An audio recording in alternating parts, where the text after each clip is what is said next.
Assembly Chamber. Sound.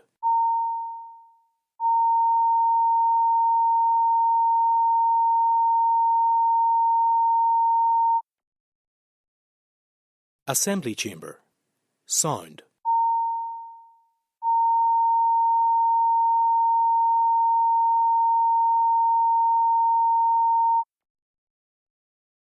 Assembly Chamber. Sound.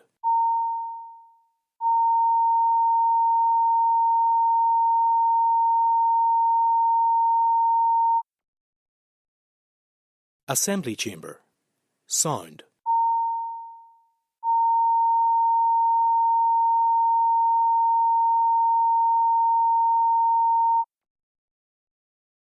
Assembly Chamber. Sound.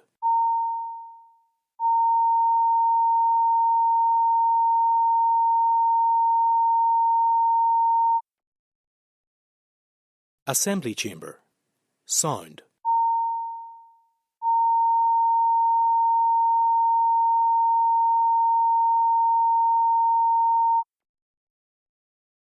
Assembly Chamber.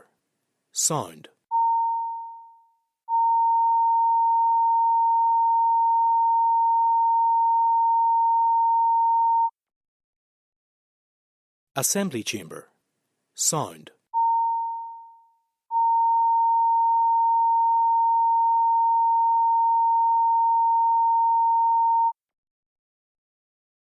Assembly Chamber. Sound.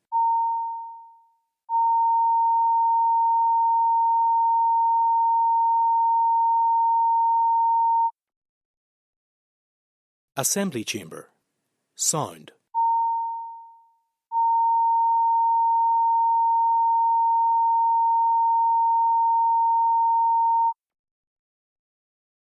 Assembly Chamber.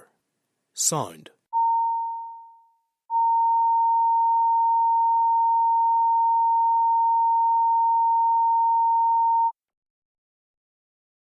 Assembly Chamber. Sound.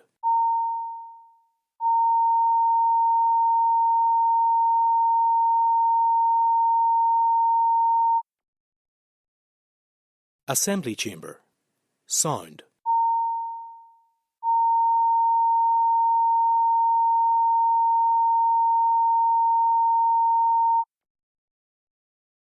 Assembly Chamber. Sound.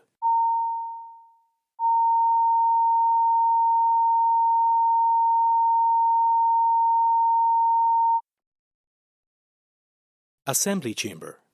Sound.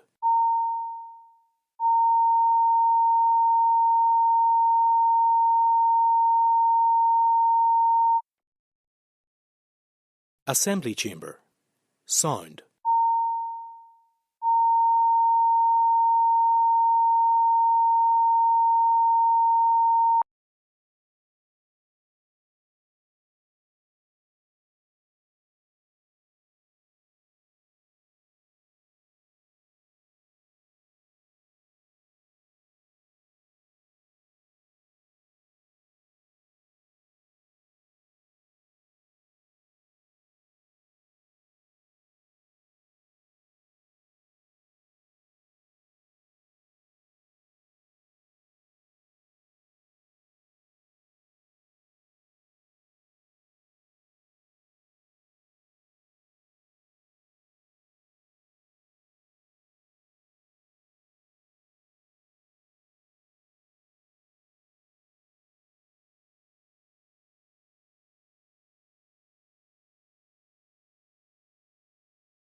Okay, members, the sitting is resumed. It's time for questions to the Minister for Infrastructure, and we will start with listed questions. It's just to advise that question 11 has been withdrawn. I call David Honeyford. Okay, Principal Deputy Speaker, question 1. Park and ride is a key enabler to improving connections, increasing public transport use, promoting sustainability and encouraging modal shift on active travel. My department has identified a list of priority bus and rail-based park and ride sites and further potential sites will be considered within the new transport strategy and transport plans currently being developed. I am supportive of expanding our park and ride schemes where needed. However, as the capital budget for my department is less than required, I am currently considering investment plans for 24-25. As the member will be aware, public services such as infrastructure are under severe pressure as a result of over a decade of Tory cuts and austerity. Infrastructure is key to connecting our communities, and it is the bedrock upon which we should build our ambitions for delivery of radical changes to improve lives. To do this properly, it will require investment. Call David Honeyford for supplementary. Thank you, and thank you to the Minister for his answer of prioritisation. I recently also met with his department and TransLink as they lobbied for the extension of the park and ride at Moira, telling me that it was a priority and they wanted to deliver quickly. It has since received full planning permission, only for DFI to give notice that DFI might want to review their own application and decision. So can the Minister give ministerial direction to stop the internal nonsense and allow TransLink to get on with providing a much needed extension to the park and ride at Moira as soon as possible? Thanks. Thank the member for his question. I'll certainly look into it in more detail, David, and decide whether it's an answer or not. But there may be a number of issues at play here in terms of ensuring that any investment moving forward fits in with the developing transport plans that we have, and that any investment moving forward is that we have the budget to deliver it. It's quite clear that, and I said in my original answer, park and rides are fantastic facilities. They take private cars off the road. They allow people easy accessible access to public transport. But for me to continue to roll out the programme of park and rides, I'm going to require capital budget to do that. And in the next number of weeks, I will be announcing my budget. And unfortunately, I am in the same position as all the departments around the executive table. We simply do not have enough budget to deliver all the plans we would wish, but I'll certainly look into the matter in greater detail for the member. Call Cathal Boylan. Margaret Pre-Velocity. Thank you, Principal Deputy Speaker, and could I welcome the Minister's answers to date. Could I just ask the Minister, when do we expect to see the regional transport strategy and the transport plans? Gormail Margaret. The transport plans are being developed to support the new councils as they develop their local development plans. The timing of the various transport plans across council areas reflects this. For instance, the Fermanagh and Omagh Transport Plan, North West Transport Plan and the Eastern Transport Plan have all been commenced, with evidence gathering preparatory work underway for all the remaining transport areas. Call Cara Hunter. Thank the Minister for his answers so far. Minister, my question pertains to Derry City Airport. Has a park and ride provision been considered for there, or is there any further updates regarding rail connectivity to the Derry Airport? Thank you. Minister. I have no information in front of me in relation to park and rides at Derry City Airport in terms of connectivity through the rail network. That will form part of the All-Island Rail Review. I hope to be able to publish that review in June. I have to do it in conjunction with my ministerial colleague in the south, so we are both working our way through the processes. I have to present it to the executive. Minister Ryan has to present it to the cabinet, but I hope to be able to do that in June. Call John Stewart. Thank the Minister for his update on this important infrastructural asset. Minister, I've been contacting a number of people who have asked whether there's an opportunity to see electric vehicle charging points put into your park and ride facilities. Can you look at that to see whether it can be done by the TransLink, and if they're not willing to do it, can the space be opened up to private firms to bring those facilities within the park and ride facilities? I understand that this proposal has been looked at before in terms of whether park and rides are the best place for charging points. And at that time the study suggested that they wouldn't have been because of the nature and length of time that vehicles stayed in the area. So you may charge one or a minimal amount of vehicles during the period of time the charger should be available for other vehicles. But I'm always happy to look at aspects or proposals where we can increase the use of electric vehicles and make them more amenable to the general public. Call Cathy Mason. Too little. Minister. The A24 Ballyhinch scheme will provide a 3.1 kilometre dual carriageway bypass around the town of Ballyhinch, improving journey times and reliability, enhancing road safety and creating placemaking opportunities in the town. Due to underinvestment in major road schemes and the constrained budget position, The scheme was considered as part of the prioritisation of major schemes, and further work on the scheme was paused as part of the outworkings of that review. Any decision to proceed with the A24 Ballinhinch bypass can only be made when I am confident that there is budget certainty for the scheme and its delivery is in line with the Department's emerging transport plans. Well, Cathy, for supplementary. And I thank the Minister for his answer. Does the Minister agree that the completion of this project would allow us to completely rethink Ballinhinch and to include more active travel routes in the area? The simple answer to that is yes. Ballinhinch, like many significant market towns and regional towns, is suffering from traffic congestion, from traffic which may not necessarily be doing business in the town but travelling through the town. So I hope to be in a position to see a number of projects move forward, whether it's in this financial year or the next financial year, to ensure that we allow towns to get there to develop alternatives within the town. And you see the example we've recently announced for Enniskillen, and I think Ballinhinch would definitely benefit from the bypass, not only in terms of taking that traffic out of the town, but it will allow for further options in terms of active travel and placemaking within the town centre, which in itself also therefore brings business into those town centres. Call Matthew O'Toole. Speaker, Minister, I strongly agree. Someone who originally comes from nearby, the Ballinhinch needs a bypass as part of the pattern of congestion which stretches into my constituency in Carryduff. Do you agree that part of reducing all of that, all those emissions and all that congestion down the Saintfield Road from Carryduff onwards is extending the glider to Carryduff so that commuters from places like Ballinhinch and Downpatrick and Newcastle can get the glider from Carryduff into Belfast and their jobs? And will you commit to delivering that soon? I know you're looking at it.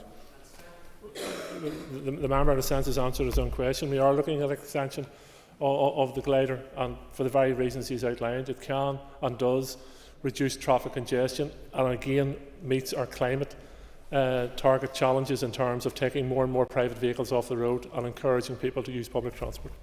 Call Andrew McMurray. We add Castlewellan to the commuters there that Matthew O'Toole mentions there. But can the Minister confirm the bypass will be reprioritised given the obvious safety and air quality issues in the town? I can assure the member that the Ballinhinch bypass is being looked at in terms of the 24-25 capital budget. I hope to be in a position to announce my budget in the next number of weeks. However, I won't be able to do all the planned works I would have hoped to do in 24-25, but I am also conscious that we move, particularly in capital projects, and I know there's been delays to the Ballinhinch bypass, but you also have to plan a number of years ahead. So if we can't move ahead in 24-25, then I will be looking at 25-26 to get this project up and going. Call Justin McNulty. Listen to bypasses, Minister. Can you give me an update on the progress of the Armagh East and West link roads and when they will be expected to commence on site? Last can call you have no information in that regard. It doesn't it's not related to the original question. I'm more than happy to write the member. Yeah, could you write the member? Yeah. Thank you. I call Jerry Kelly. Question 3, please. Minister. The new modern, fully accessible York Street station is a major public transport facility in North Belfast and will act as a gateway for the locality. The station has seen significant increase in footfall figures over the years, with levels projected to increase by 70,000 by 2029. The new station has been designed to be fully inclusive for all and has potential to be a catalyst for further investment in the area. It will provide access to Ulster University, Sailortown, Cathedral Quarter, City Quays, Cityside and other nearby communities. I am keen that we maximise the potential of rail to support social and economic development and the environmental sustainability of our transport system. Investment in the railway drives jobs and growth, stimulates development and regeneration, and unlocks housing supply by creating better transport links. Those links can boost access to services, jobs and education. Rail has also an important part to play in tackling the climate emergency. It has a lower environmental impact than other modes of transport, as it emits less carbon and consumes less energy. Improved rail facilities will also deliver environmental benefits by encouraging modal shift, which reduces congestion and emissions and improves safety. Call Jerry Kelly for supplementary. Listener, I thank the Minister for his answer. I think he's probably answered my second question, which is about the facilities in the station. If he's anything to add, that's okay. If he hasn't, I think he may have already answered it all. There's a few more details I can provide the member if he so wishes. The station provides a public facilities such as retail space, safe, secure cycling storage, around 70 spaces and connections to existing cycle infrastructure. A Belfast bike station delivered as part of Phase 2, a new passenger footbridge between platforms, a bus turning circle at the front to facilitate connectivity, especially for local schools that use the station on a daily basis, and increased passenger platform width to reduce congestion at peak times. So as the members can see, it's not only a facility built in terms of use for railway passengers, etc., but there's connectivity with other forms of transport, whether that be other forms of public transport or other forms of active travel. Colonel McCoster for supplementary. For his answer so far. I just want to inquire whether the Minister has given any considerations to funding, and understand it's under the remit of Communities Public RAM, but given the impact that this station has on connectivity to Sailortown, is the regeneration of the tunnel link for pedestrians. I think it's important that both departments work in hand when the projects are completed. Minister. I have no details in front of me, but I'm always happy to work with other departments and try to use our joint resources to improve, whether it's the environment or facilities for local communities. Obviously, the York Street Junction area will also come into play at some stage in this area, and we have done significant work in relation to placemaking around that as well, and ensuring that we're not simply imposing infrastructure on communities, but we're also working with communities to ensure that their rights and entitlements are taken into place, and we can improve the environment around them as well, even though we're placing quite significant pieces of infrastructure in and on their communities. Philip McGuigan. Cahir.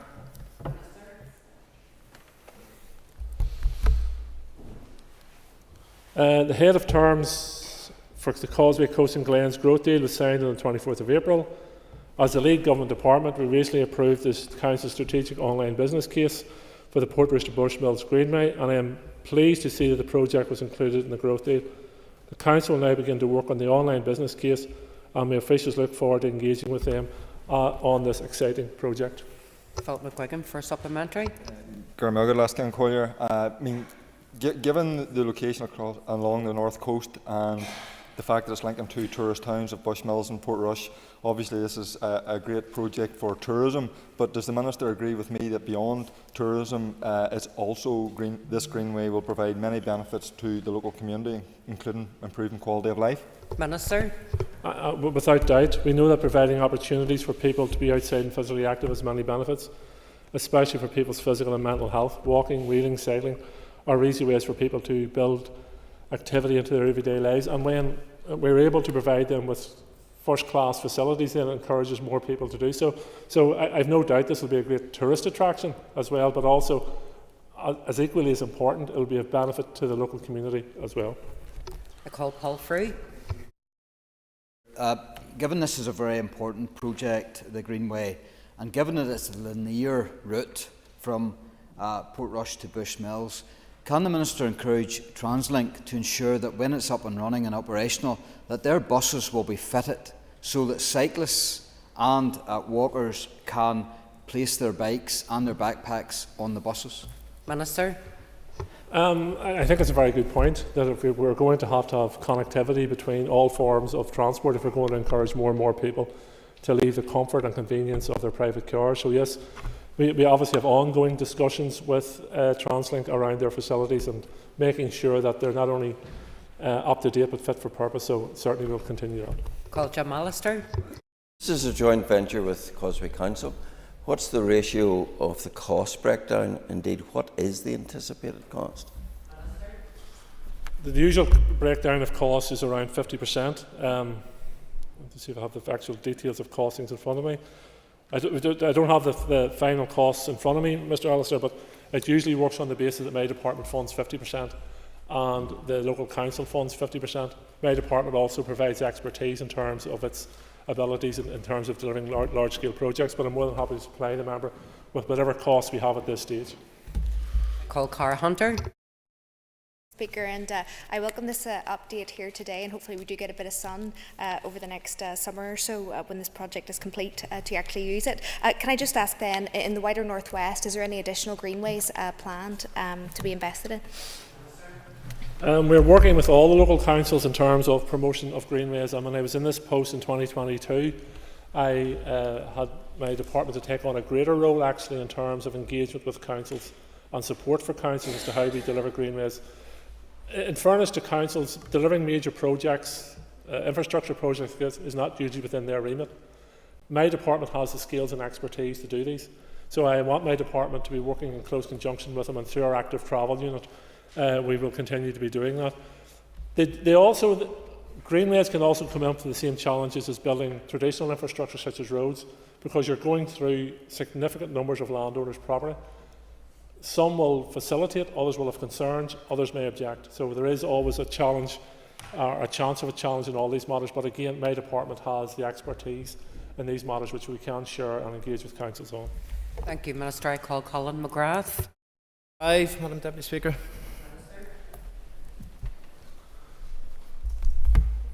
As Minister responsible for promoting and improving road safety, I want to work actively with partners to reduce death and serious injuries on our roads.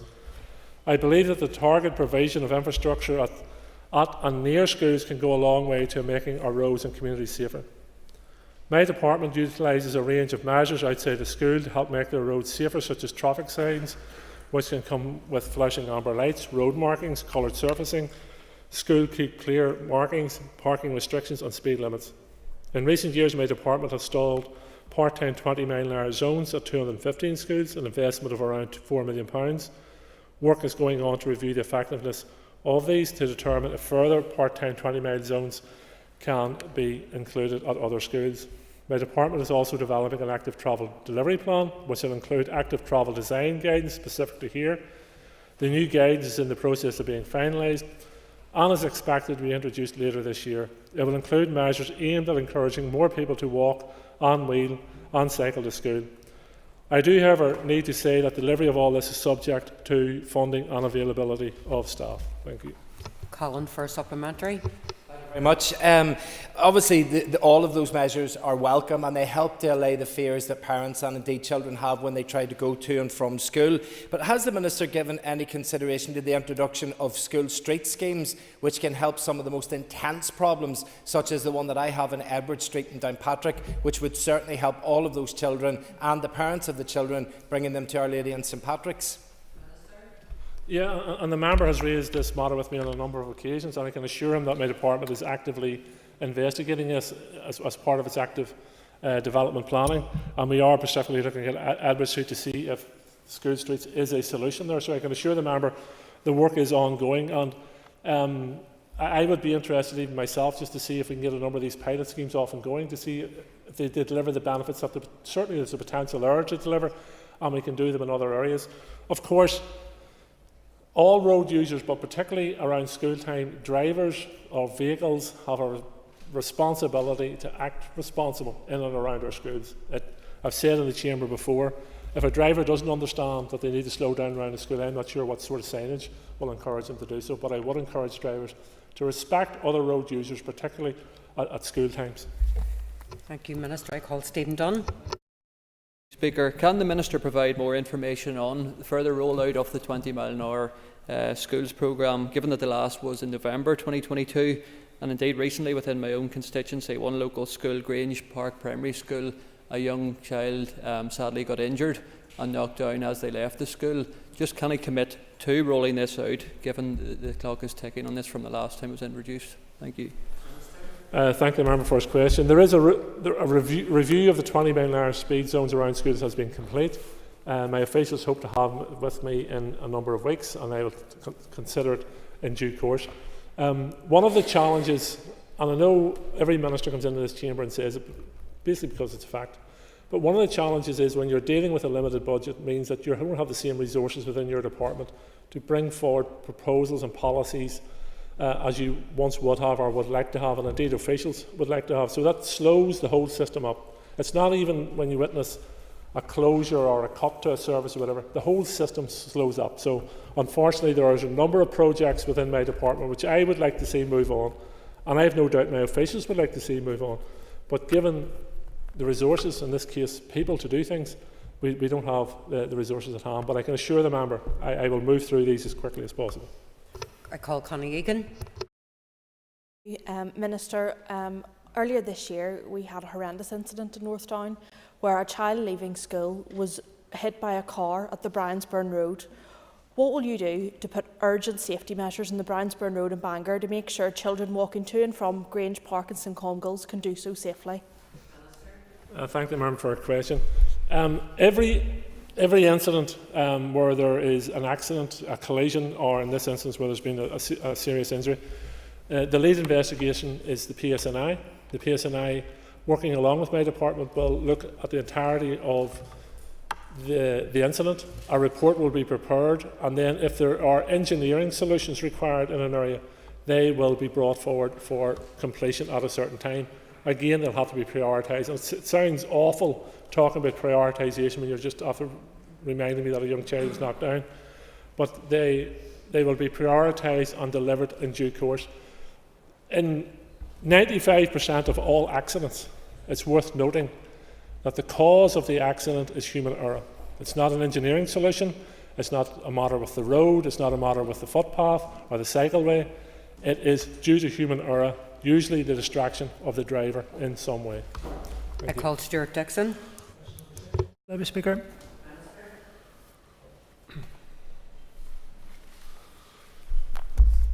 A study of Glenville Road, Shore Road junction was undertaken by my department consultancy partner. The junction was modelled and several options were considered, including signalisation of the junction. Signalisation of the junction, however, does have significant downsides, increasing congestion on the A2 Shore Road for a relatively small number of vehicle movements.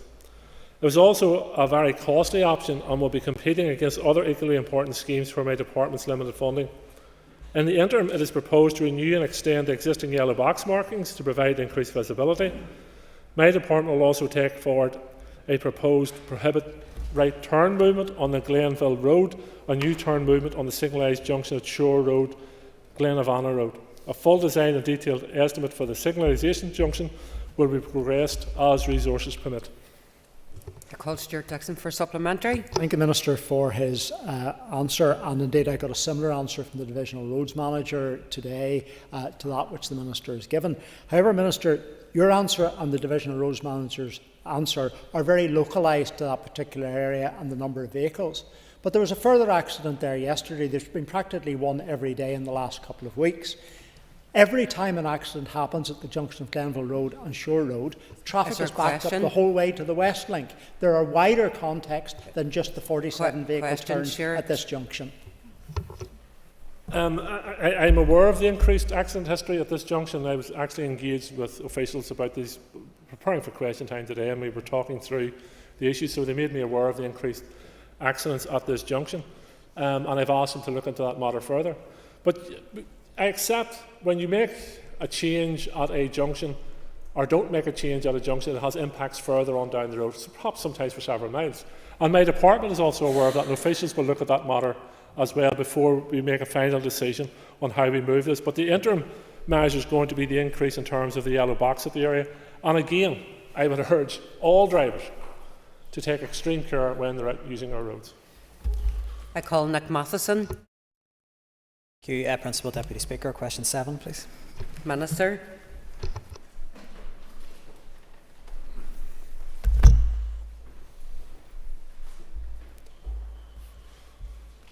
Following the adjournment debate on the 12th of March, I asked my officials to take forward a review of the A20 Portaferry Road from Newton Arch to Teal Rocks to establish what engineering measures could be taken forward that may help with road safety. My officials are making good progress on this review. Regarding the speed limit, for traffic speed assessment is currently underway to assess the potential of extending the 40-mile-an-hour speed limit for Newton Arch to just beyond Teal Rocks. A plan is also in place to take forward nearly 1 kilometre of resurfacing from Newton Arch to just beyond Teal Rocks. That will include a new bus lay-by subject to the availability of funding.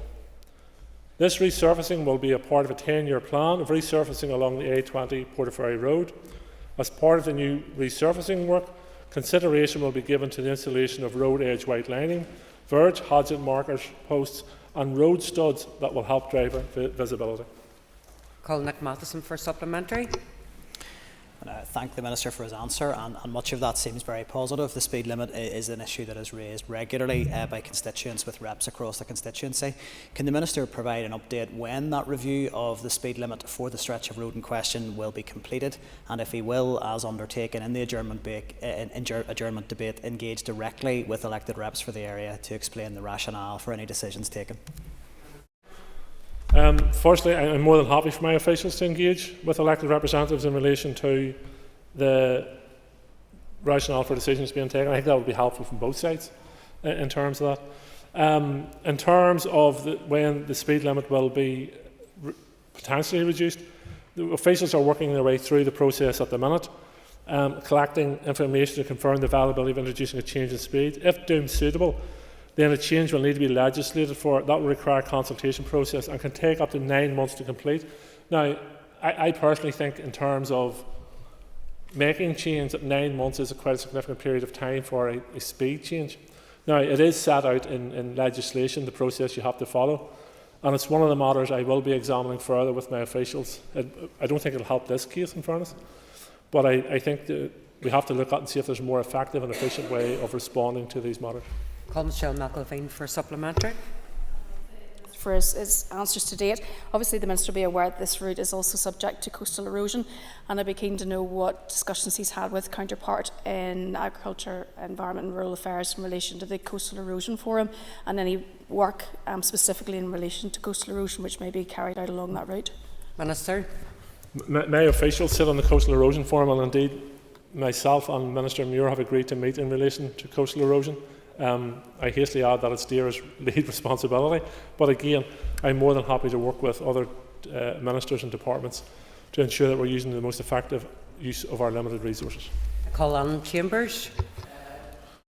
Madam Principal Deputy Speaker.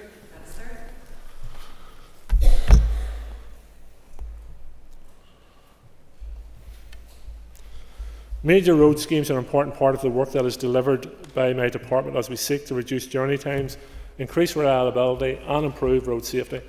In October 2022, I published a placemaker and active travel review report on the scheme and asked my officials to carry out further work on 3 scenarios recommended within it. This work is nearing completion. Due to underinvestment in major road schemes, the constrained budget position, the scheme was considered as part of the prioritisation of major schemes, and further works on the scheme was paused as part of the outworkings of that review. Any decision to proceed with the York Street interchange project can only be made when I am confident that there is budget certainty for the scheme and that its delivery is in line with my department's emerging transport plans. I call Alan Chambers for supplementary. I'm disappointed to hear, Minister, about this ongoing delay. This, as you have said, has been on the agenda since 2002 and an executive priority since then. Given that the York Street interchange stalemate has costed the Northern Ireland economy around £1 billion a year, what assurance can we get from the Minister that he is going to prioritise this project? The York Street interchange is one of the many priorities within my department, indeed one of the many priorities for the executive. And we are going to have to look at how we can deliver some of these major projects moving forward. I'm currently going through my capital budget, as I said to some of the other members, and hope to make an announcement on that in the next number of weeks, and that will outline as to whether there's going to be continued movement on the York Street interchange or not. There has been significant priority work on it, and some of it was absolutely necessary, and I was talking about the placemaking which we have done in that area, because we are placing quite a significant piece of infrastructure on top of communities, businesses as well, and I think it's only right and proper that they have their say in terms of how we move forward with this project. But in terms of whether the project will move forward significantly in the next financial year or not, I'll be able to announce in the next number of weeks. So, Minister, that ends the period for listed questions. We're now going to move on to 15 minutes of topical questions, and I want to call Mark Durkin. I thank the member for his answers so far. In her recent budget statement, the Finance Minister provided an earmarked capital allocation of £85.6 million to DFI for the A6 and the Belfast Transport Hub. Can the Minister tell us how much of this will be spent on the A6 and how exactly it will be spent? Minister. On the A6, well, there's continuing, obviously, negotiations between my officials and the contractor. As you know, the A6 completion works opened this time last year. There's still ongoing discussions between my officials and the contractor in terms of signing off on that contract, the final payment. That's obviously a significant commercially sensitive engagement, which I can't go into in any further detail. We are also obviously looking at how we move forward with the next phase of the A6, and the member will be aware in terms of the Moy dump site. And we're engaging with the Environmental Agency and others around that to ensure that whatever successful conclusion comes to that takes into account the needs of my department in terms of moving that project forward. Mark Durkin for supplementary. Thank the Minister for his answer. The same statement included the very welcome inclusion of the £88 million from the Dublin Government for the A5. Can the Minister confirm if there are any strings attached to that funding in terms of when the money must be spent by, and if he intends to allocate any of DFI's capital budget to the A5 this year? Whether I'm able to allocate funding to the A5 this year depends on what my position when I make my announcement later on in the summer in relation to the A5 and respond to the recommendations of the Planning Appeals Commission's report. In terms of strings attached to the contribution from the Dublin Government, I wouldn't put it in terms of strings attached, but obviously they will want to be assured that their money is being used effectively and efficiently and for the purpose for which it has been designated to my department for, and I can assure you and others that that will be the case if and when I make my announcement later on in the summer. Call Andy Allen. Deputy Speaker, can I ask the Minister for an update on his department's plans to tackle obstructive pavement parking? Minister. The member will be aware that in 2023 my department updated the legislation in terms of what was considered inconsiderate and illegal pavement parking. That measure has been in place now and includes bus stops, cycleways, crossing areas, school patrol areas, school crossings, etc. It's now a matter for the PSNI to enforce that. There is also obviously the report in terms of inconsiderate parking, which I will take further time to consider to see if there's any further requirement for new legislation or enhanced measures. Andy Allen for supplementary. Thank the Minister for his update. Minister, I've recently been contacted by a number of individuals who use wheelchairs to get around on a daily basis, and pavement parking obviously is an issue that they're majorly impacted by, but another issue they've raised with me is their ability to use power assist devices, which enables them to add an adaptation onto their manual wheelchairs predominantly to get around, but current legislation is causing a barrier, and I know one individual has engaged with your department. Would you be willing to meet with me, Minister, and them to discuss this matter? Minister. I don't usually accept meetings from the floor, but given the circumstances here, I'm more than happy to do so on it. Stephen Dunn. Speaker, over the last few months from the Minister's Department, in many areas we have had no mow April. We are now in no mow May. Are we also going to have no mow June? Minister. Well, the member needs to understand why we have no mow April, no mow May, and we have no mow June as well. And it's not for budgetary reasons. We're facing a biodiversity crisis as well as a climate crisis. My department is a significant landowner, and along the vast grass verges of our roadways and road networks, they are ideal settings for biodiversity to thrive. Now, we have to manage those road verges as well in terms of road safety. I introduced a new policy when I was in this post a couple of years ago in relation to when and how and how often we should cut our grass verges. That has now been brought into line. We are attempting to ensure that sightlines are kept, but again we face budgetary pressures around that.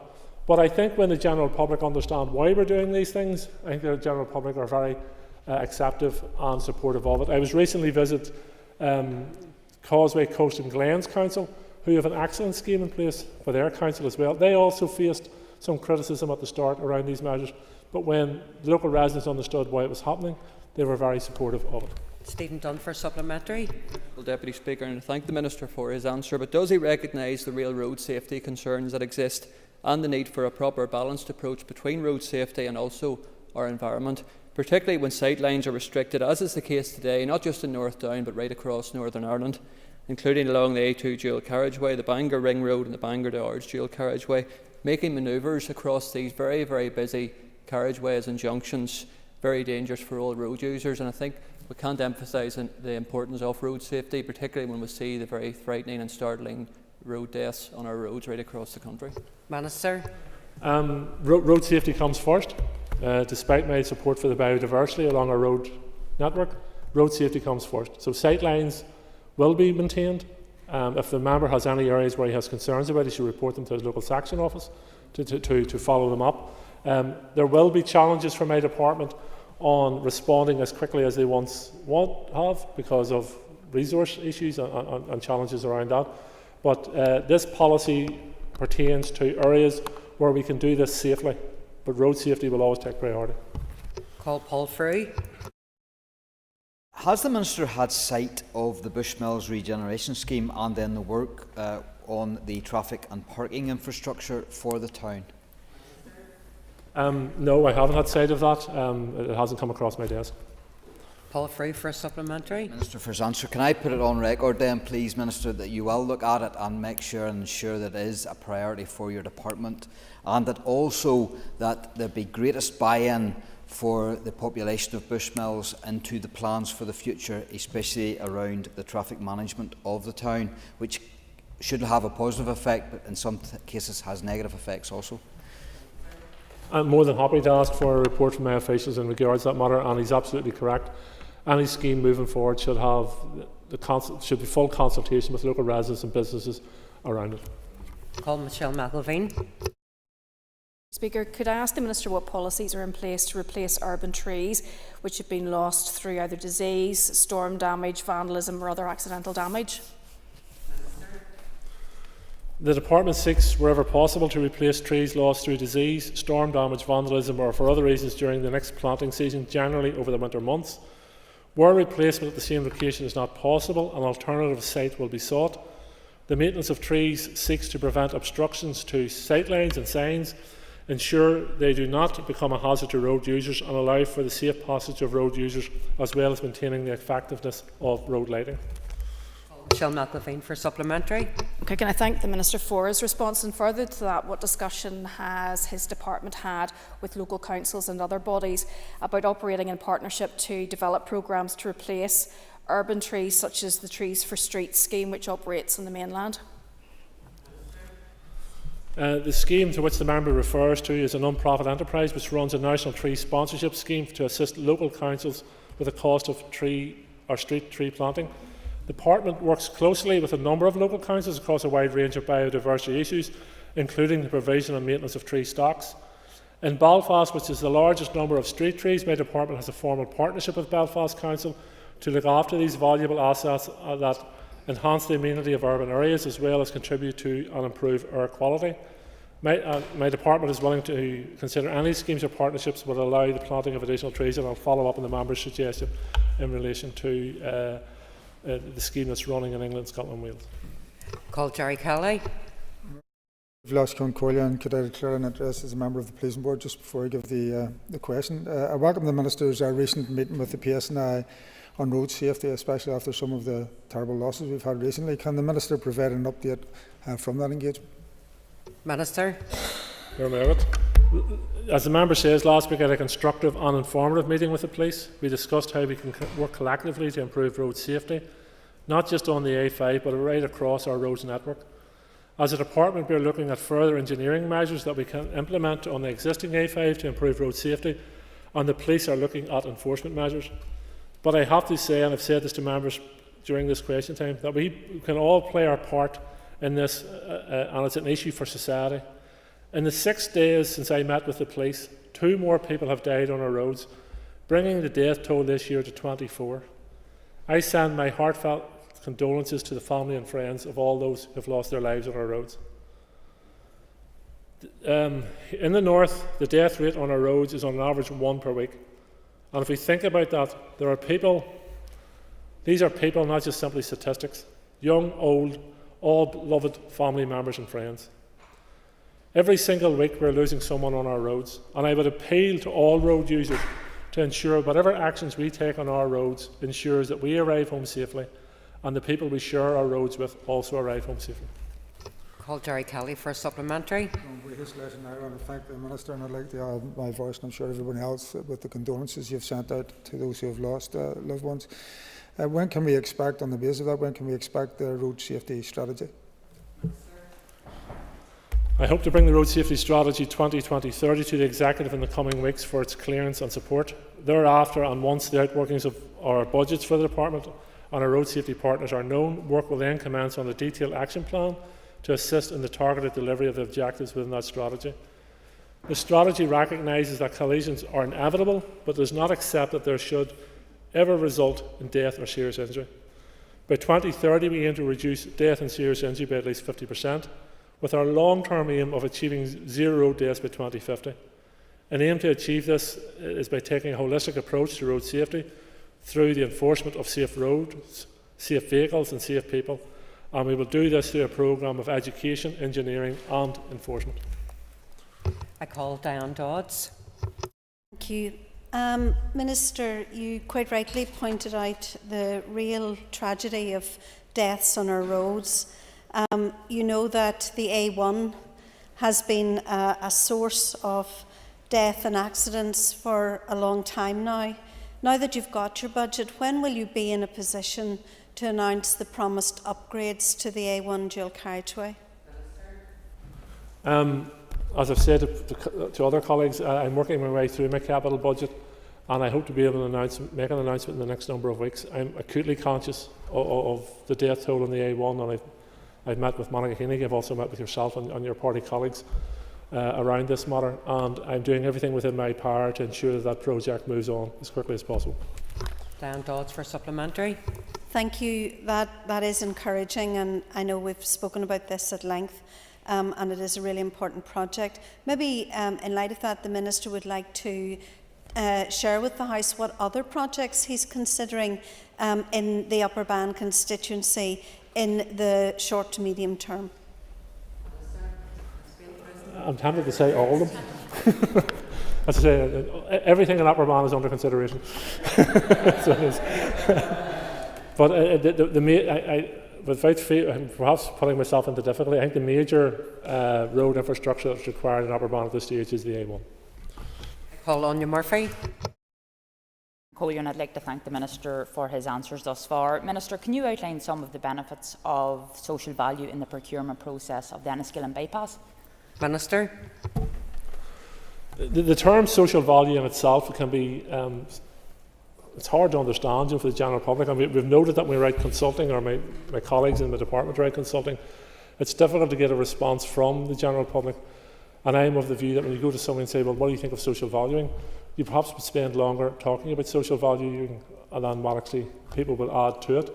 So, as I say, social value seeks to create positive benefits for residents, businesses and stakeholders through 4 themes: delivering zero carbon, promoting well-being, increasing secure employment and skills, and building ethical and resilient supply chains.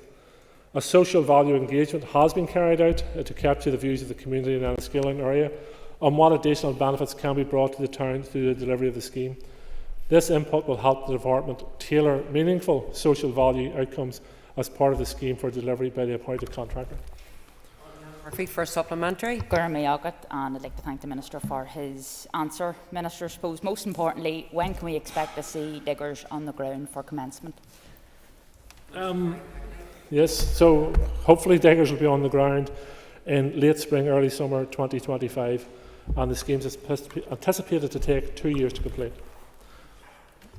So time's up, Claire, sorry. I was really hoping to try and get Jim, but he spent too much time talking about Upper Bann. So anyway, would members take their ease until we change the top table, please?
Order. Order, members.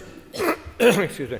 Next item of business is a motion to approve a statutory rule. I'll ask the clerk to read the motion. That the Coronavirus Act 2020 extension of provisions relating to live links for courts and tribunals Order Northern Ireland 2024 be approved. Thank you. I call the Minister of Justice to move the motion. So moved. Thank you. The Business Committee has agreed that there should be no time limit in this debate, and I call on the Minister to open the debate on the motion. Thank you, Mr Speaker. I seek in today's debate the Assembly's approval for the Coronavirus Act 2020 extension of provisions relating to live links for courts and tribunals Order Northern Ireland 2024, that is SR 2024 number 72. The motion is that this order be approved. Article 2 of this order extends the provisions allowing courts and statutory tribunals in Northern Ireland to receive evidence, wholly or in part, using audio or video conferencing systems, but primarily video. These systems are commonly referred to as live links. They facilitate the wider provision of remote evidence as well as disposing of mentions or hearings, which can include matters such as first appearances and bail applications. This extension, covering the period from March 2024 to September 2024, is to allow us to maintain access to live links provision that have proved to be an essential element of the toolkit for addressing the backlog of cases accrued during and since the pandemic, as well as allowing us to maintain efficacy in the system while we take forward work in parallel to put new primary legislation in place. 9 weeks ago yesterday, on the 11th of March 2024, I moved a similar motion for approval on a similar statutory rule, SR 2023 number 138. It was heartening on that occasion to hear recognition from those members who spoke of the clear need for these provisions to be maintained, especially at a time of scarce resources. That debate also gave members the opportunity to voice their concerns about having to rely on emergency legislation in order to maintain access to these provisions. I acknowledge those concerns and indeed I share them. It remains my clear preference to have our own primary provision in place, and we are working closely with the Committee for Justice with a view to creating a pathway that will allow us to achieve that as soon as possible. The contributions made during the previous debate indicated to me a level of acceptance amongst members that the reality is there is no practicable alternative to continuing to rely on these provisions as a temporary measure. This reflects that we have a shortened mandate, the backlog of legislation from the previous mandate, and also our constrained resources. Whilst the current legislative underpinning for live links is not ideal, the benefits are, however, clear. They can reduce the impact on those involved in court proceedings when going through what is already a stressful event.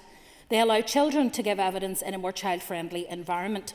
They avoid children and their parents having to be in separate locations while waiting to give evidence. They reduce the risk of unplanned encounters between victims and witnesses and the defendant, and can help meet the victim charter obligation to provide separate waiting areas. And ultimately, they save time and resources, including and particularly expert witnesses, reducing the carbon footprint and allowing us to maximise the investment already made in technology. I welcome the evidence the Commissioner-designate for Victims of Crime provided when she appeared before the Justice Committee in terms of the benefits that live links can deliver, particularly for victims of crime, which she supported with some compelling real-life examples. I would ask members to take account of the fact that on each occasion we have reached out to consult or engage with stakeholders in regard to live links. It has been overwhelmingly supportive for the continued use of these provisions, and there is firm evidence that the availability of enhanced digital court environment supports the needs of court users. I would also draw members' attention to the fact that we are working at pace in order to bring forward fresh legislation which will place this on that footing going forward, and we hope to complete that process in terms of this being delivered to the committee for its consideration and then onwards to the Assembly before recess. So we are not dragging our heels, but we will need to rely on these emergency provisions, sadly, for a little longer. I want to commend the approval of this order to the Assembly and thank members for their time. Thank you. I call Stuart Dixon for the Justice Committee. Thank you very much, Mr Speaker, and I am pleased to speak briefly on this motion as a member of the Committee for Justice, and just by way of explanation, our chairperson is unavailable today, and perhaps I should also add a word of congratulations to our Vice Chair, who has been appointed a Minister and no longer a member of the Committee. Mr Speaker, as the Minister outlined, the statutory rule before us extends the provisions of the Coronavirus 2020 Act that allows courts and statutory tribunals to receive evidence through audio or video link until the 24th of September 2024. This, as the Minister has said, is the second time that the current Committee for Justice has considered a statutory rule to extend these provisions, and the Committee's position remains the same. During the debate on the motion to approve the Coronavirus Act 2022 extensions of provisions relating to live links for courts and tribunals, number 2 Order Northern Ireland 2023, the committee chairperson pointed out that the committee agreed to ask the departments for its views on whether continued use of the powers of the Coronavirus Act 2020 was appropriate and proportionate in the post-COVID environment. The committee also requested an update on the department's plans to make permanent provision for the use of audio and video links. As the chairperson said at that time, the committee was advised that the Minister was satisfied that there remains a clear role for the continued use of provisions in order to tackle the backlog of cases that have accrued during and since the pandemic, and that may take until 2028 to clear without additional resources. The Department also advised that it is the Minister's intention, as we have heard today, to include provision for the wider use of live links in the first bill of this mandate that it plans to introduce, which is anticipated before the summer recess. The committee has also been assured that reliance on the powers that are in the Coronavirus Act 2020 are therefore only an interim arrangement.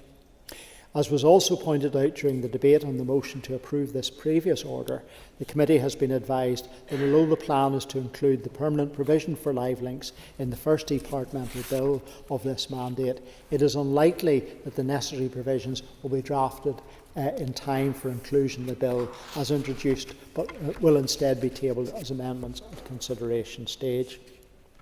The chairperson and then deputy chairperson of the Committee for Justice met the Minister on this matter, and the committee have been corresponding with the department on it. Although the Minister and the department have offered various reassurances, the committee does still have some concerns about this approach. But today we know that the bill will come forward in its various stages, as will this. For today's motion, as I stated at the beginning of the committee's position, remains the same. Most of the committee members, if not all, are broadly supportive of the use of live links and agree they should be a feature of our court system. The committee also considered the statutory rule at its meeting on the 25th of April 2024 and was content with the rule. The committee noted the examiner of statutory rules has raised no concerns regarding the technical aspects of the statutory rule in her report dated 16th of April 2024. So, Mr Speaker, on behalf of the Committee for Justice, I support the motion before us today. I just want to speak briefly in my role as Alliance Party Justice spokesperson. Mr Speaker, I had the privilege of recently joining committee members when we went on a visit to the Belfast Live Links Centre. We were deeply impressed by both the advanced technology and the dedicated staff who provide this vital service. The facilities there are outstanding and clearly designed to put witnesses at ease, ensuring that they feel safe and supported during what can be a very challenging time. This service plays a crucial role in modernising our judicial and justice system and making it efficient and accessible. In the wake of the COVID-19 pandemic, the backlog of cases has become a significant issue. The Live Links Centre is pivotal centres are pivotal in addressing this backlog, allowing for remote testimonies and hearings that speed up the judicial process. Not passing this statutory rule today would have far-reaching and devastating consequences, particularly for vulnerable and often traumatised witnesses, including young people and children. The impact of this service cannot be overstated. It ensures that justice is not delayed and that voices of those who might find it difficult to attend court in person are heard. I want to commend the caring and dedicated staff who work tirelessly to provide this essential service and all those who have contributed to its successful implementation. By supporting this statutory rule today, we are taking a significant step forward on a more responsive and resilient justice system that meets the needs of all individuals, regardless of their circumstances. Thank you, Mr Speaker. Ciara Ferguson. Mr Speaker, and I too welcome the extension of the provisions relating to live links for courts and tribunals under the Coronavirus Act 2020. And although we support the motion, obviously our preference would have been to include the live links provision through primary legislation in the Assembly. However, we do support this continued short-term measure. We again welcome the fact that the Minister has committed to ensuring this will be included as part of a wider bill that will be tabled. We understand the importance that live links plays for the criminal courts, and in particular the stress and anxiety it removes for victims. The extension of the live links is essential for victims of crime, and that's why we need to see legislation that includes this as soon as possible. Also, the live links allows children to give evidence in child-friendly and safe environments, which is critical. These live links in courts and tribunals also play a critical role in protecting victims. And like our previous colleague, I also too got the opportunity to visit Belfast Live Links, and that's an absolutely fantastic facility, and it's something that we should be looking to extend across the north in other areas so more people can benefit. And I too would like to commend the staff who are very dedicated and committed to providing that service. Thank you. Paul Frew. And I rise on behalf of my party in the fact that our Justice Committee spokespersons and chairpersons can't be available today, so I speak on behalf of the party in their absence. This is something, and I have had experience on the Justice Committee and pushing and fighting and scrapping and inquiring about the modernisation of our court systems. So to me this is an absolute no-brainer. It is absolutely something that this Assembly and the Executive could and should have been pushing maybe 10 years ago, and it would have been seen as a very, very good idea then. Not only just for the modernisation of courts, but also to halt the delay in justice and to speed up justice. Because we do know that when justice is delayed, it is justice denied. And there are many people who suffer through a court process needlessly because of the lack of speed in our justice system.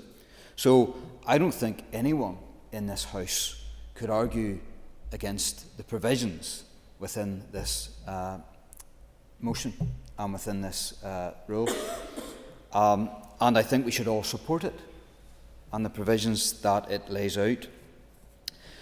But the vehicle that has been used, and it's nearly been by default that this really good advancement has been progressed, the vehicle for which it's being used is the Coronavirus Act 2020, which in my eyes and many of the public view this as horrendous and harmful and is connected to the harmful and horrendous restrictions of the Coronavirus Act 2020 and of course the undemocratic nature of it all, and the fact that it placed this Assembly in a zombie zone whereby the Health Minister in particular had the power to dream up provisions in his sleep and have them drawn up in the morning and having them enforced in the evening. And so there is that stigma attached to this vehicle, the Coronavirus Act 2020, which we would like to get removed as quickly as possible. I'm glad that the Justice Committee has applied pressure on the Department in this regard, as has the Finance Committee with regards to the Finance Department. And I come to praise, if you like, the work of the Departments, Finance and Justice, in the fact that they know now that they must move on and have this as bespoke regulation and law. And the Finance Minister did bring forward SL1s that will come in line in September to have bespoke legislation for the registration of deaths and stillbirths. That is to be welcomed, because that is the way that it should have been done in the first place. Because these are good ideas that this legislator, the Executive and the Assembly, should be picking up anyhow and running with. So I am glad that the Department of Justice is bringing forward bespoke legislation, albeit in the wider, bigger piece of the Justice Bill. And that has concerns for me, Mr. Speaker, and I hope that the Minister might be able to address some of these concerns. The fact that it's part of a bigger, wider bill, which might take more time for the Executive to look upon, which then will mean that the committee will take longer to scrutinise, which means then that things can change within that wider piece. would it not have been better, and I ask this respectfully of the Minister, that there would have been an SL1 bespoke to this one provision that could have been moved quicker, as the Department of Finance has done with regards to the registration of deaths and stillbirths? And Mr. Speaker, I had asked that respectfully of the Minister today, if that could have been an option for her, and might it still be an option for her, especially if her wider, bigger piece of legislation gets bogged down in some way or another.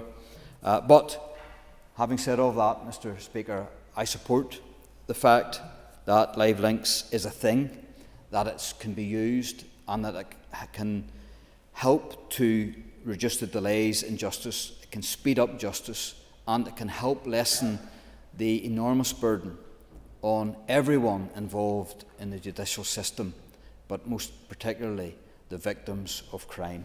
Thank you. Paul Matthew O'Toole. Mr. Speaker, I'll just rise very briefly to indicate that we will obviously support the continuation of the statutory rule and the provision for this for live links to be used in the way that they are. I would simply echo the point that it is really important that we move beyond the temporary provisions in the coronavirus legislation. The Minister was absolutely right when she talked about the huge benefits, particularly for victims of crime, in terms of use of live links. But it is important, as we were clear with the Health Minister, whenever he was unsuccessfully moved much broader coronavirus legislation, it's really, really important that we move beyond, like, in a principled way. We are legislators here, and we do debate motion after motion, which don't have any legislative effect. We find time to do that, and I think it is important that very quickly we put this on a permanent basis. I'm not saying that there's been any undue delay in the department, and I welcome the fact that the Minister has said that is the clear intent. So just to put that on the record and say we obviously support the secondary legislation being brought forward today. Will the Minister for Justice, Naomi Law.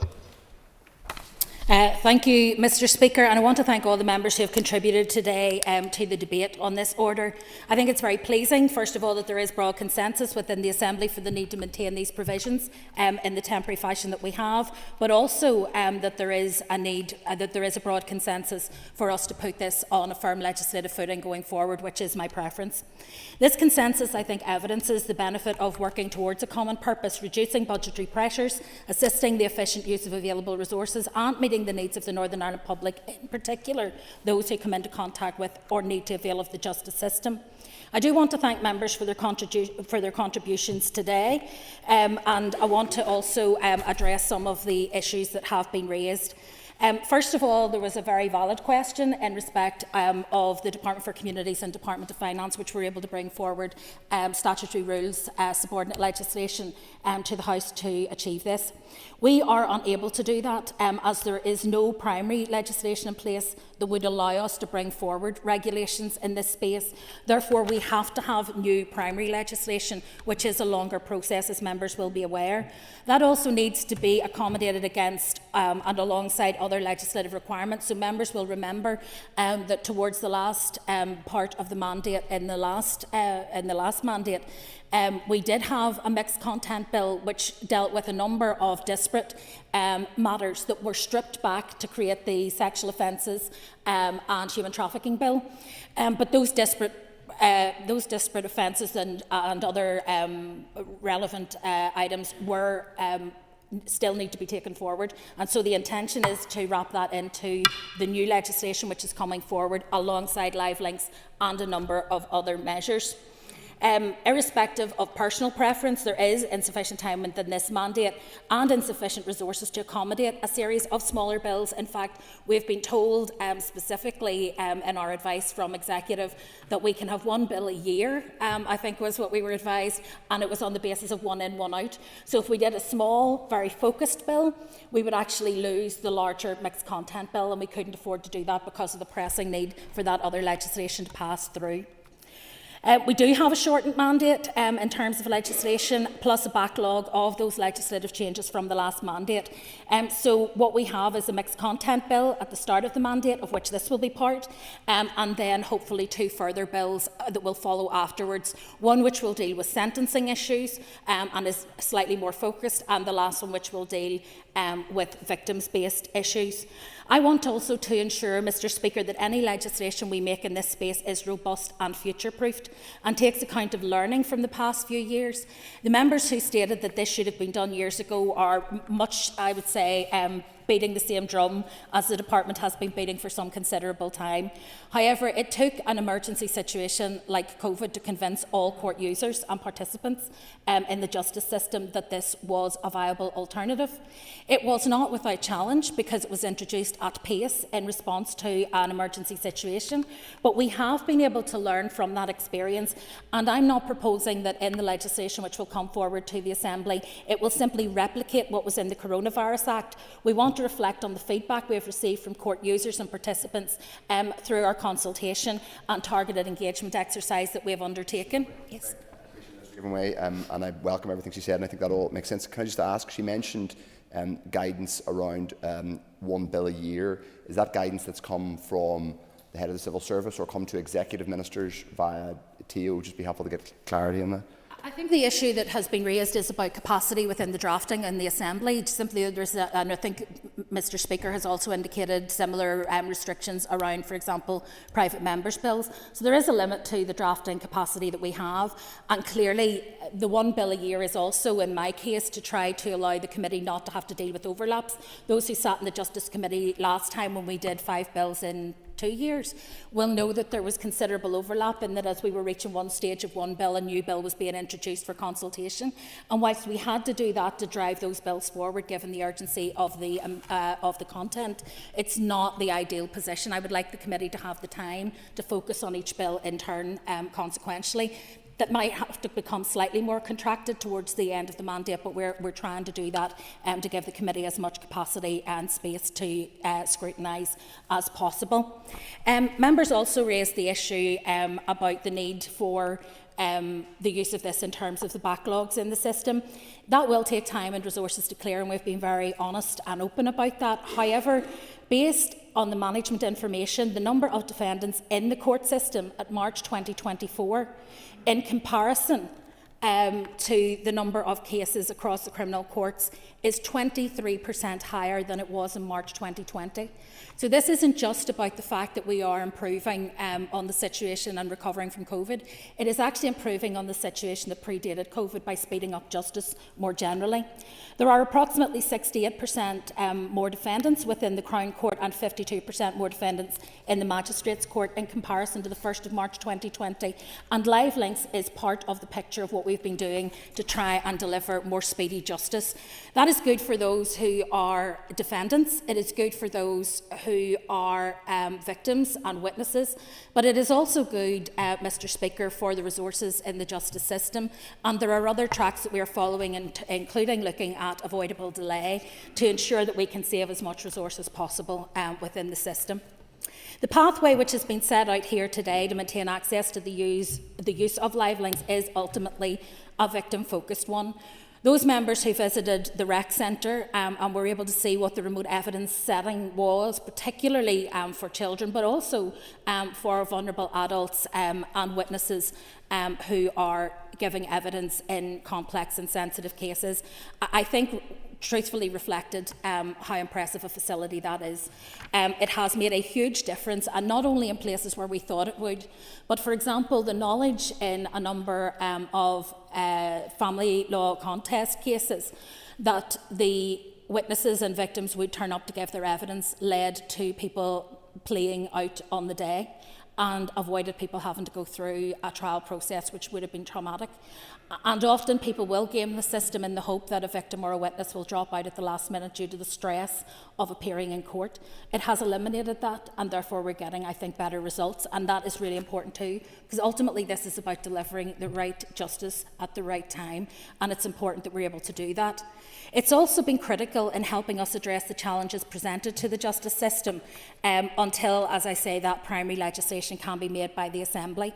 As I've said, the inability for us to do this by regulation is unfortunate, but I believe that the primary legislation that we have in the Modernisation of Justice Bill, hopefully legislation that will be able to begin its passage through this House prior to summer recess, is the right vehicle and will hopefully reassure members that progress is being made in this regard, and that I view these measures very specific to live links in courts as purely a temporary holding position. Thank you. Thank you, Minister. Just for a point of clarity, there's no issue from the Speaker's office or indeed the Assembly in terms of legislation coming forward from the Executive, and therefore we welcome legislation coming from the Executive and seek to facilitate you in every way possible. And the support for private members is entirely different to the support that there is for Executive Ministers. We have a limited budget to that extent. So if there's a problem in legislation and members may wish to inquire around that, it won't be coming from the Speaker's office or indeed the Assembly. Now, the question is that the Coronavirus Act 2020, extension of provisions relating to live links for courts and tribunals order NI 2024 be approved. All those in favour say aye. Contrary if any, no. The ayes have it. The ayes have it. The next item of business is a motion to affirm a statutory rule. I'll ask the clerk to read the motion. That the Rates Temporary Rebate Amendment Order Northern Ireland 2024 be affirmed. Thank you. I call the Finance Minister to move the motion. Thank you. The Business Committee has agreed there should be no time limit in this debate. I call the Minister to open the motion on the debate. Before dealing with the statutory rule, I'll set out some background to the measure. This scheme was designed by my department as an amendment to the Rates Amendment Bill of 2012, following a proposal made by Belfast Chamber. At that time, the economy was coming out of the global downturn, and a package of measures was introduced by the Executive to help towns and city centres. Sadly, many of the issues facing the High Street then have become prevalent again, with many households and businesses facing increased costs as a result of geopolitical events and their impact on energy costs and inflation.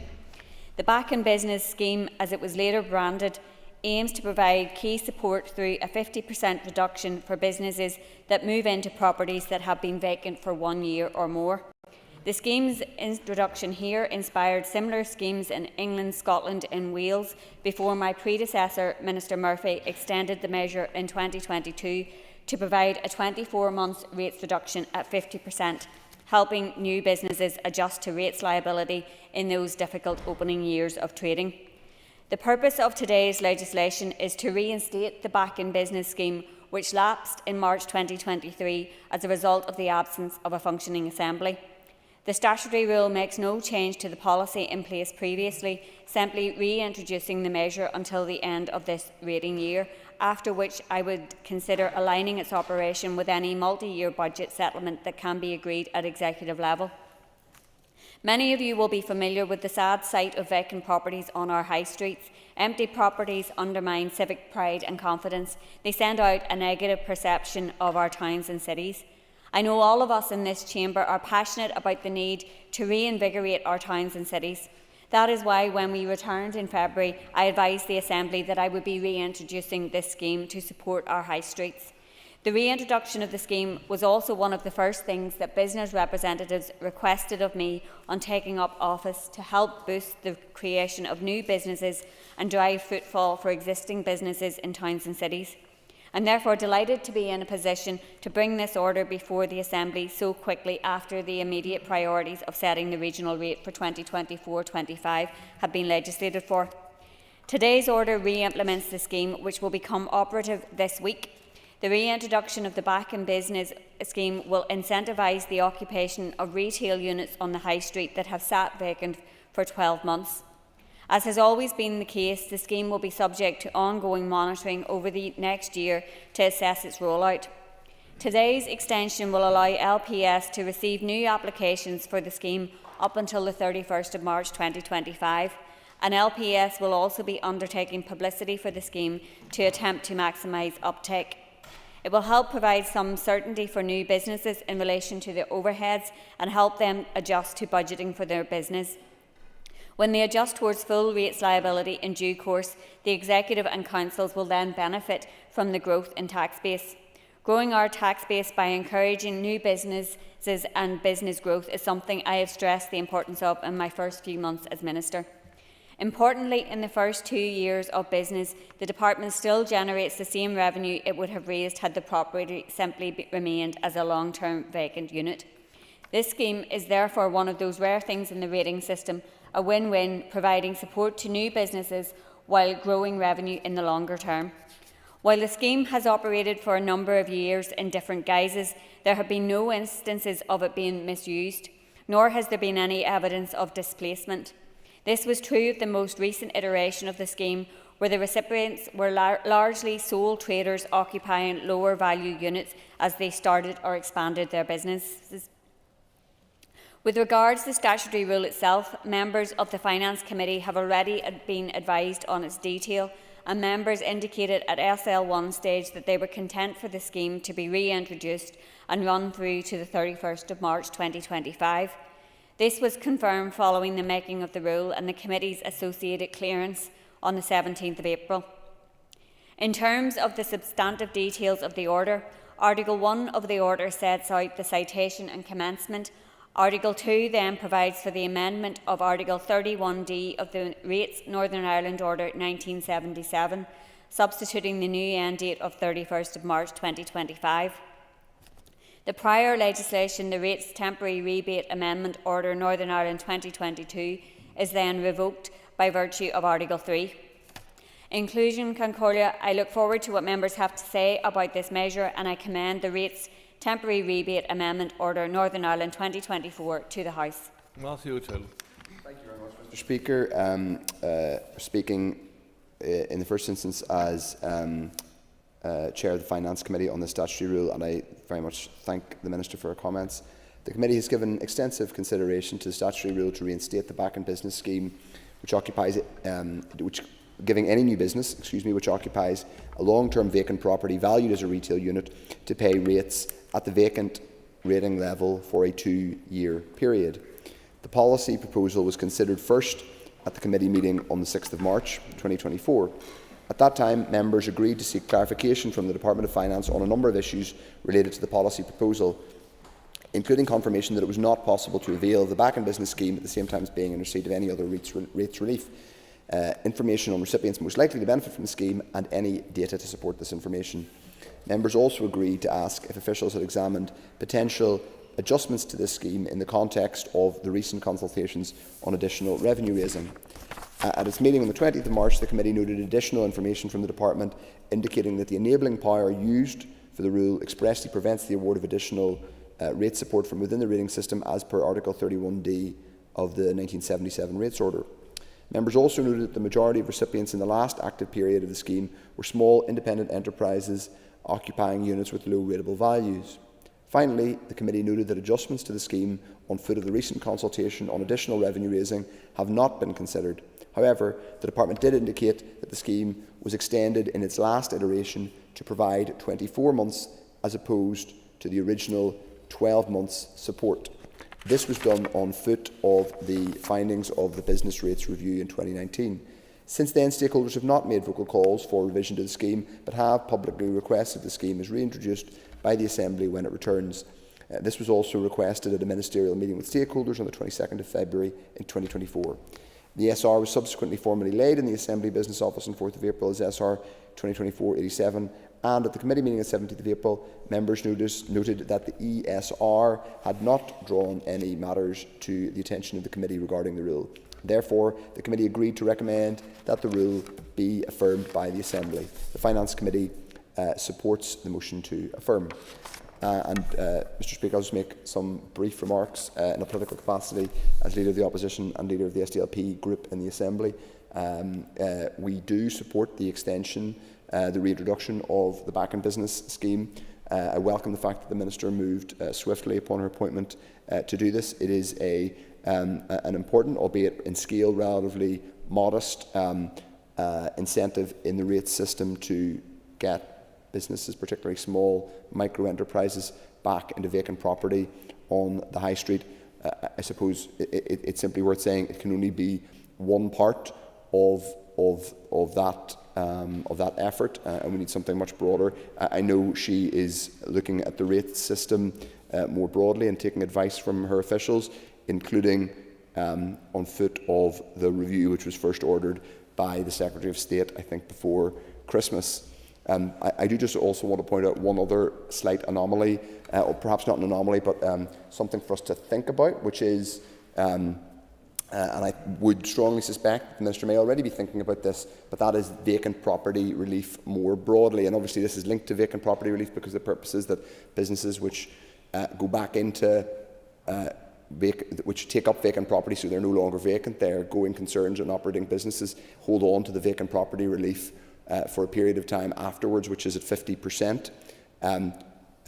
Can I note to the Minister that we know that this is the vacant property relief generally, as opposed to the back and business scheme, which keeps hold of the vacant property, is in Northern Ireland very generous. And that's not to say it shouldn't exist in the first place, but it is much more generous than in any neighbouring jurisdiction. And what that means is that we have some of the statistics which were contained in a written answer the Minister gave to me in the last couple of weeks, which suggests that more than of the businesses from, who claim vacant property relief, nearly 6,000 have been claiming vacant property relief for more than 10 years, and nearly 9,000 have been claiming vacant property relief for more than 5 years. That would suggest, at the most generous, a little bit of dead weight in that tax incentive, and that there is space to better target vacant property relief and to better do what the Minister is trying to do with the back in business scheme, which is to actually use it to incentivise people to get back into business rather than simply avail of a kind of never-ending tax relief on a property that in some cases it seems they have no realistic incentive or desire to let or to reoccupy themselves. If someone is claiming a vacant property relief for more than a decade, I don't particularly think they're doing their best to get that property let. Whether they, so I think we should think about that, and I would encourage her to look at it. I'm sure that's one of the things she is looking at. But more broadly, the SDLP supports this, the reintroduction of this scheme, which is useful, albeit relatively modest, and we welcome it being brought to the Assembly today. Thank you. Hold down for South. Thank you, Mr. Speaker, and I thank the Minister for her prompt action in bringing this to the House. We welcome the reinstatement of the Back in Business Rate Support Scheme. The scheme was created to incentivise business ratepayers to consider empty retail premises when looking for business property, and it gives any new business occupying the long-term vacant property valued as a retail unit to pay rates at the vacant rating level for a 2-year period. And we all know that our high streets are under incredible pressure, with shops and restaurants closing regularly, and the knock-on effect this has on our towns is widely felt, often devastating. On review of this scheme in the Finance Committee, we learned that the majority of recipients in the last active period of the scheme were small, independent enterprises occupying units with their low rateable values. So this scheme made a significant difference to those businesses which tended to be smaller and local. And I welcome this incentive to help small local businesses make a good start out. And a return to this initiative will support regeneration of our high streets while facilitating new businesses in moving into their first premises, providing opportunities for existing businesses to expand. It's a welcome boost as we strive to grow our economy in Northern Ireland, especially in the current climate where the cost of doing business poses significant challenges. We support this motion. Tennyson. Thank you, Mr. Speaker, and I rise just to echo support for the order and the reinstatement of the Back in Business scheme. As others have said, it is a relatively small but nonetheless significant policy intervention which will help to support the reinvigoration of our high streets and town centres into busy and vibrant hubs, and which should of course be built upon and supported through a cross-executive approach with the regeneration responsibilities of the Department for Communities, the role of the Department for the Economy, and also the role of our local councils. Our business community has been hampered by political uncertainty in recent years, and the Back in Business scheme is perhaps a tangible example of that. Despite the widespread support for the scheme and the consensus on its value that's apparent in this chamber today, it was suspended following the collapse of the Assembly in 2017 and again suspended in March of last year. During its last period in operation, the scheme helped support 101 new businesses, and so it does beg the question about the scale of lost opportunities due to the absence of this assembly. There's no doubt that having the assurance of a 2-year discounted rate relief will encourage new and expanding businesses to take that important next step, and is particularly important following the turbulence of the pandemic and the inflationary pressures and energy costs bearing down on our high street. But the lead-in time for a new business is often longer than a year, and so I welcome the Minister's commitment that she will look to include this relief in a rolling multi-year budget to give our business community the stability and certainty that they desire and that they require. In closing, Mr Speaker, and the Minister's probably tired of hearing me say this in debates, but we do need a fundamental root and branch review of rates reliefs as agreed to by the Assembly yesterday in order to encapsulate just some of the issues that the Chair of the Finance Committee has raised already. That is the best way to ensure that our rating system responds to the business demands and to ensure that it is fair, progressive, equitable and fit for purpose during challenging economic times. Thank you. I call the Minister, Keith Archibald, to wind on the motion. And I thank the Chair of the Finance Committee and all the members who have contributed. I believe this scheme is worth reintroducing because it can breathe new life into our high streets after what has been a difficult time for many businesses, while at the same time helping traders old and new deal with the cost of business, or the cost of doing business.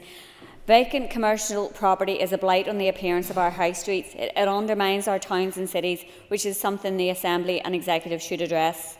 This measure can go some way towards addressing that. Back in business is also a good example of what we should try to do more of: strategic, low-cost interventions that make a critical difference to businesses, especially in a climate of fiscal restraint. And just to pick up on a couple of the comments that members have made, Matthew O'Toole made some observations that the committee had raised queries about and had some responses to in relation to the fact that businesses receiving this rates relief aren't able to also avail of other rate reliefs, and the recipients have been on evaluating the outworkings of the previous iteration of it, mostly small independent businesses.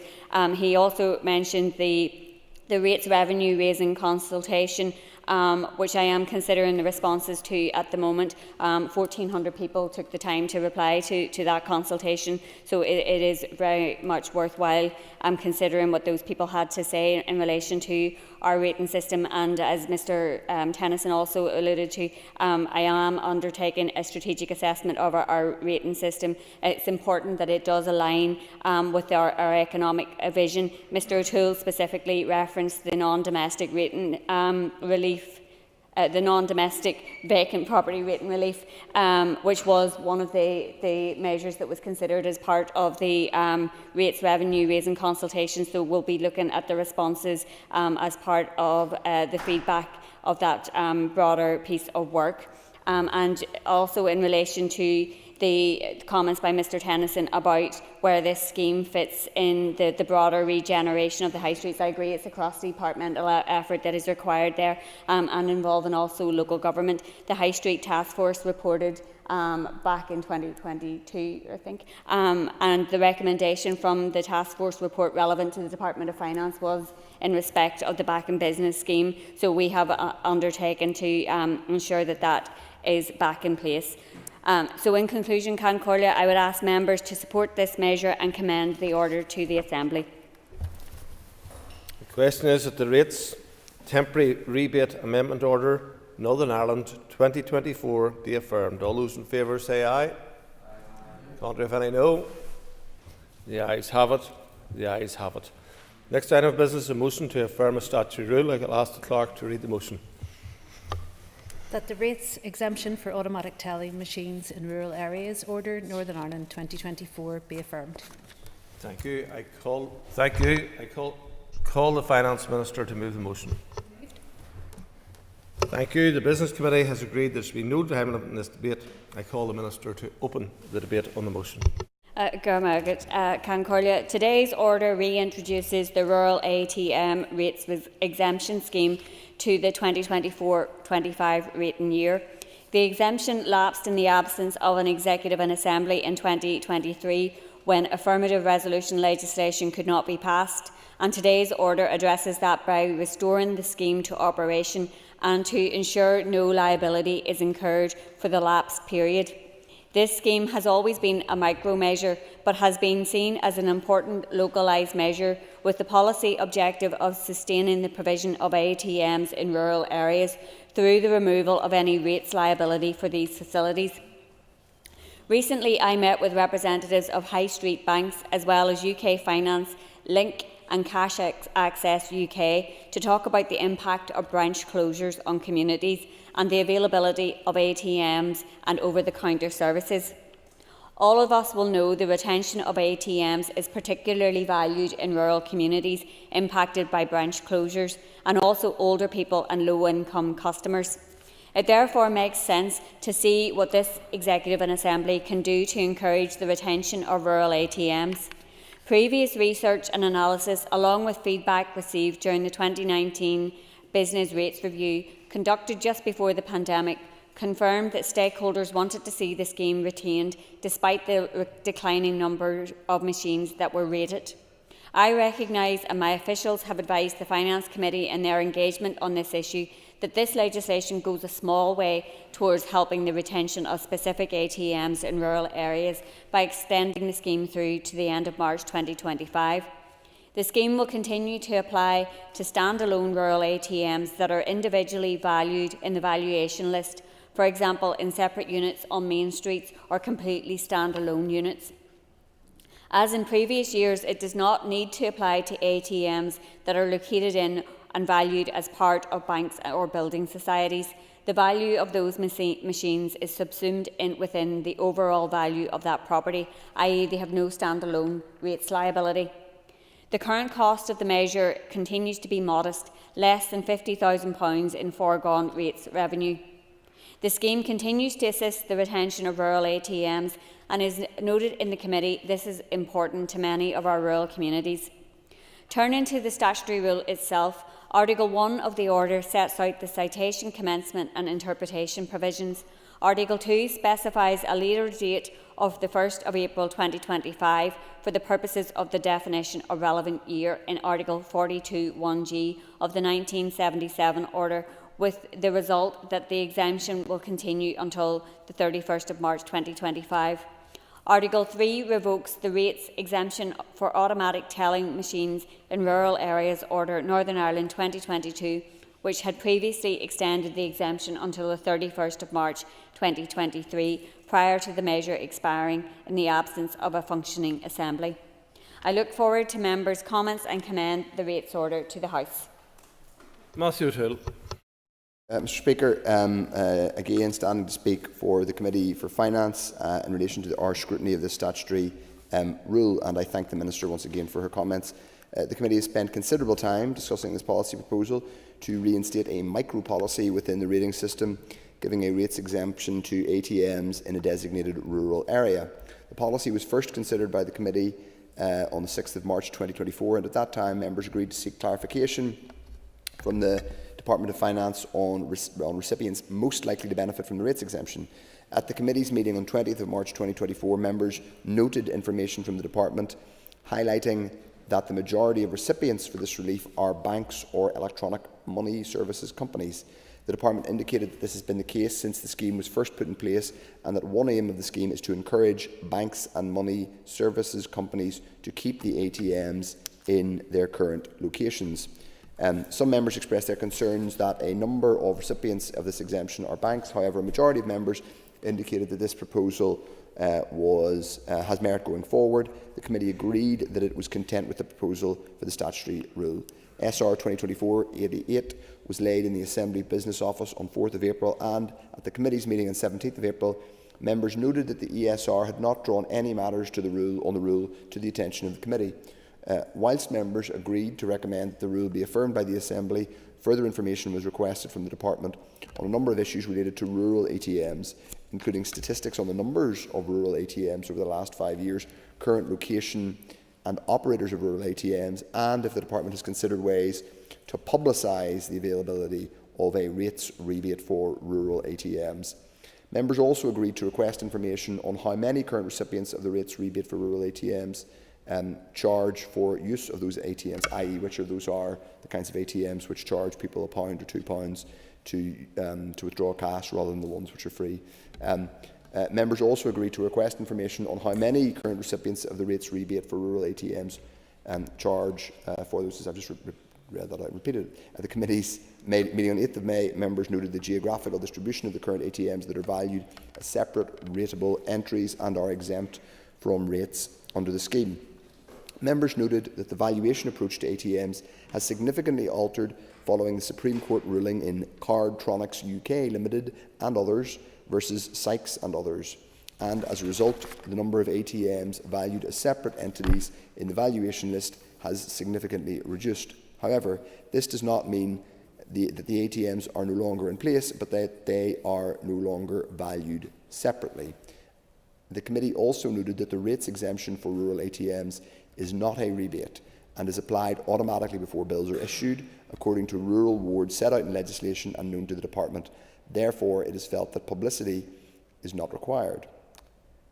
Finally, members noted that the Department does not hold data on which ATM operator charges for its services. During the committee's consideration of this rule, members have noted with concern the more general decline of banking institutions and ATMs in rural areas.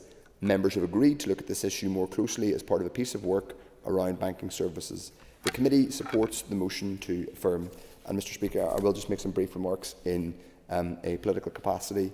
I would just say that we obviously support this, what is, in cash terms, an extremely small measure, but useful nevertheless. It's obviously vital for rural communities to keep hold of ATMs because access to cash is extremely important in all areas, but particularly in rural areas. And obviously, those cash services help to support things like small charitable community sporting groups and clubs in all of their activities and endeavours and fundraising.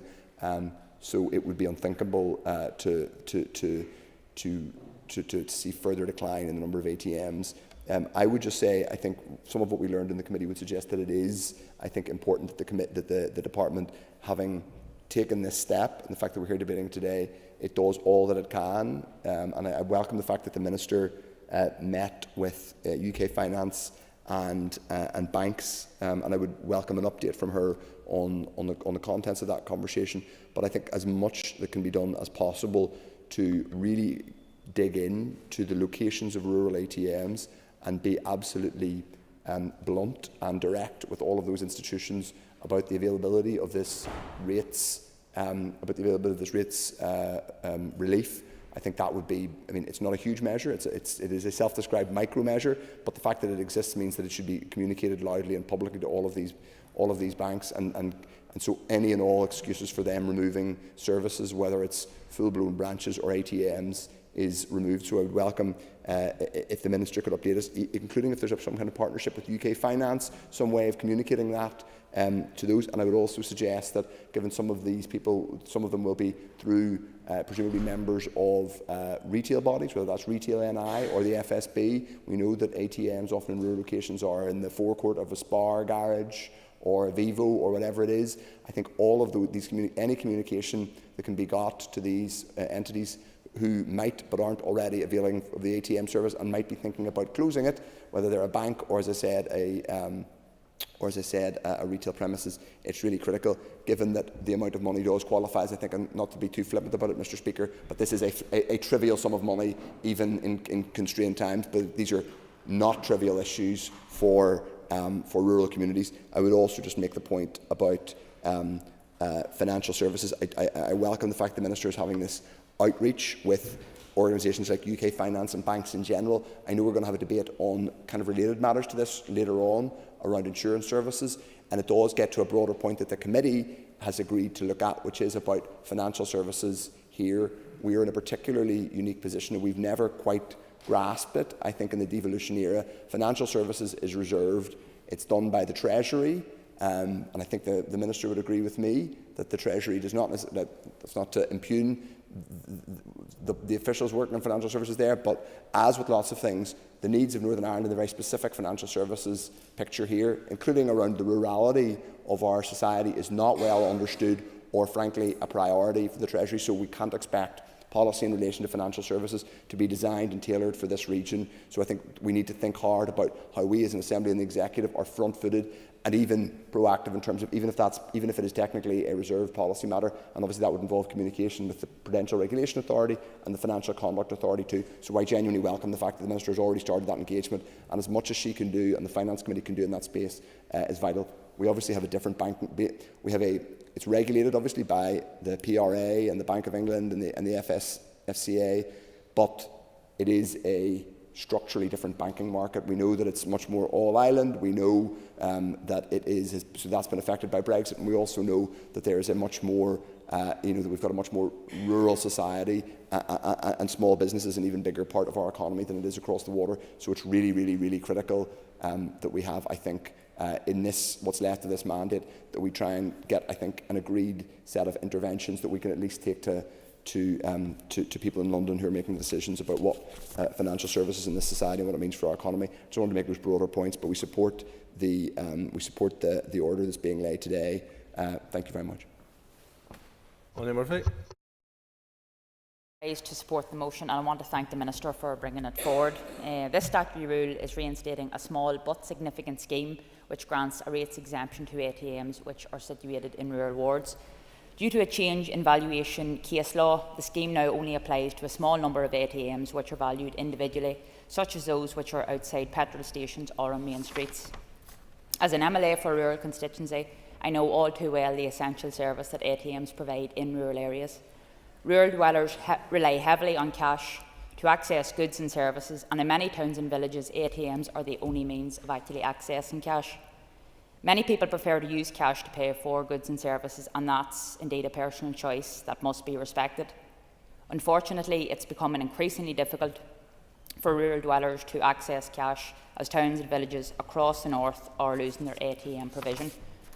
In recent years, many of the major banks have closed their rural branches, abandoning communities and leaving them without any face-to-face banking services. Cancolio Lisnaskea lost its last remaining bank branch in March when Ulster Bank made the decision to withdraw from the town. This was a corporate decision made in London with zero regard for the communities in South East Fermanagh. As of today, there is no 24-hour cash access in the town. The loss of this bank branch has been a huge blow, not only to Lisnaskea, but indeed the surrounding towns and villages that it has served for decades. The cost of living crisis and the rise of large online retailers are making it difficult for rural businesses to turn over a profit. ATMs are an essential driver for economic activity on our rural main streets and have a key role to play in rural regeneration. This statutory rule is an important step in protecting the remaining rural ATMs that we have left, and I hope it will also act as an incentive for rural businesses to provide ATM services in the next or near future. Speaker, and we welcome this rates exemption to ATMs in designated rural areas, and I want to take this opportunity to raise awareness of this exemption to encourage more providers to consider operating ATMs in rural areas like South Down, where I live and represent. Access to cash is a huge concern of people right across Northern Ireland, and especially in our rural communities, where you are many miles away from your bank and completely cut off when the internet or phone connections are down. With regular closure of local banks being reported, it's becoming increasingly difficult for people to access their personal banking and their own cash. Much has been made of banking hubs, but they are not the answer for cash access, as they simply offer a post office service over the counter to withdraw cash within office hours. They do not have ATMs, they do not provide access to cash in the evenings or the weekends. Further to my call for more access to cash is my emphasis on the right of people for free access to their own cash. And in response to my question to the Finance Minister, she indicated that 81% of ATMs in Northern Ireland are free to use as at Q1 2023, which, as she noted, compares favourably to 78% in Great Britain. However, I note the extremely rural nature of Northern Ireland and the fact that 19% of ATMs here charge people to access their own money is ridiculous. and I acknowledge that this Assembly does not have legislative authority in relation to banking. But in the absence of this authority, I welcome all actions that we can possibly take to improve free access to cash to individuals in Northern Ireland. The Finance Committee, I'm pleased to say, will be working on this going forward, and today I support this motion to affirm this legislation and take this opportunity to raise awareness of this exemption. We support the motion. Tennyson. Mr Speaker, and again I rise very briefly just to put on record the Alliance Party's support for this proposed rule, which will reinstate the micro-policy of a plenary rates exemption to ATMs in designated rural areas.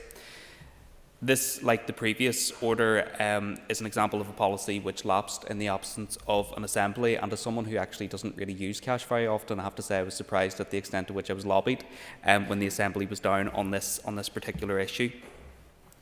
I welcome, however, that we are now in a position to reinstate the policy in this annual technical vote. A feature of our rating system since 2007, and having been consulted on twice since then, the exemption has a negligible impact in terms of cost or in terms of administration, given that Land and Property Services are able to automatically apply the exemption, but does have a hugely significant impact for our rural communities. And there is, as others have said, I think an important equality consideration around access to cash for our rural communities, but also for older people in our society who are not necessarily digital natives.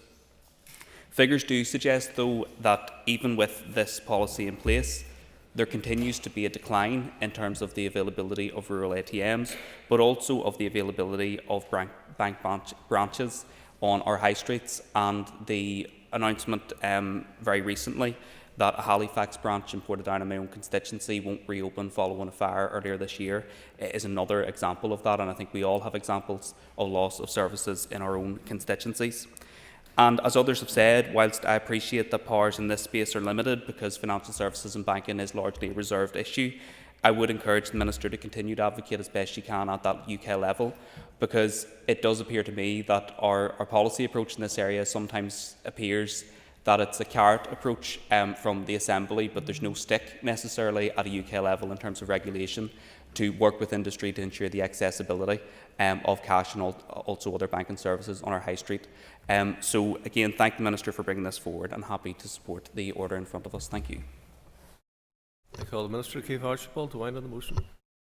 Thank you, Mr Speaker, and again I'd like to thank members for their useful comments both on the order and the wider issues relating to the extension of the exemption in rural areas.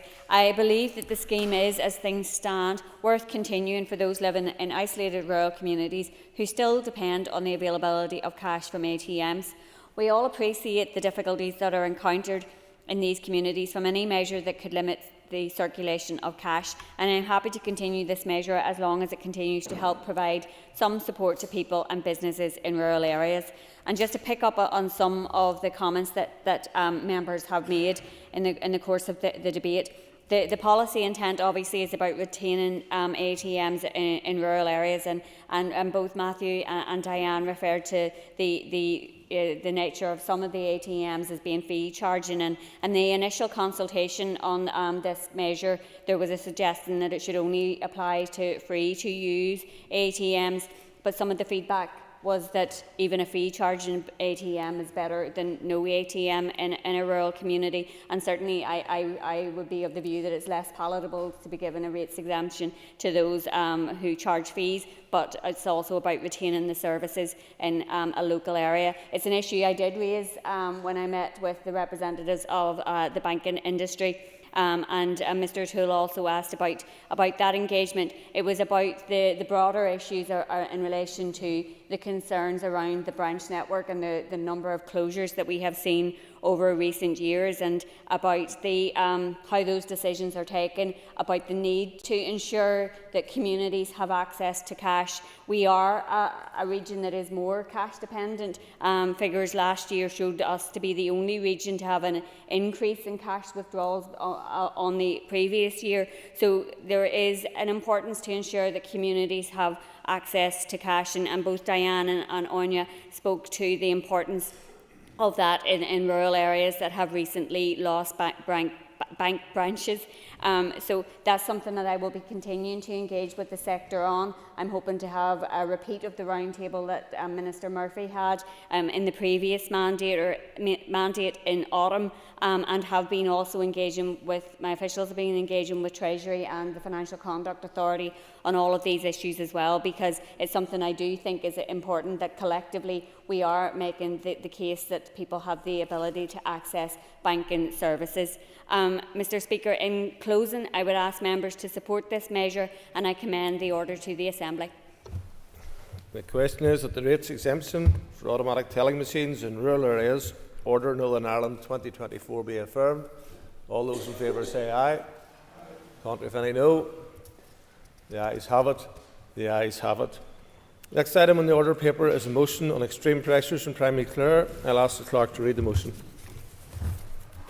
That this Assembly values the enormous contribution of those working in primary care across Northern Ireland, notes that this includes GPs, nurses, health visitors, physiotherapists, social workers and mental health practitioners, recognises that primary care is generally the first point of contact within the health service for those who become unwell, further notes the recent Northern Ireland Audit Office report on access to general practice, which found that almost 1 in 3 local practices have sought crisis support in the last 4 years, regrets the absence of a specific workforce strategy for general practice, believes the failure to train, recruit, retain and reward staff has limited progress towards the rollout of multidisciplinary teams in local primary care settings, calls on the Minister of Health to provide an indemnity scheme for GPs in Northern Ireland in line with arrangements in other parts of the United Kingdom, and further calls on the Minister to increase the number of GP training places and invest in an enhanced fellowship programme for newly qualified GPs as part of an ambitious, costed and time-bound plan to grow the primary care workforce. Thank you. I call Alan Robinson to move the motion. Thank you. The Business Committee has agreed to allow up to 1 hour 30 minutes this debate. The proposer of the motion will have 10 minutes to propose and 10 minutes to wind. As an amendment has been selected and is published in the marshal list, the Business Committee has agreed that 15 minutes will be added to total time for debate. Please open the debate on the motion. Mr. Robinson. Thank you, Mr. Speaker. How many of us that make up this chamber can say that we have never fielded a call to our offices from patients struggling to get through to their GP surgery? I would safely say not one of us. I can tell you of multiple complaints to my office, and I've struggled to access GP services. My staff have struggled. My family have struggled.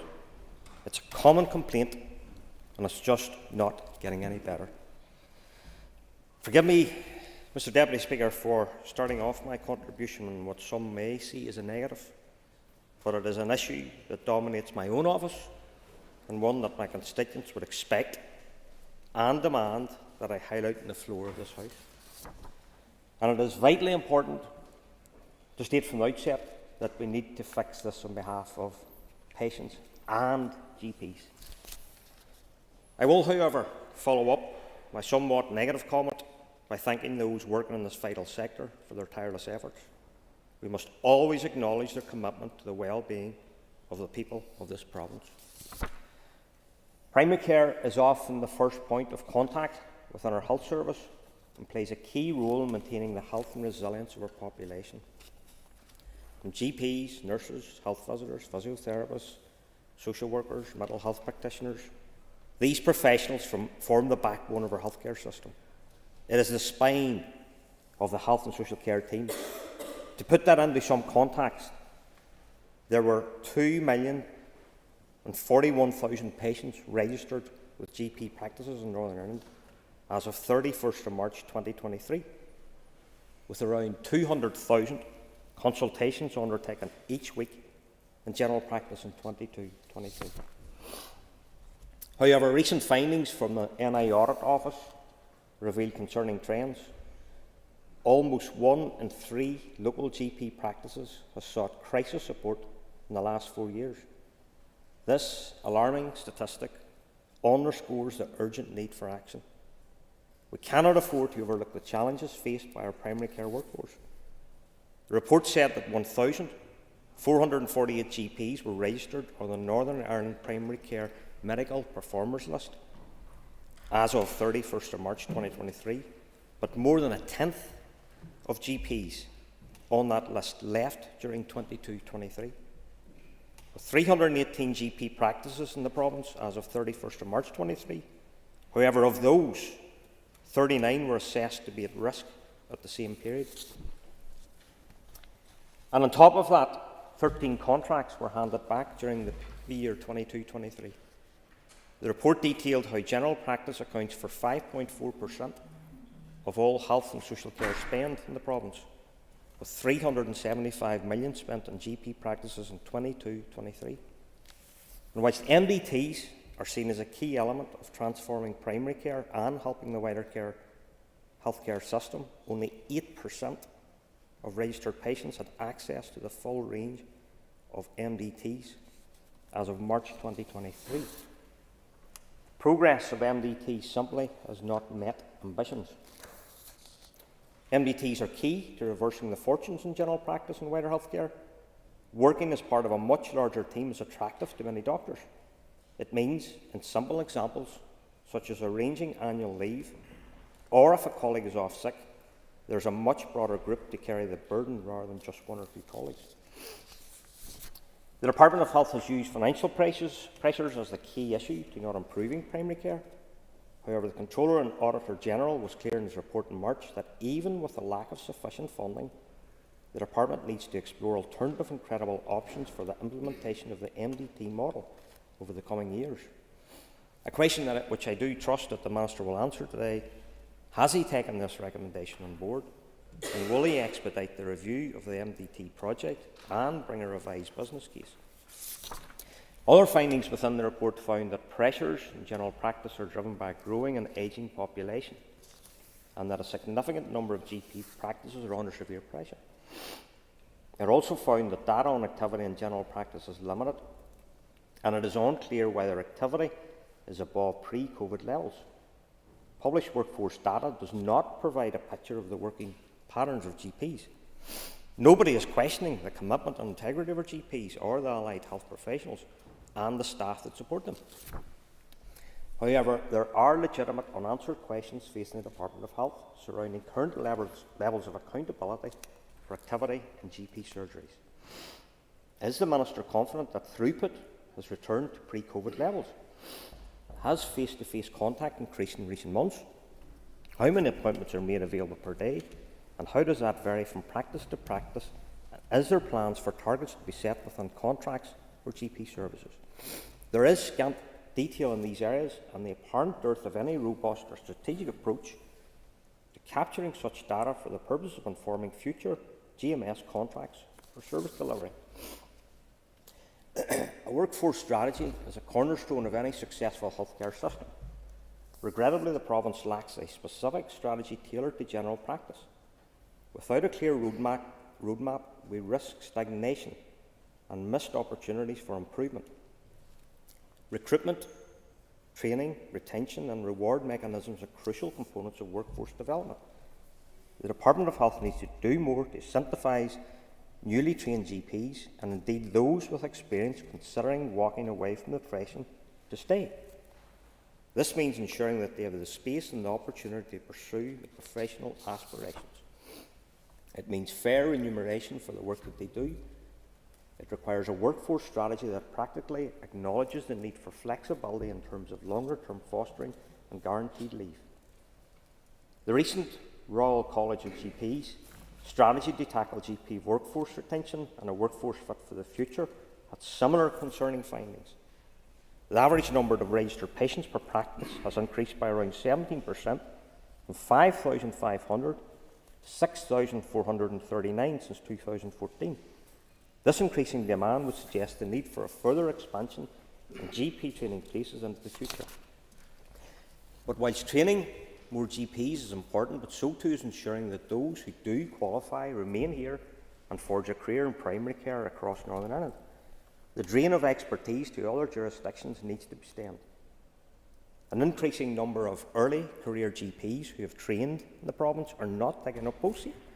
And according to the recent Royal College of General Practice survey, 29% of GPs stated that they would be fairly or very unlikely to be working in general practice in the province in 5 years.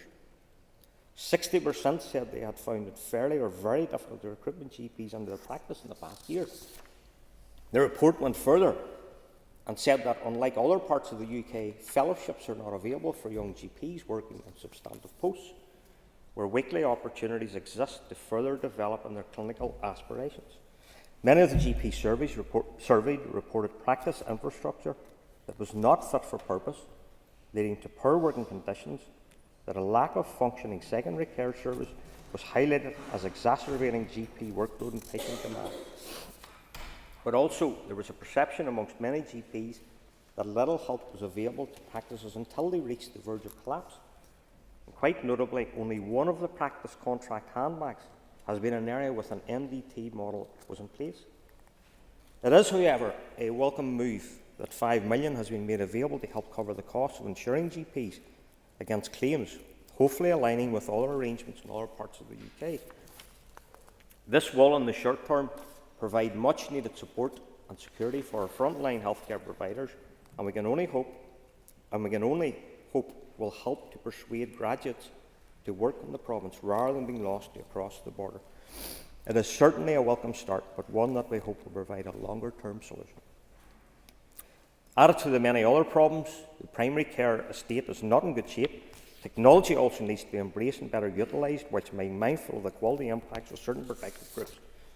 The morning rush to obtain an appointment by phoning the practice is utterly unacceptable. For a modern service, and new ways need to be provided.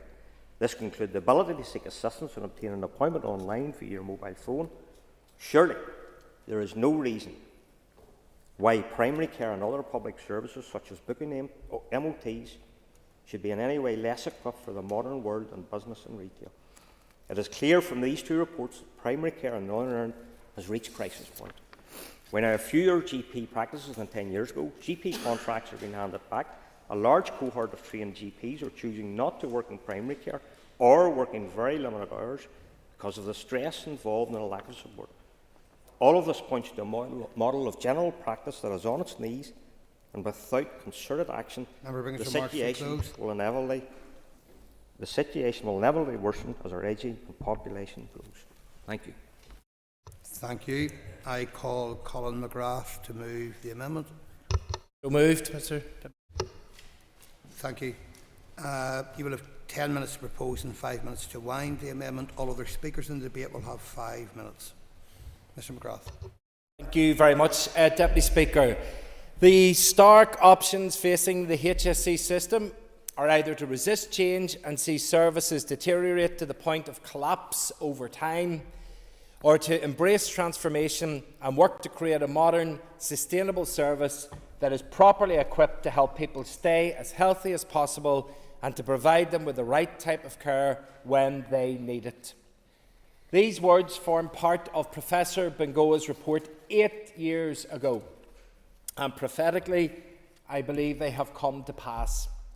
We are seeing the collapse of multiple services and the increasing waiting lists right across the health sector as a whole, and it is a deeply worrying time.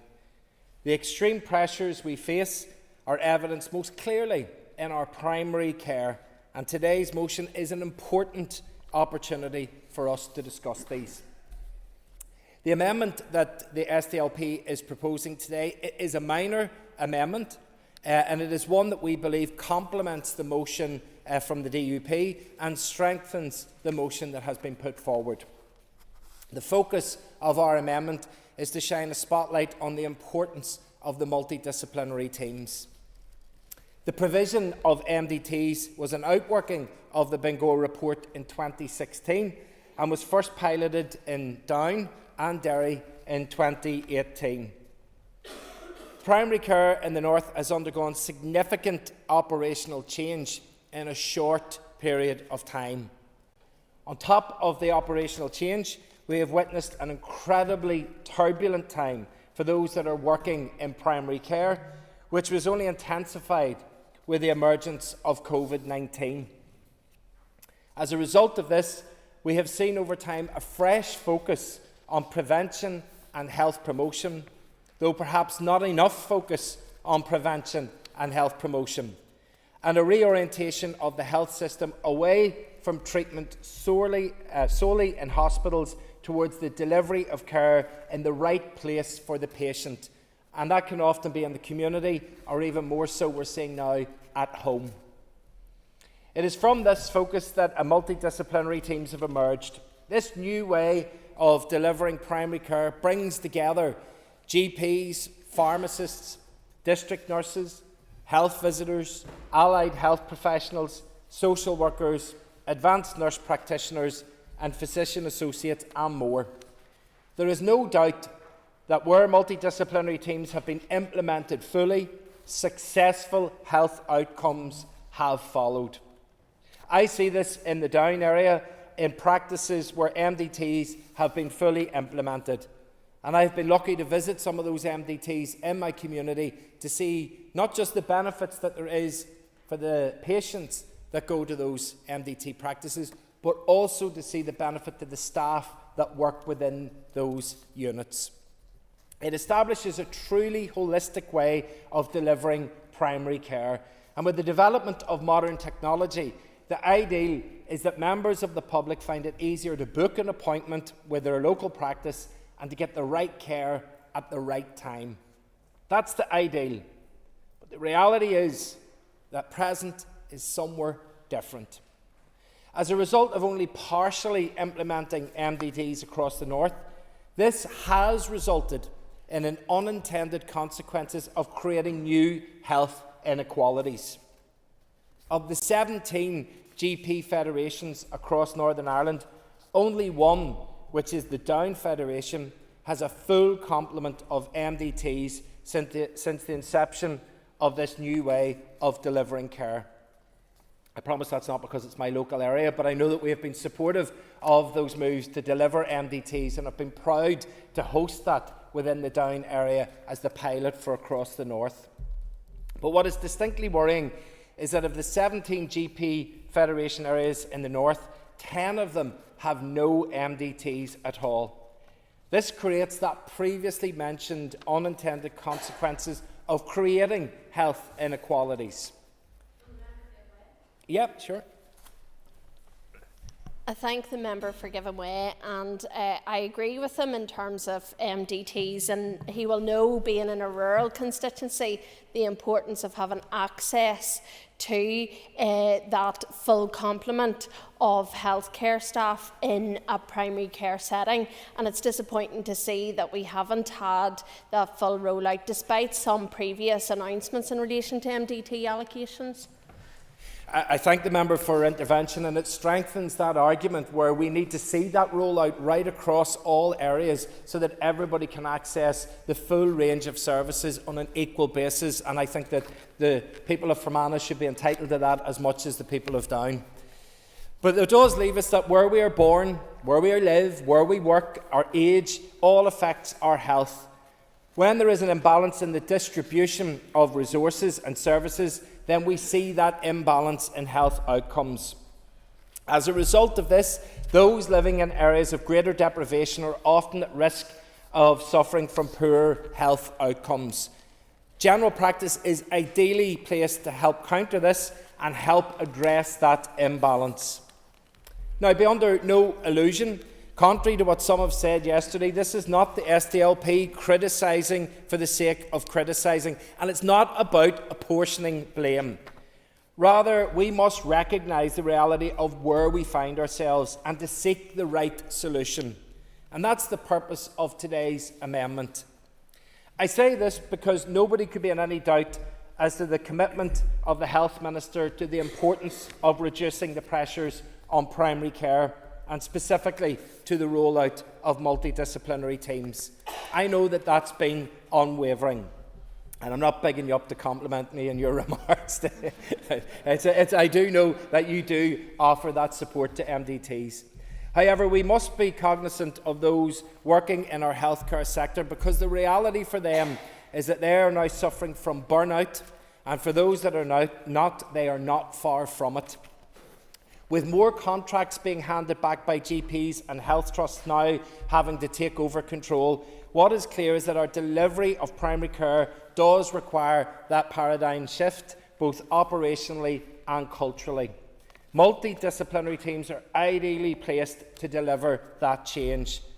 Operationally, the process of triage by reception staff is important in placing the patient with the mental health or the physical or social care needs that are most appropriate within the MDT professional at the right time. Culturally, we know that some members of the public are still reluctant to speak to our GP reception staff and only want to speak to their GP. And that is understandable, but it places another operational layer on top of our GPs who are already struggling. We are living in a post-pandemic world, and that presents new opportunities and new challenges. Today, more than ever, we need to unlock the potential of the health service in meeting the needs of patients. Today, more than ever, we need to ensure we are supporting our general practitioners to ensure that we not only retain our staff, but we make this career path attractive for future generations. I think the proposer of the motion has already referenced that. The Royal College of GPs recently published their document on a workforce fit for the future. Within that document, we hear the voices of doctors in expressing the factors most important to them. And the top 6 were work-life balance, income, workload, practice stability, ability to pursue a GP role with special interest, and a practice that has MDTs. It is important to note that where MDTs have been implemented, this can lead to enhanced practice stability. So much so that in practices that have the full complement of MDTs, only one contract has been handed back. And when this happened, the trusts were able to put the necessary structures in place to reduce the patient disruption. Access to MDTs also factored in GP's decision to remain working. The evidence couldn't be clearer. MDTs are essential to the present and future of our health service, and they must be rolled out fully. I would appeal to the Minister in his remarks if he could provide us with an assessment of the impact that the Finance Minister's proposed budget settlement will have on our ability to be able to roll out multidisciplinary teams. We know that the rollout of them is for the future stability of our primary care. We know that we must get the right finance delivered to the Department of Health to be able to deliver this transformation, which is going to strengthen our health service and make sure that it is indeed fit for the future. Thank you. Thank you. I call Liz Kimmins. And I thank the proposer of the motion for bringing this today. I think it's fair to say it's not an exaggeration to say that our health service is on its knees. Every single corner of the system is under severe pressure, and staff are working in the most challenging and too often unsafe circumstances. And every day this continues, patients are getting sicker, they need more and more care with less capacity to provide what is required, and something has to give. We hail the benefits of early intervention and prevention in healthcare, as this undoubtedly promotes better patient outcomes and ensures people can live well for longer, because whilst we know people across the north are living longer, many are living with a range of health conditions, languishing on waiting lists with a very poor quality of life, and many sadly even are dying on waiting lists. But we are in crisis management mode, trying to put money into our health service at the latter stages of a patient's journey, in some cases when it's already far too late, where more care is needed, which costs more and adds to the already colossal pressure on our health service. And in order to turn this ship around, we need to be focusing our efforts upstream, at the first point of contact for patients, and this is primary care. A properly resourced primary care service is critical if we really want to transform our health service and improve the health of our communities. There's not one member in this chamber who has not had a constituent come to them for help as they are unable to get an appointment with their GP, and this is worsening by the day. Just last week, another GP practice in my constituency has announced it will not be renewing its contract due to the huge pressures they are facing in delivering this important service. And that's a very difficult decision for any GP to have to make, and we heard that very clearly at the recent event of the Royal College of GPs. It is not a decision that any GP wants to take.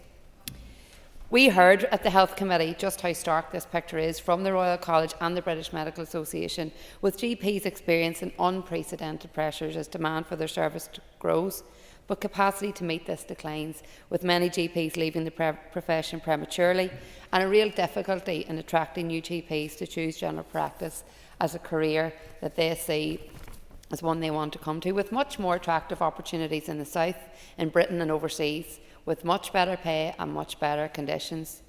And without a GP workforce, we simply do not have a fit-for-purpose GP service. And the impact of this on patients, staff and the health and social care system as a whole is far-reaching. General practice is often referred to as the front door of the health service, and every single person in our communities will rely on their care at some stage in their lives. And that's why it is vital that they're supported. And rolling out multidisciplinary teams and addressing indemnity are two of the most important issues, and a permanent solution to both of these would take enormous strain off the entire healthcare system. A GP practice with a full complement MDT, working with nurses, social workers, community pharmacy, mental health practitioners, brings care back into the community and crucially would be able to treat a variety of health, mental health and social issues, which will improve patient health outcomes, while also alleviating the pressures on our overall health system. But also utilising the broad range of skills, knowledge and expertise we have in spades across our statutory services, but also, equally as important, in the community voluntary sector. Across the North, we have a very skilled, experienced and agile community and voluntary sector, which are already providing invaluable support and services to some of the most vulnerable people in our communities, and without whom they would have no services or facilities which are critical for their needs. So it's absolutely essential that the community voluntary sector are an integral part of any future rollout of MDTs. To conclude, I think it's fair to say that there's no doubt the financial picture for the incoming budget is very challenging, but we cannot afford to stand still or to do nothing. We need to see a plan. We need to see a plan for this budget, but we also need to see a workforce plan, because this will support primary care. It will support staff in the jobs that they have set out to do. These are vocations, but it will also meet the growing needs of the patients and the people we represent. Thank you. And I call Neil McAllister. Thank you, Deputy Speaker, and thank you to the proposer for bringing this motion forward. And we are happy to support the motion today and also to support the amendment from the SDLP. Like many of the members in the Chamber, I am also inundated in my constituency office with requests from constituents regarding help for accessing their GP, and it's no surprise because the Royal College of GPs has said that in the last month, at least 128,000 patients have been impacted by practices handing contracts back or closing. We all know that access to GP services is the #1 issue that our constituents raise with us, but we know that there are many reasons as to why they are struggling to get that access, and a couple of those reasons I want to explore in my speech today. We know that primary care encompasses general practice. It also encompasses community care, mental health and dental care, and a large number of other services which represent people's first point of contact with the health service. I understand that the motion focuses today on GP services, but I do want to touch a little bit on the others throughout my speech, and my colleague will be focusing around the workforce challenges. I want to specifically focus on the funding issues that are causing the instability, because we do hear it every single day in our capacity as health spokespeople for our parties. There is a significant disparity between the level of service provided by primary care and general practice and the level of funding it receives from the Department of Health. The Royal College of GPs have highlighted that primary care represents 95% of care provided to the population across a lifetime, but despite this, primary care receives only 5.4% of the health budget in 22-23 year. We have all met with numerous different representatives from across the primary care sector, and they all report that the current level of funding is unsustainable, and unfortunately the consequences of this are clear. Since March 2022, as many people have mentioned before me, 25 practices have handed their contracts back to the department. 98 practices have sought crisis support in the last 4 years, That's 1 in 3 practices in Northern Ireland. And with existing issues around recruitment, training, conditions and pay, it is no surprise that the general practice workforce are choosing to practice elsewhere. And it's not just limited to general practice, and I'm sure other members will agree with me when they hear from constituents that NHS dentistry is also a problem. I note that there was an announcement of support for general dental services at the beginning of this month, and while the asks of this motion I have mentioned are around general practice, I want to ask the Minister if he considers this announcement premature, given some business cases are not approved and may not be approved until as late as August. Hopefully the Minister can address that, but I do recognise that this is focusing on general practice. The contract agreement announced last week was undoubtedly a positive step, and the BMA committee achieved a significant win, and I must congratulate them on all the work that they have been doing over the past few years. This £5 million to cover indemnity costs for 1 year must be welcome. And indeed, all of us have been lobbying the Minister both in committee capacity and as party representatives. But as the BMA have also stated, the progress that has been made needs to continue past this first year, and we need a long-term indemnity solution. It's crucial that we get this right and that the support is forthcoming. Primary care often represents the first point of contact with the health service, and it's no secret that the Health Minister has many competing requests for funding, and however, funding for primary care is an investment in the overall health service as a whole. GPs do and can provide more relief for A&E services. They can help to enable early intervention, which will inevitably ease pressures on waiting lists and lead to better outcomes for patients. Dental care is also crucial for oral health and can play a significant role in the detection of some cancers. Health visitors and social workers provide important support for vulnerable members of our community, and as the rollout of the multidisciplinary teams continues across Northern Ireland, we will see even more benefits to that overall primary care sector to identify any early health interventions that are required. I will also recognise that the multidisciplinary team is soon coming to North Belfast, and I do welcome that, but I just wanted to raise the point of capacity within general practice for these MDTs, as capacity in terms of space, location, is another issue that the Minister must consider. I'm happy to support the amendment and the motion today, and also hope that the Minister can answer the questions regarding primary dental care too. Thank you. Call Alan Chambers. Thank you very much, Mr. Deputy Speaker. And every opportunity to stand up and talk about the challenges facing our health service is welcome, even if occasionally, such as today, a number of the points been raised are sometimes out of date. And I don't make that comment to try to point score, but it is a matter of fact that this motion and some of what it refers to is perhaps coming a month too late. The recent agreement on the GMSAS contract has been warmly welcomed by many of the GPs that I've spoken to over recent weeks, and especially the announcements on interim payments for GP indemnity. Similarly, the direction of travel of shifting some services back into primary care rather than out of it, such as the recent announcement on vasectomy services, has reinforced confidence and has served as a useful illustration of what can be done with the right mindset. I think it's fair to describe primary care as the cornerstone of our health service, especially as given that 90% of all contacts with the health system locally take place at that level. Excuse me.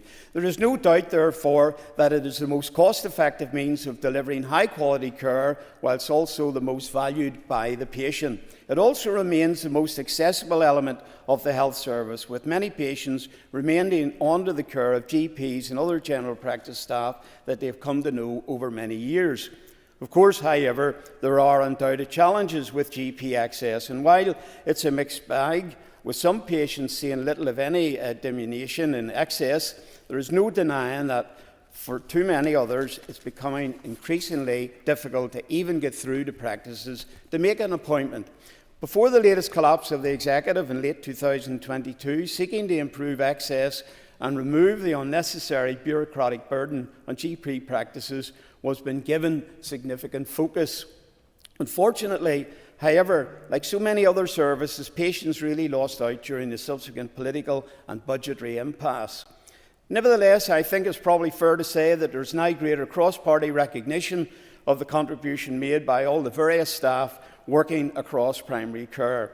Unfortunately, however, that rhetoric of supporting and investing within primary care has not always been demonstrated previously. For instance, the proposers of this motion rightly raise the issue of GP training places, stating, and I quote, believes the failure to train, recruit, retain and reward staff has limited progress towards the rollout of multidisciplinary teams in local primary care settings. That's absolutely right, but they show no regard for their party's culpability in that. They are the party that held the health portfolio for 5 years, from 2011 to 2016, when instead of investments being made in staff training places, whinging cuts were implemented.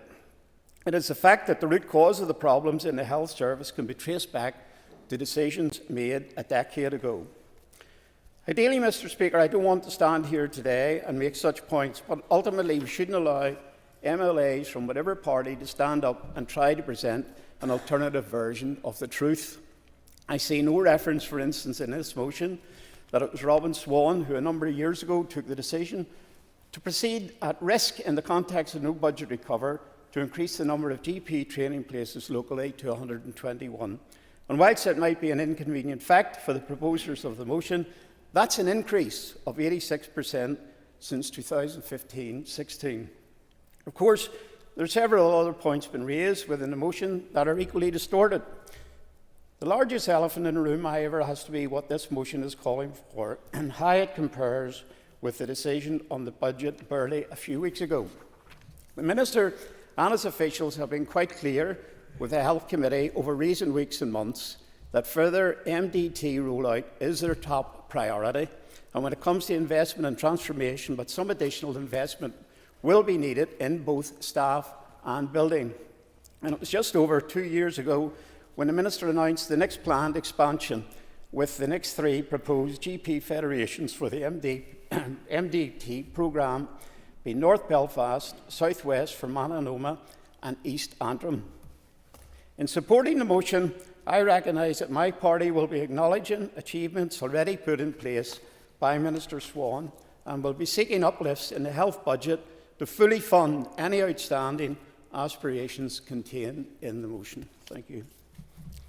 Thank you. Call Linda Dillon. Thank you, Mr. Deputy Speaker. This motion rightly emphasises the invaluable contributions of those working in the primary care across the North. But attention also needs to be drawn to the interconnectedness of primary care and social care services, both of which are essential pillars of our healthcare system. Primary care providers, including our GPs, nurses, mental health practitioners and our community pharmacy, play a crucial role in addressing the healthcare needs of our communities. However, it is vital to recognise that many individuals requiring primary care services also have complex social care needs, and that must be addressed to ensure holistic well-being. Challenges faced by primary care services, including the strain on local practices seeking crisis support, must not be underestimated. These challenges are often exacerbated by social determinants of health, such as poverty, homelessness and social isolation, which impacts individuals' ability to access and engage with healthcare services effectively. And at a meeting today with the SPPG, this was a point that I made. You know, it is not a case of hard to reach people. It is a case of services rather that are difficult to access for those people. So we need to ensure that we're delivering services in the places where people need them, and that is in their communities where they can easily access them. The broader social care landscape must be addressed. This includes investing in community-based support services such as social work, physiotherapy and health visiting, which are essential components of a comprehensive primary care system. To truly enhance primary care provision, it is vitally important that we see an increase in social prescribing and, crucially, the ability of health and social care professionals to develop links with early support services. Again, it is about that early intervention and prevention services, protecting our people, keeping them well rather than keeping them sick. Social prescribers can help to reach more marginalised and vulnerable groups within our communities. and this could have a transformative impact on health inequalities, improving outcomes for the health of our people. I appreciate that the Minister has worked with GPs in recent times to deal with the indemnity issue, and you have come to some interim solutions around that, but we need to see a long-term solution. And likewise, it is vital that the Department works closely with our community pharmacists and invests in a sustainable funding model to protect that service. We must not forget the importance of integrating social care into our primary care strategies, recognising that health and well-being are intrinsically linked to social factors, and it is only by doing this that we will genuinely improve the health outcomes for all within our community, and particularly for those within our marginalised and deprived communities. Thank you. I call Deborah Erskine. Thank you, Mr. Deputy Speaker. It would be hard to go past a week without someone in touch with me or my constituency office to talk about GP services. And whilst the common refrain is that it's difficult to get through on the phone to get an appointment, it is perhaps symptomatic of the pressure and the problems behind the scenes that are the cause and that we need to deal with.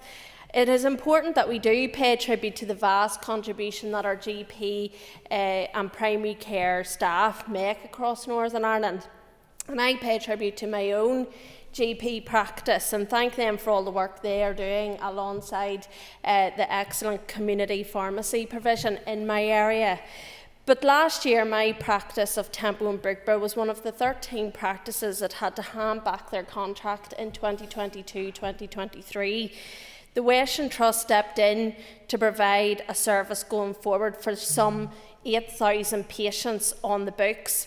And we've already seen practices close its doors in my constituency, such as Rosslea, a number of years ago. So how is this sustainable? In Northern Ireland, there were 317 active GP practices as of March 2023, a reduction of 33, equating to 9% since 2014. Yet the average number of registered patients per practice has increased by around 17% since 2014. It is clear that primary care in Northern Ireland has reached crisis point. We now have fewer GP practices than 10 years ago. The practices that are operating are not even redistributed across the province. GP contracts being handed back with increasing frequency. The rollout of multidisciplinary teams stalled. Many patients are frustrated with the phone triage service and have been unable to secure timely access to care. Contracts for GP services still do not contain performance targets, and a large cohort of trained GPs are choosing not to work in primary care because of the stress involved and a lack of support. The list could go on, and these problems will not be addressed overnight. However, the importance of delivering real change cannot be overstated. Previous evidence shows that over 90% of NHS contracts are with GPs, yet they only account for 5.4% of the health and social care spend in Northern Ireland. Training more GPs is a key pillar of the DUP's 5-point plan, but so too is ensuring that those who qualify remain here and forge a career in primary care across Northern Ireland. The drain of expertise to other jurisdictions needs to be stemmed. Recruitment and retention are two sides of the same coin. The Department of Health needs to do more to incentivise newly trained GPs and indeed those with experience considering walking away from the profession to stay. This is particularly true when you look at rural areas and the need to incentivise young trainees and GPs to stay in the likes of Fermanagh and South Tyrone. I welcome some of the news that the Department of Health announced an agreement on the General Medical Services contract with GPs for 2024-2025. However, I heard more detail on this travelling to Stormont through the media than I did either in a written statement or within this chamber from the Minister. Member give way. Yeah. The member agree with me that given the broad range of ministerial statements on number of important issues that it's regrettable that this issue didn't come to the Assembly via a written or oral statement. I thank the member for I thank the member for his intervention. I agree, because this is a huge issue that all of our constituency offices have been dealing with, and it's regrettable that it didn't come to this chamber for us to look at fully. Progress towards addressing long-standing lack of indemnity provision for GPs is welcome. However, this uplift in funding between practices is linked to annual contractual arrangements, and there is still a need to pursue and agree a long-term solution. Furthermore, we understand the desire for GP practices to have certainty in terms of cash flow. And equally, there needs to be a balance in terms of ensuring GPs are accountable for the performance against clinical indicators for the various illnesses and conditions they manage. Cutting ties with the quality and outcomes framework in the current GMS contract has raised concern in this regard, particularly given that the new Northern Ireland Assurance Framework does not seem to have been finalised ahead of agreement being reached between the BMA and the Department on this year's settlement. So can the public be confident that all practices are operating services at the same standard when these outcomes are not being recorded? For too long, budget issues and pressures have been the cry and the reason behind not moving to a sustainable solution. Stabilisation should come first, is what I've heard, but waiting around for stabilisation is clearly not working, and failure to act will see complete collapse of our primary care with a domino effect across the health service. Therefore, I thank my colleagues for bringing forward this motion this afternoon, which we will support with the amendment. Thank you. Thank you. And I call Danny Donnelly. Thank you, Mr Deputy Speaker. I thank my DUP health colleagues, Mrs Dodds and Mr Robinson, for bringing forward the motion today, and also my SDLP health colleague, Colin McGrath, for his amendment. We in Alliance will be supporting the motion and the amendment as mentioned. Some of the context has already been described, and certainly Alan pointed out the many practices that have sought crisis support over the last couple of years, and we all know, and we've heard from across the chamber today, we all know of practices in crisis who have been struggling or who have actually been closed in our areas. This motion represents an opportunity to acknowledge the valuable role played by primary care workers in Northern Ireland. As it rightly states, primary care is normally the first point of contact for people who are unwell within the wider health service, and it encompasses many different areas, from pharmacy, social work, mental health and physiotherapy, to name a few. One of the issues that we did pick up in the Health Committee was the impact that the waiting lists have had on general practice, and I think it has been alluded to earlier today. I think we'd heard that up to 20% of workloads of GPs are affected by people who are on or extremely long waiting lists here within Northern Ireland.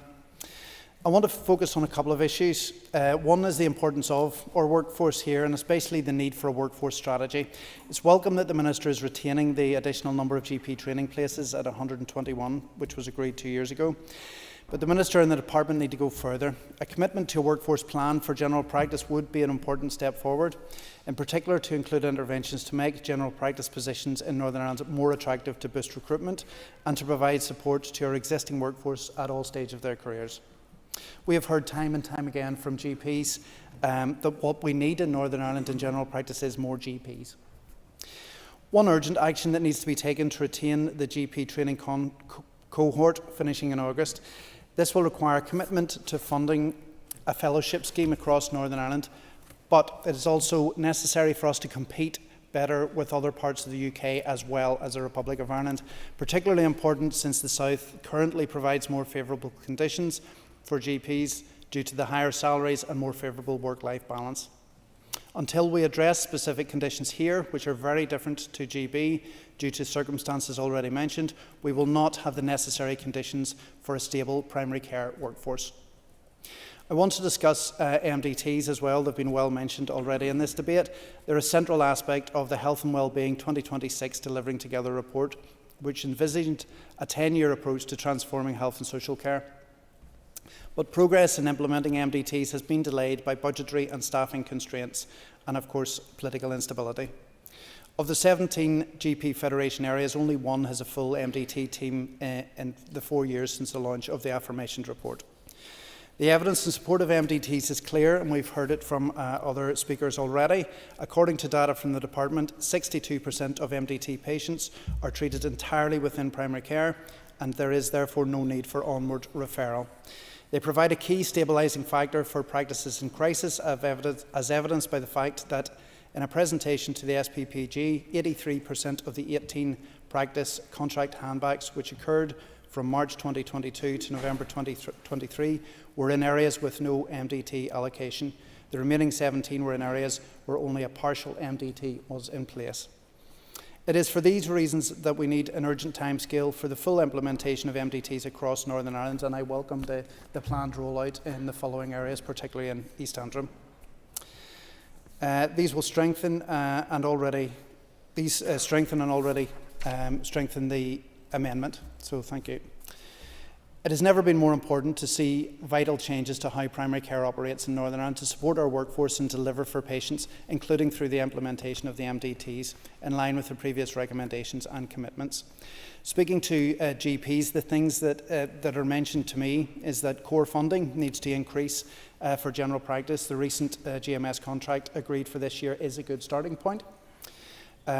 More is needed to prevent GP practices from failing. This would mean that we would have more GPs, and that would make general practice more viable for GPs to commit to. The expansion of MDTs is vital, although not a magic bullet, but it will maintain the level playing field between practices that have MDTs and those that don't, and this will equalise the delivery of healthcare across Northern Ireland. Thank you, Mr. Speaker. Thank you. I call Orlia Flynn. And I also welcome the opportunity to speak on today's motion. I'm happy to support the motion and also the SDLP's amendment. So I think that it's important at the outset just to acknowledge that in the debate the primary care does also include, I know it has been mentioned by other members, but it does also include community pharmacists as well as our GPs, nurses, mental health practitioners, social workers and health visitors, who all play such a crucial part in providing healthcare for the public and crucially in our local communities that we live in. And I suppose even just personally speaking, I can say that, I can't complain in terms of the care that I've received from my local GP surgery in West Belfast, Ballyowen, and again, the local pharmacy, Coopers. This is over years and years and years of obviously dealing with me and my family. I don't have any complaints to make, and in the past year, obviously I had my wee son Torn a year and a half ago, so the health visitors been coming and going to visit me in Torn, and I can't fault any of the care that I've received, but I'm also conscious that not everyone has the same experience, and given the pressures that have been outlined in the motion and the amendment, different GP practices and different pharmacies and health visitors and all the rest will be feeling different types of pressure. And that's going to have an impact on, not everyone's going to have the same experience in terms of how many phone calls it takes to get through to the local surgery, or, how long they're going to be waiting to see a GP or to see a health professional. So, although some of us might have, and I think it's important, but also to note the positive experience that people are having. So, I know it has been said by all of the speakers as well that no one's taken away from all of the brilliant work that GPs and health professionals in primary care are carrying out. But, I don't think that anyone's in denial over, obviously, the massive pressure that they're under and how we can hopefully help support them. And I know that, again, over the past number of weeks, MLAs have been receiving, we've had the briefing sessions up at the Health Committee, and then MLAs have been receiving emails into our inboxes from different GP surgeries and practices from right across the north. And, to be fair, the emails that we're getting, you can sort of sense the stress, the exhaustion, and they have been highlighting the different pressures that they're obviously genuinely under. And I know the Minister will be aware of all this anyway. But some of the emails that we have been getting through, they basically are telling us in their own words that primary care and general practice is at the point of failure, that it is failing because of the strain that it's under. They're talking about widespread destabilisation, and then, as we've heard, the increasing number of practices that have had to hand back their contracts And again, we know it's linked to the same issue of not enough investment of workforce, the same issues that are cutting right across all the problems that we have right across the health system at the minute. But I think that Alan, there's no point in listing the members because Colin and Danny, I think most of the members that mentioned those stats around the number of practices that have closed, that really stark statistic that that a third of practices are in receipt of that additional support and intervention from the crisis team. And that is a really, really high amount. I mean, I do think that that is really worrying when you think of all the practices that we have in the small place that we live. The fact that a third of them are getting that crisis support from that specialised team, I do think that is really worrying. And then obviously you have then the additional problem of all the GPs that are leaving, and as we know, that a lot of them are going south for better pay and better conditions. But it's just to make the point that the arguments that are being made in this debate, we are receiving them directly from the general practices and from the GPs themselves. Do you know? So, and I also know that the Department of Health and the Minister, I'm sure he's across all of this detail already. So it's just what we can do to try and help the situation. In terms of the MDTs, everyone's touched on it. And I do think that, like, again, that is a really worrying postcode lottery. The fact that we do only have, out of all of the 17 federations, we only have one that has the full complement of staff. I know the intention is there to try and expand on that, but I don't even think it's good enough to expand it from one GP federation to 3. It needs to be across all 17, and I know in an ideal world, with an ideal budget, that the Minister would do that, but I just think it's so unfair to leave certain people in a postcode lottery where one GP surgery has the MDT and another doesn't. So hopefully today's motion and the amendment can see some progress in these issues. Thank you. Thank you. Call Justin McNulty. He's not in his place.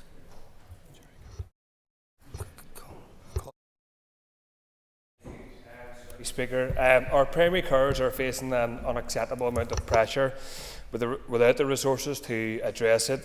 And while demand continues to escalate, the workforce is becoming more and more depleted. The real-term funding cuts in general practice have created an unmanageable burden. And to neglect and abandon the people who are holding up the foundation of our health service is both cruel and unacceptable. And this is a crisis that has been unfortunately building for many years, and I don't think the necessary action has been taken to address the scenario. And it shouldn't be surprising that the pressure was contributed to such poor retention in GP health services, with over 1 in 10 doctors leaving the sector in the last year. Privatisation and austerity measures have also eroded the capacity of our healthcare system to function more generally. I think we need to look at raising, Deputy Speaker, the market principles that have been enforced in the health services to stop treating GPs as businesses, as business owners, and let them be doctors. And it would be beneficial, I think, Deputy Speaker, for this Assembly to consider the Cuban healthcare model, and one which has the highest doctor density in the world, one which focuses on the need-based allocation of carers to communities, and a comprehensive state-backed system that doesn't allow for extreme financial and workload burden on their workers. They have already eradicated polio, malaria, tetanus, and also, I believe, the only country, I think maybe in the world, or one of the only country in the world to eliminate mother-to-child transmission of HIV. Why isn't it, as somebody asked, why isn't it being promoted as a great case study? It was asked by Dr. Claire Lanham of LSE, and I suggest, like most things, it's probably down to politics. And in a reversal of trends across the world, Cuba tends to send its doctors across the world when crises emerge, be they natural, viral or whatever.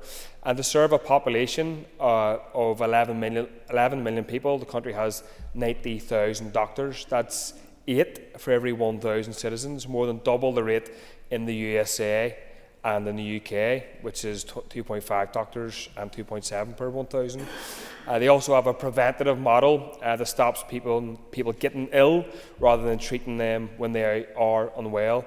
I think we need to adopt more of that approach to stop the car at the top of the hill rather than intervening when it's crashed at the bottom. Too often our health system tries to play catch up with people's health when it should be intervening at a much earlier stage.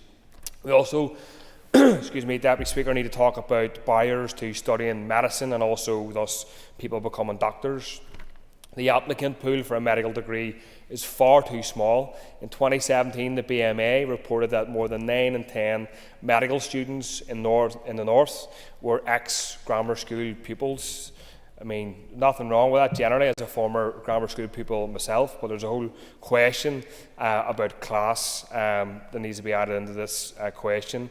The medical profession generally needs to represent the society it serves. It cannot be the sole preserve of middle and upper class kids. And when you have university fees of almost $5,000 a year for 4 years, it basically sends a message to working class kids: you need not apply for medicine, and that's completely unacceptable. And recognition, Deputy Speaker, of our healthcare practitioners is not enough. It doesn't recruit and improve the retention of GPs. Our system needs complete transformation in order for these workers to do more than survive the pressures of their day-to-day work. We need our executive to supply a budget that will amend our health service to at least 6%, to have at least a 6% budget increase each year to stand still, which is completely unacceptable. In terms of GP contracts, they need to be addressed. We need to end the system that treats GPs that starts to treat them as GPs and public sector workers rather than private sector businesses, which would take the pressure off them in terms of insurance and other costs, but also allow care rather than making money in some cases to be the main factor. We are remiss not to mention the junior doctors as well, Deputy Speaker. I believe a motion is coming up on that next week, but we need to pay them what they are demanding and what they are owed if we're going to have a sustainable GP and healthcare sector in the years and months to come. Thank you. Thank you, and I call Justin McNulty. I rise to support the motion as amended by my party, the SDLP. I welcome the opportunity to speak on this motion today. I regularly visit Disraeli Hospital to speak with staff and patients in the hospital corridors and at Craigavon Area Hospital, where I visited also. It's there where it's plain to see the outworkings of the crisis in primary care firsthand. Far too many people are presenting at accident and emergency departments because they cannot get appointments with their GPs, or because of delayed appointments with GPs and the health impacts as a consequence of those delays, or because they just give up and just don't go to see their GP, and then the impacts are even exacerbated further. Far too many people are lined up head to toe on trolleys, chairs and hospital corridors waiting for prescriptions to be dispensed, often waiting essentially for primary care because they cannot get an appointment with their GP. Now, I don't for a second blame general practitioners for the crisis in primary care. Far from it. GPs and their staff are doing what they can with the resources they have available to them, but unfortunately they are suffering from poor management and a lack of ambition from the health establishment. Take, for example, the long overdue health hub in my own constituency. The development of this hub in Uri was announced in 2013. It was recommended for fast tracking and was expected to be operational by 2016. 8 years on from that expected opening date, not a single sod has been turned on the site. I have lobbied extensively on this issue, and whilst there are always unforeseen project issues, I do not understand nor do I accept that it is reasonable for people in my constituency to wait any longer for a health hub that was promised to them over 10 years ago. Is it any wonder that the people of Newry, South Armagh and South Down believe that they are always the last to get and the first to lose? And what I'm saying in essence is that whilst I welcome the opportunity to speak on this motion today, we need to get the basics right. Access to health services is a critical issue for people I represent, and they have a right to expect that promises made are promises kept. In Mullaban surgery in South Armagh, I particularly welcome the component of this motion which calls for the extension of GP indemnity insurance to the north in line with arrangements in Britain. I think the heart of this motion is correct in identifying and seeking to remove the burdens and barriers in front of primary care practitioners. My family's own local GP surgery in Mullaban has had tremendous difficulty in recruiting a managing GP after the departure of the long-standing local doctors in that practice. Doctors Dean and Maguire left a lasting legacy of care and compassion for their patients, and they are missed by all, as is their predecessor, Dr. Smith. During my efforts to secure a replacement GP in Mullaban, I advocated for special incentives to entice an appropriate managing GP to the surgery, but those calls fell largely on deaf ears, with the health authorities seemingly preferring to stick to established policy rather than acting innovatively.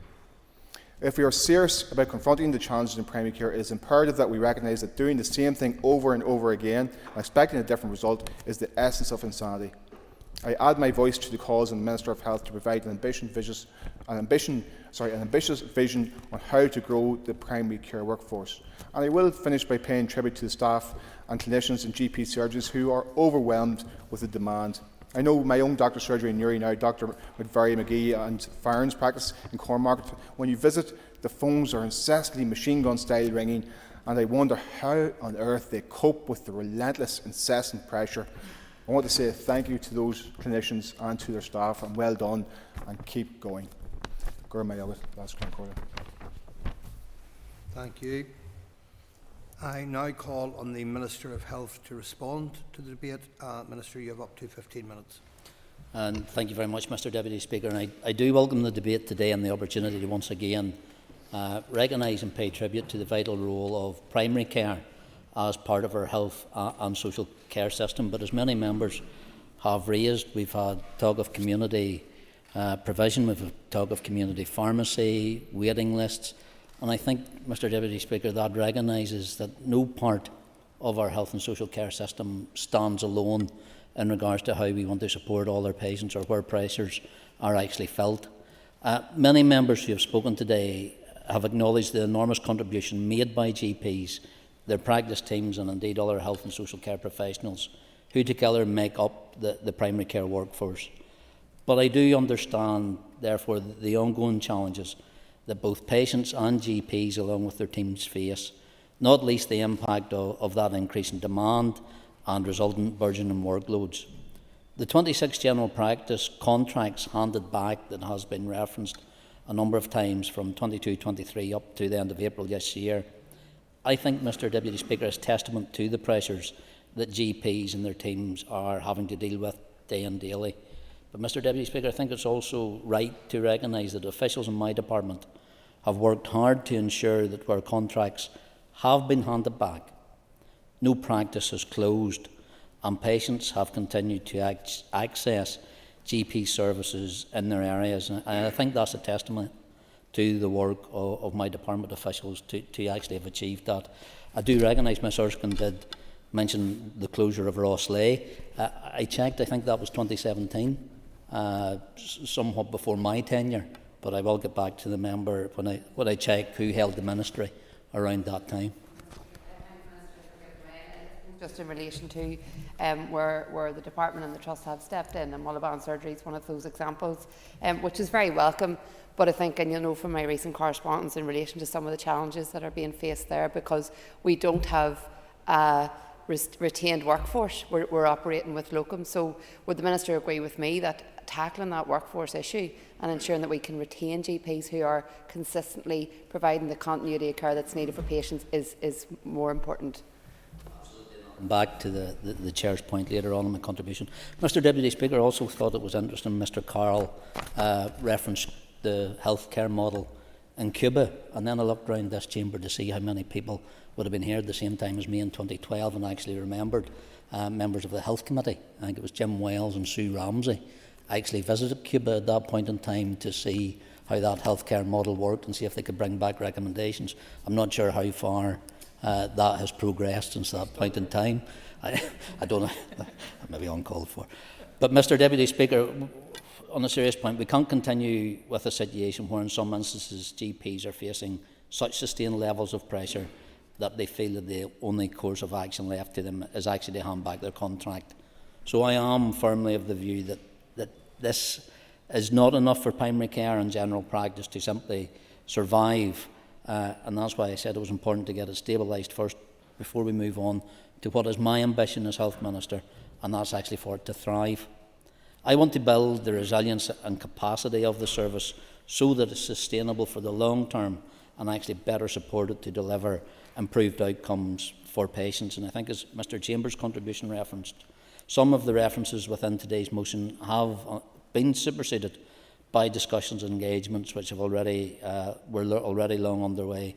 For instance, only last week I was pleased to announce that agreement had been reached for the 24-25 General Medical Services contract.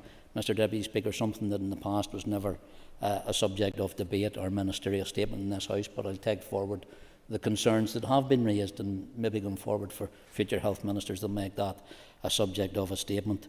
So in getting to this position, I appreciate the constructive and positive approach to those negotiations taken by the leadership of the Northern Ireland General Practitioners Committee.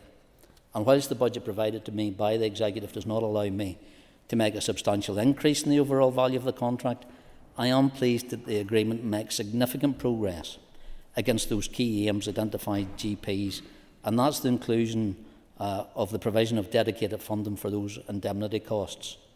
Importantly, the new contract arrangements will provide GPs with greater certainty over their income throughout this year, as well as reducing administrative burdens and associated costs to practices.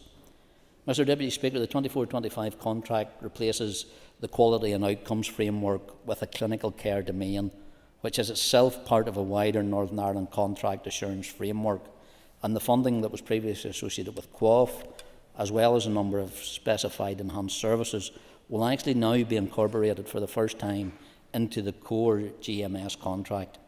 So it's important to stress that in bringing QAF and enhanced services into the core contract and under the new contract assurance framework, GPs will still be required to deliver these services to their patients as clinically appropriate. And I know that GPs have raised concerns previously about indemnity, and I'm pleased therefore that this year's contract, for the first time, provides dedicated funding of £5 million to practices to support the costs of indemnity, which is an interim measure as has been identified, pending the identification of a long-term model for future provision. Mr Deputy Speaker, that was a promise I made to general practitioners before I left office the last time, and it's a promise I've kept. My department is committed to identifying solutions to address this issue, and work is continuing on options appraisals through the business case process, which will result in the identification of a proposed way forward for GP indemnity here. But I'm under no illusion that the new 24-25 contract is going to resolve all the challenges faced by general practice. So with the limits on the funding available to me, to put it quite simply, it won't, and I don't believe it can't. But the motion refers to the Northern Ireland Audit Office recently published report on access to general practice, and I have welcomed the publication of that report because it holds up a mirror to the current state of general practice. Its findings reflect my own assessment, my department's own assessment of the challenges actually facing our service. However, and I want to be clear on this, the issues impacting general practice are complex and do require a sustained long-term response. There's simply no short-term fix, and it will take time as well as resources, but we are committed and determined to deliver for primary care, for its workforce and for patients. And central to this is to explore how we can make primary care and general practice more resilient, improve demand management and access to GP-led services, and strengthen the GP workforce. So in terms of demand management and access to GP services, we've already started to do this. A set of principles has been developed with the support, which will support a more coordinated and streamlined management of the interface between primary and secondary care, actually clarifying those appropriate responsibility for patient management right across those two sectors. And I'm asked regularly, Mr Deputy Speaker, including by members of this place, when general practice will go back to normal or how it used to be. Yet, as Minister, I need to be honest and say that we have a growing and ageing population, living with more and complex chronic conditions, and which over time is leading to increased demands on our GP services. So in a standard week, as has been mentioned, our General Medical Service clinical teams are carrying out over 200,000 consultations, over which half are currently face-to-face. So I fully understand that there will be times when people are frustrated that they cannot get through to their GP practice without those numerous redials.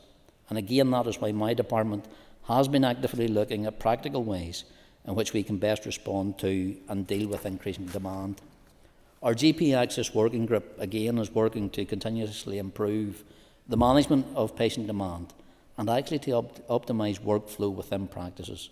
That group is also exploring how technologies can further develop improvements in accessing services for practices and patients alike. I'll give way to the member. Would the Minister agree with me that there has to be a way found, though, to try and prioritise those patients who are trying to reach their GP.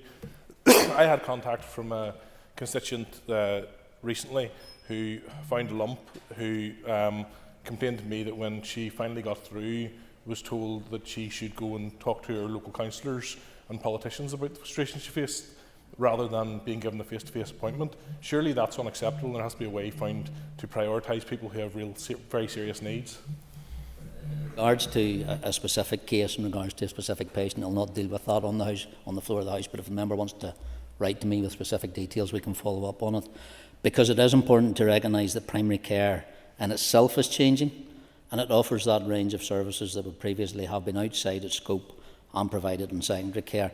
And as an example of that, Mr Deputy Speaker, in April I announced that regional vasectomy services in Northern Ireland will be fully transferred from secondary care to primary care to be provided by GPs with the required funding moving from trust budgets into primary care. So initiatives to extend the range of services provided in primary care are also happening at a local level.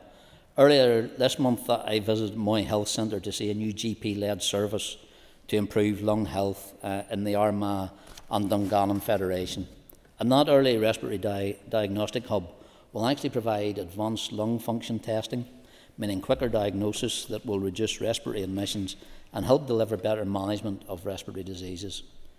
Deputy Speaker, these are just a couple of examples of how primary care is evolving, actually providing a broader range of services closer to people's homes and improving the patient experiences. I think Ms Dillon referenced in her contributions.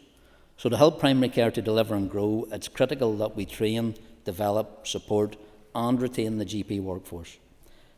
In my previous term as Minister, I increased the number of GP training places to 121 by direction.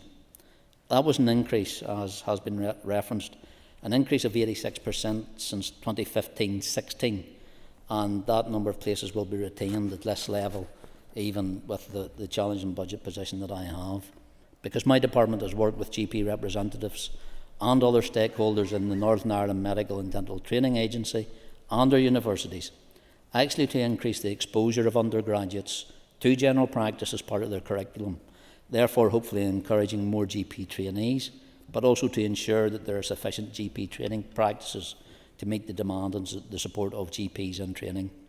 The GP Fellowship Scheme is also supporting recently qualified GPs actually to transition from the training environment to independent practice, with opportunities for personal and professional development. My department very much values the Fellowship Scheme and the chance it actually provides for recently qualified GPs to have access to an attractive portfolio of opportunities. So looking to the future, my department is considering how the scheme might be further developed, subject to available funding, to actually extend the range and scope of fellowship placement opportunities and to provide for educational bursaries to be available for all fellows. Other steps currently being taken by my department to support the GP workforce actually include an already in place introduction of the Attract, Recruit, Retain scheme to support the recruitment of GPs in hard to recruit areas. So since its establishment in January 2023, 46 GP practices have applied and received approval in principle for funding under that scheme, with 25 practices which have applied have actually received final approval and payment in respect of a recruited GP. So in terms of wider primary care workforce, we've continued to boost its capacity, actually by investing £25 million per year in the primary care MDT programme, £19 million annually in the general practice pharmacy programme, and £3.1 million to recruit advanced nurse practitioners. And it has been referenced, I know how valuable MDTs are and have been in those areas where they have been established and the difference that MDT roles have made. That model remains key to stabilising vital primary care services in our communities, providing a continuum of high quality services right through from prevention through to treatment, management and care of patients with more complex needs. Deputy Speaker, I'm personally committed to the further implementation of the MDT model across Northern Ireland. And my department has already long since developed that plan for the implementation of MDTs. Unfortunately, the pace and rollout of MDTs, as with other initiatives, has been seriously and repeatedly constrained by the ability of the necessary recurrent funding to support this. And Deputy Speaker, I will point out that of the transformation pod that has been identified by the Finance Minister, MDTs will be one of the bids that I will be making in regards to that. So I look forward to support from across this House in whatever way possible for that bid. Because the bottom line is that I can't deliver what I do not have the money to fund. 24-25 budget recently approved by the Executive was deeply disappointing. And as a direct consequence, health will be facing significant budgetary pressures this year. I have no doubt that despite the best efforts of my department and wider health and social care, we will be dealing with the fallout and consequences of that financial shortfall, not only in primary care but across health and social care. And I think, sadly, unfortunately, the fallout from that will also impact directly on our lives of people across Northern Ireland. So I continue to press my case to get the funding we need for health and social care. That's what I believe our population deserves. It's what our workforce deserves. Mr. Biggins, remarks to close. So I urge all members to stand alongside me in this, and more importantly, to stand alongside health and social care in Northern Ireland, because to reduce waiting lists, to deliver transformation, our health service needs the quality services our people deserve, and it needs commitment from across this Assembly chamber. I call Cara Hunter to wind on the amendment, and you have up to 5 minutes. Thank you, Mr Deputy Speaker. And first of all, I'd like to start by thanking our GPs for their hard work and their commitment to the health of our communities. I know quite a few in my own constituency, from Portrush to Limavady and beyond, and particularly note the advancement of MDT teams and just how much more accessible, particularly mental health support, has been thanks to multiple disciplinary teams. I welcome today as an opportunity to talk through some of the most difficult challenges facing general practice and how we must see changes made urgently. The healthcare system in Northern Ireland is currently overstretched, underfunded and utterly overwhelmed, and primary care, being the bedrock of our health service, is one which provides 95% of the care that people need throughout their lifetime. As of March 2024, the NI Audit Office reported that in a report into GP access revealed that GPs received just 5.4% of the total health and social care spend of 2022 to 2023. And this lack of investment reveals itself most dramatically in the closure of surgeries, emigrating doctors, low morale, leaving so many GPs to make the difficult decision to exit their professional career that has historically been both attractive and somewhat rewarding in many ways. And now they've continued to take on lesser hours, and therefore lesser patients have been seen. Something Liz Kimmins has touched on was the really important issue of there's more attractive options that lie in the south, so we are losing talent who choose to practice elsewhere. Last year we saw Alan Robinson had touched on 13 GP practices decided to hand back contracts, causing the loss of around 70 doctors, which undoubtedly negatively impacts thousands of patients who were formerly on their books. This is an inevitable consequence of such decisions, which will only worsen the shameful situation, which is 1/4 of our population currently being on a health waiting list. With now 1/3 of GP practices having sought crisis support in the last 4 years, it is little wonder that faith in our crumbling health system has been shattered. To underline what we already know, a recent survey found that 72% of people were dissatisfied with their local GP waiting times, and perhaps most worryingly, 32% of patients in need of an emergency appointment reported having to wait on average ring on average more than 30 times to get through to a receptionist. And I think something I do note as well is when I've spoken with particularly male constituents, oftentimes what's happening is they're ringing up to GPs, they're getting a female receptionist, and when they want to talk through maybe more sensitive or private health matters, they feel really uncomfortable and they're not conveying maybe how serious something actually is through embarrassment or hesitation. So just something I want to note here. Is it any wonder that 85% have said that it is more difficult now post-pandemic than before to get access to a GP? I believe the Assembly must resolve this issue and reverse the health system in crisis, protect the health and well-being of our population, and ensure that our wider health services are not further overwhelmed by patients who may avoid them if they do not receive a timely GP appointment appointment for many constituents who are just overwhelmed and frustrated if they've tried and they still haven't got contact. The likelihood is sometimes they just give up and don't ring back again. But today is an opportunity to have the conversation about how we can promote the working conditions that enables our GPs to serve the public in a manner that preserves the dignity of both patients and their profession. And now just quickly move to members' comments. We had Deborah had touched on there the importance of MDTs in rural areas in Fermanagh, and I share her concern and her thoughts as I too have a rural constituency. Colin McGrath touched on this is a time to unlock opportunities for our health service by investing in primary care. Nuala McAllister had touched on how she is inundated with messages from her constituents about the inability to access a GP, which I'm sure none of us are strangers to. Alan Chambers had touched on wanting to acknowledge the work of the minister so far, and Jerry Carl had included international examples of what we can do to look at resolving this matter here. We have seen our GPs shoulder the burden of escalating demand with a declining workforce and facing real types of funding cuts like we've never seen before. Huge challenges lie ahead, but I think with us having these conversations today, we're taking all the right steps to ensure we see changes.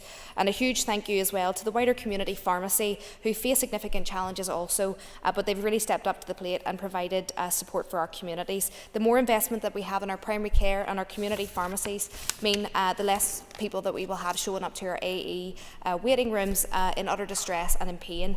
Now is the time to invest in both our GPs and our community pharmacies, and I'd like to thank the Minister for being here today to hear our concerns. Thank you. Thank you. And I call on Diane Dodds to conclude and wind the debate. And you're up to 10. Thank you, Mr Deputy Speaker. And thank you to colleagues for what I think has been a thoughtful debate. But more importantly, thank you to our GPs, our allied health professionals, our health and social care workers, and all of those people who do a sterling job in that frontline service of primary care. Every person in Northern Ireland is registered with their GP. And we all expect an enormous amount from those GPs. And this debate has never been about bashing anyone, either the Minister or GPs in actual fact, but it has been an opportunity to discuss the problems in a rational, thoughtful way, and I do thank colleagues for that today. And you know, there's been much talk in Northern Ireland recently about the COVID inquiry, and I know the Minister has borne the brunt of that as well as myself. But the best thing that we can do coming out of that is to give our GPs and our constituents and our community here a health service that is fit for purpose. And I think, Minister, that you do have the support of the Health Committee in doing that, and I think it's important to remember that when we do these kind of debates. We all know that the challenges in primary care and general practice are enormous, and the service the public receive and the environment that GPs and public servants work in has fundamentally changed over the past 10 or 20 years. And Minister, I absolutely accept your assertion that we're not going back. We need to plan for the future, and we need to have that really proactive vision of what a really good primary healthcare system can look like. But as we stand now, we know that patients are not being assessed in a timely manner. The workload for GPs is continually expanding, and there really aren't sufficient staff to run the service at its optimum. And when I was thinking about this debate, and this is the general point I really want to make, we have talked a lot about transforming our health service. People have quoted Bengoa, I think it was Colin McGrath quoted Bengoa. And there's no doubt that there's really big fundamental issues that we need to work at in transforming services for our community. You know, whether that's for cancer patients, stroke patients or whatever. But I actually fundamentally believe that if we don't transform primary care, then we will not be able to achieve that knock-on effect in secondary care, in elective and other procedures. And it's on that basis that I think it is good for this House to talk about the challenges that face primary care and those who are involved in giving that. And sometimes I think we think of this as being almost a monumental challenge that we cannot overcome. But I think there are simple things that we can do that will help us to get to that transformation position.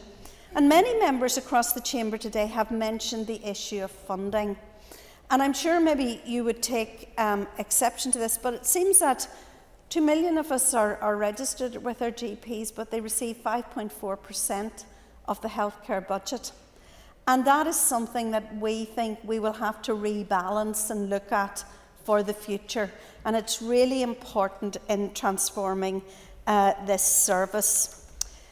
I want to also just, for the purposes of the motion today, and while it focuses on GPs and GP practices, but primary care is about so much more than GPs. It is about the community pharmacies. It is about those mental health support services.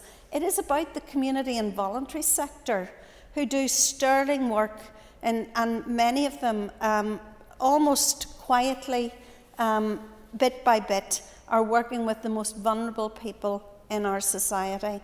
And that is also very, very important to remember as well.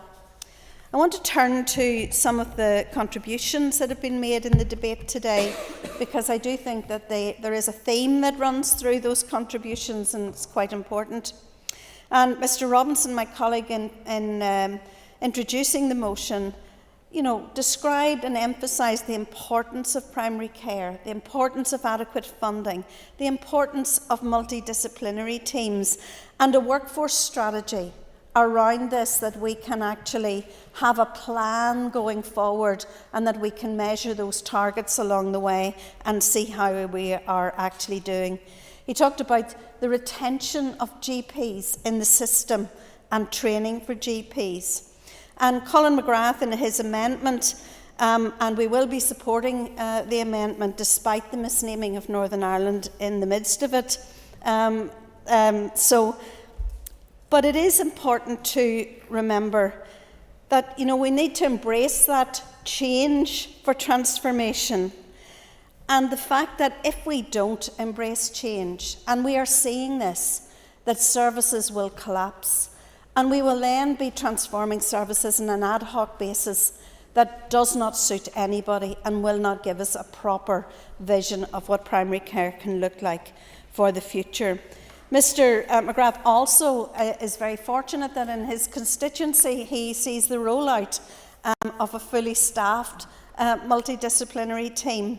And I think that is important when we remember that in the context of Northern Ireland, less than 8% of these teams are fully staffed and equipped. And we need to look at how we can manage, and I know the budget is challenging, we need to look at how we can manage that. Liz Kimmins mentioned the experience of patients and the need to respond to patients before conditions become so bad that it is intolerable for patients to bear, and the length of time spent in hospital becomes much longer,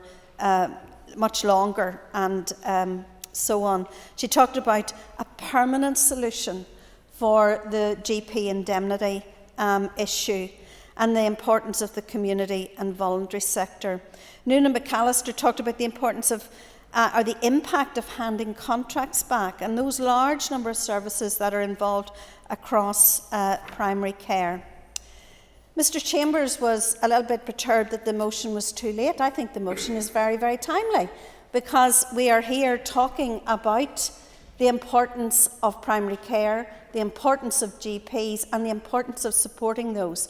And I wish you well, or your successor, in actually achieving solutions for GPs that are very suitable and practical and so on. Mr. Chambers also talked about multidisciplinary teams, and I've no wish to really bring politics into this at all, but I would remind Mr. Chambers that actually the initial funding for multidisciplinary teams came from the additional $1 billion that was found in the DUP confidence and supply money. And it's really important to remember that. I want us to continue to fund those teams, and I will support you in your bid in relation to that, because I think it is fundamental in trying to resolve the issue. Linda Dillon talked about the importance of primary care and social care and a holistic approach to well-being in our community, and I do think that that is quite important. I think that well-being is underrated as a value, and I think it is really important for us to remember that. And my colleague Deborah Erskine made really important points about the impact of crisis within GP surgeries in rural communities and access to that. And I do accept that trusts have done an enormous amount of work in trying to make sure that those GP surgeries continue, even though contracts have been handed back, and that is massively important. There is an issue also about accountability for GPs, so that we understand that the services that are being offered are the same, and that we do not have a theme commonly expressed again in this chamber today, this inequality of service across Northern Ireland, which I think is intolerable.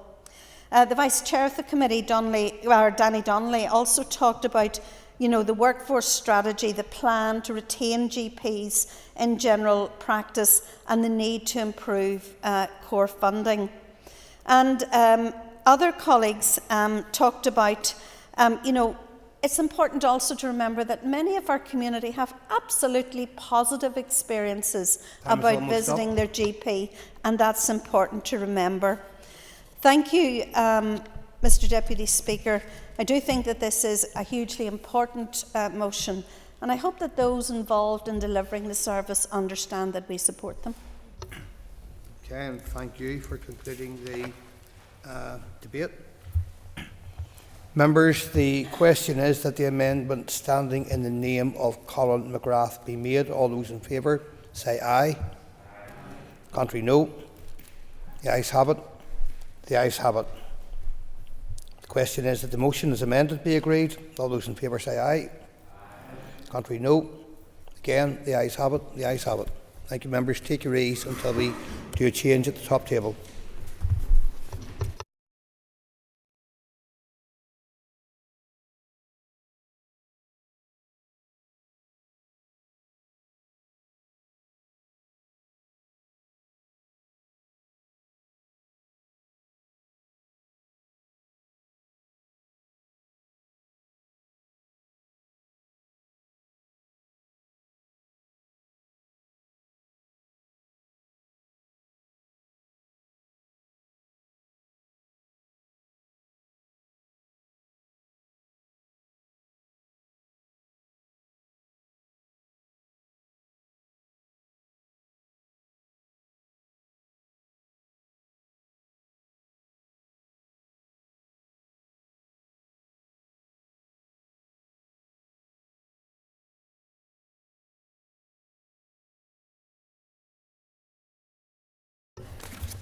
Okay, members, the next item on the order paper is a motion on reducing insurance costs for workers and families and businesses.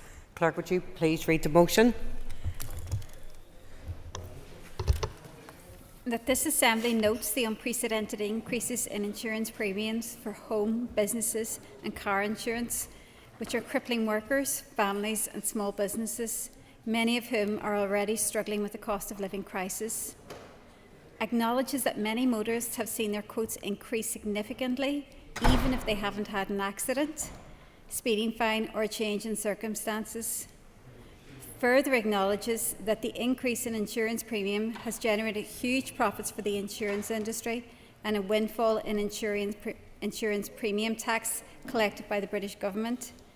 Recognises that the Financial Conduct Authority, the Prudential Regulation Authority and the Competition and Markets Authority have a duty to monitor and regulate the insurance industry, investigate any allegations of unfair practices and to ensure consumers receive a fair price.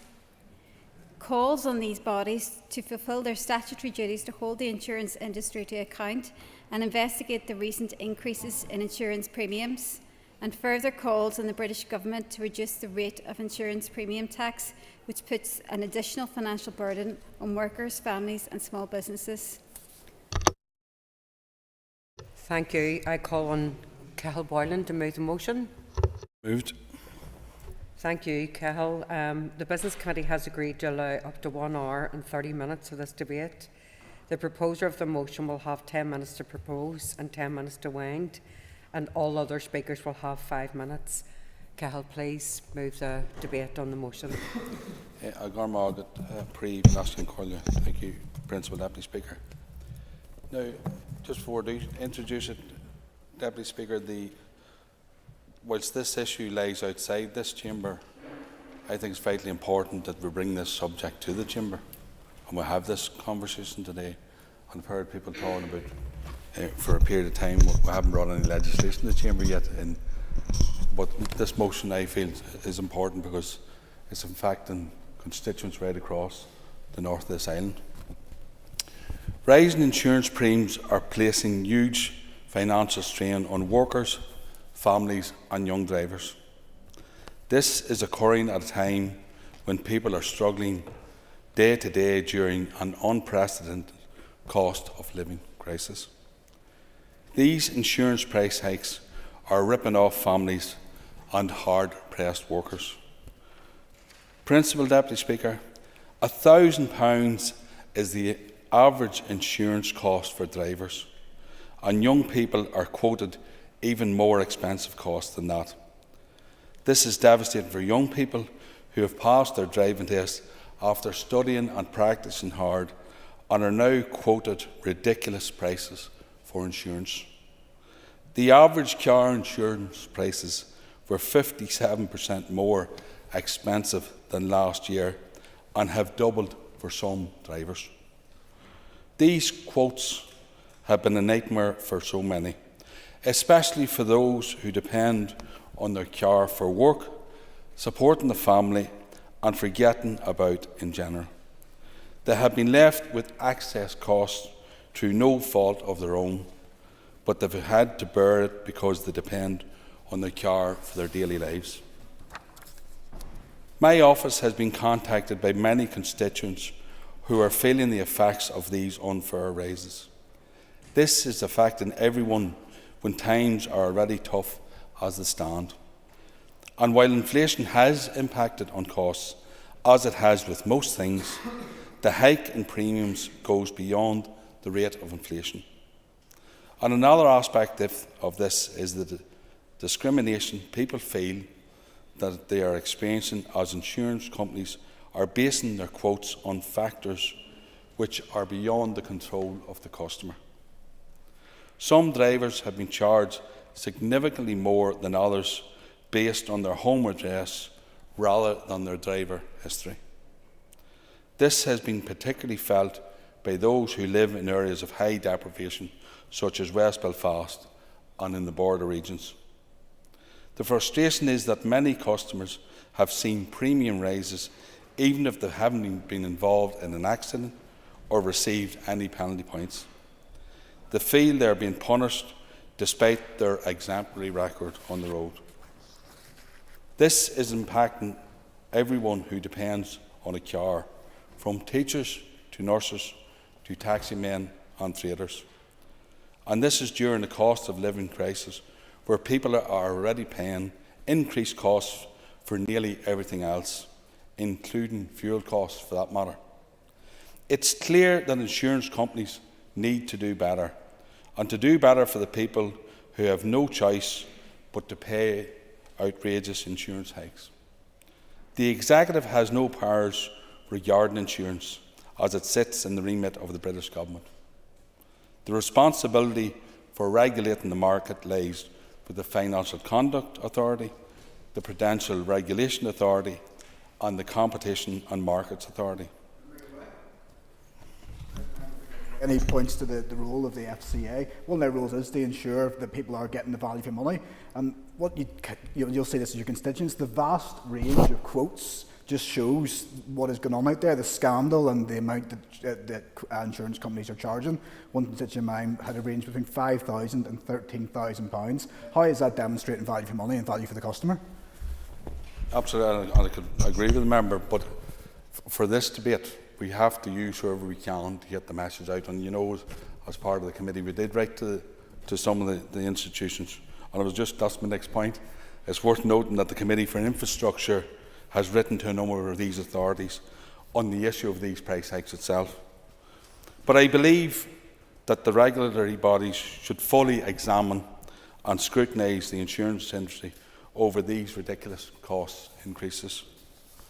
Sinn Féin supports an investigation into the insurance price hikes to hold the industry to account. People have had enough of the rip-offs, and Sinn Féin will continue to stand up for hard-pressed workers and families. And I ask the Assembly and those who are going to speak in this debate to support this motion. Thank you, Cahill, and I call down for size. Thank you, Madam Principal Deputy Speaker. And firstly, I say we will be supporting the motion today. We are all aware that insurance premiums have been increasing on our cars, homes and even our pets. And this is putting additional pressure on hard-pressed working families. The Republic of Ireland are having similar problems with an enormous 10% increase in private health insurance compared with the previous year. This leaves the price of health insurance in the Republic now with basic insurance costing around £1,500, but it certainly can range well in excess of £5,000 per year, and we are truly fortunate to have free at the point of delivery healthcare here in Northern Ireland via the NHS. Whilst in the past insurance premium increases seem to have followed inflation, they've recently shot up by some 12% compared with this time last year, significantly higher than the rate of inflation. And we know that car insurance in particular is a serious issue in Northern Ireland, especially for our young drivers. And I'm extremely grateful that our DUP colleague, Carla Lockhart, MP for Upper Bann, has championed this in recent times, and she secured a debate on this issue in the House of Commons only 2 months ago, raising this issue directly with the Parliamentary Under-Secretary of State for Transport, Anthony Brown MP, and she was supported by both Gregory Campbell and Jim Shannon in that debate, both reinforcing the point that this level of cost to motorists is unacceptable. This party will never shy away from taking the fight to where the decisions are actually made. And examining car insurance in more detail, we know that on average 17 to 20-year-olds have witnessed insurance premiums rise by more than £1,000 compared with last year. And these substantial rises must be examined by the FCA because they are simply pricing many young drivers out of the market. Put simply, the cost of insuring a car for a year is now significantly higher than actually buying the car in the first place. And it is most certainly the case that most young people drive responsibly and safely, but it is also the case that the majority of young drivers suffer because of the actions of the minority, and this is part of the reason for the spiralling insurance costs. We could also learn some lessons from other countries in terms of how we progress on this issue. In Australia, we know that learner drivers are statistically 20% less likely to be killed or seriously injured. The differences are that young people can apply for provisional driving licence at 16.5, but they then have to drive for 120 hours before they take their test. And the average amount of time young people in the UK drive before they take their test is 40 hours. These fairly small changes have meant that Australia has witnessed that figure of those likely to be killed or injured drop by 20%. And legitimate questions need to be asked why in Northern Ireland the average cost for house insurance is £347, but in London, where house prices are considerably higher, it is £309. There seems to be no reason or rationale to this, and surely this also needs to be examined by the regulator. And to widen this point, if houses are more expensive in London and the repair costs are clearly higher, then the legitimate question needs to be asked why the insurance costs are higher in Northern Ireland, where the repair costs are significantly lower. And addressing the issue of our four-legged friends, in this case, owners in Northern Ireland pay more than owners in Scotland and Wales, but pet insurance is more expensive in England. So the cost of pet insurance is determined by the breed, and we could easily assume that breeds are fairly spread across the entirety of the UK. So in summary, we are content to support this motion today. and ask for the appropriate regulators to investigate the unexplainably high levels of insurance that Northern Ireland people have to pay. Thank you. Thank you, Diane. And I call Owen Tennyson. Madam Deputy Speaker, and as others have said, whilst this is a primarily reserved matter, I do welcome the opportunity to debate this important topic, which has been a leading contributor in the rising cost of living. All of us in this chamber will have had contact from constituents about rising costs, with some facing renewals in their car insurance that are 50% higher than they were just a year ago. The Association of British Insurers estimates the car insurance increased by 34% between the end of 2022 and the end of 2023. In attempting to justify this increase, the ABI points to a 31% increase in vehicle repair costs and a 35% increase in the cost of providing temporary vehicles. However, scratch below the surface of those figures and you will find that the total of UK insurance payouts increased by just 18%. This data, combined with the fact that insurance premiums in the UK are significantly higher than in many of our European neighbours, does beg the question as to whether customers are being taken for a ride, and pun intended on that one, Madam Deputy Speaker. However, these sharp increases aren't being felt equally. Sales data examined by which suggests that as of last September, drivers who pay for insurance monthly are forking out on average £300 more than those who pay in a lump sum. Those who spread payments are disproportionately younger and less wealthy people, leading to the head of insurance at the Financial Conduct Authority describing insurers' interest rates as a tax on being poor. In order to maximise transparency, insurers' interest rates should be compared in a published league table, with the regulator taking strong action against those who are not providing fair value in line with their own statutory obligations. Younger drivers fare worse when it comes to price increases. 18-year-olds are now paying on average £3,145 for their car insurance, which is a staggering £1,300 or 70% more in the past 12 months. I am deeply conscious of that these costs have a hugely prohibitive and regressive impact on employment and social opportunities, particularly in rural areas like parts of my own constituency, where public transport linkages are lacking in choice and frequency and late-night services are non-existent. To be clear, Madam Deputy Speaker, I am an advocate of modal shift, but if we are to change behaviours, we should do it through progressive and fair taxation and reinvestment in public transport and active travel alternatives, not by relying on rip-off insurance premiums. The insurance industry states that young drivers are more likely to be involved in crashes, and in fairness, this is a view that is supported by data. In 2021, there were 8,753 under-25 drivers involved in an accident in Northern Ireland, meaning that they were involved in 18% of all car accidents that year.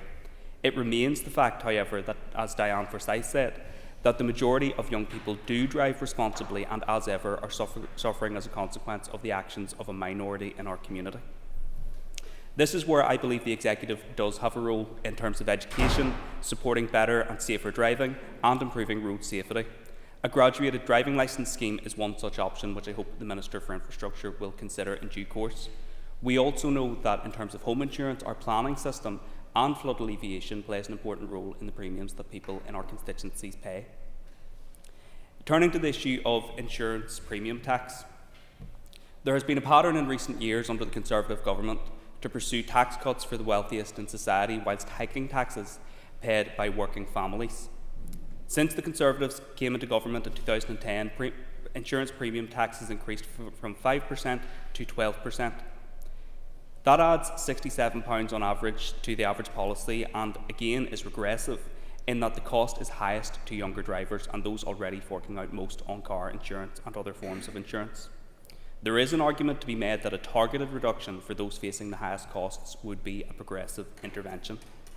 In closing, Madam Deputy Speaker, I support the motion and believe that the Financial Conduct Authority should be doing more and should consider a full market inquiry into the insurance industry, but also agree that there needs to be a more proactive approach from the UK Government to uphold their responsibilities in terms of proper scrutiny. Thank you.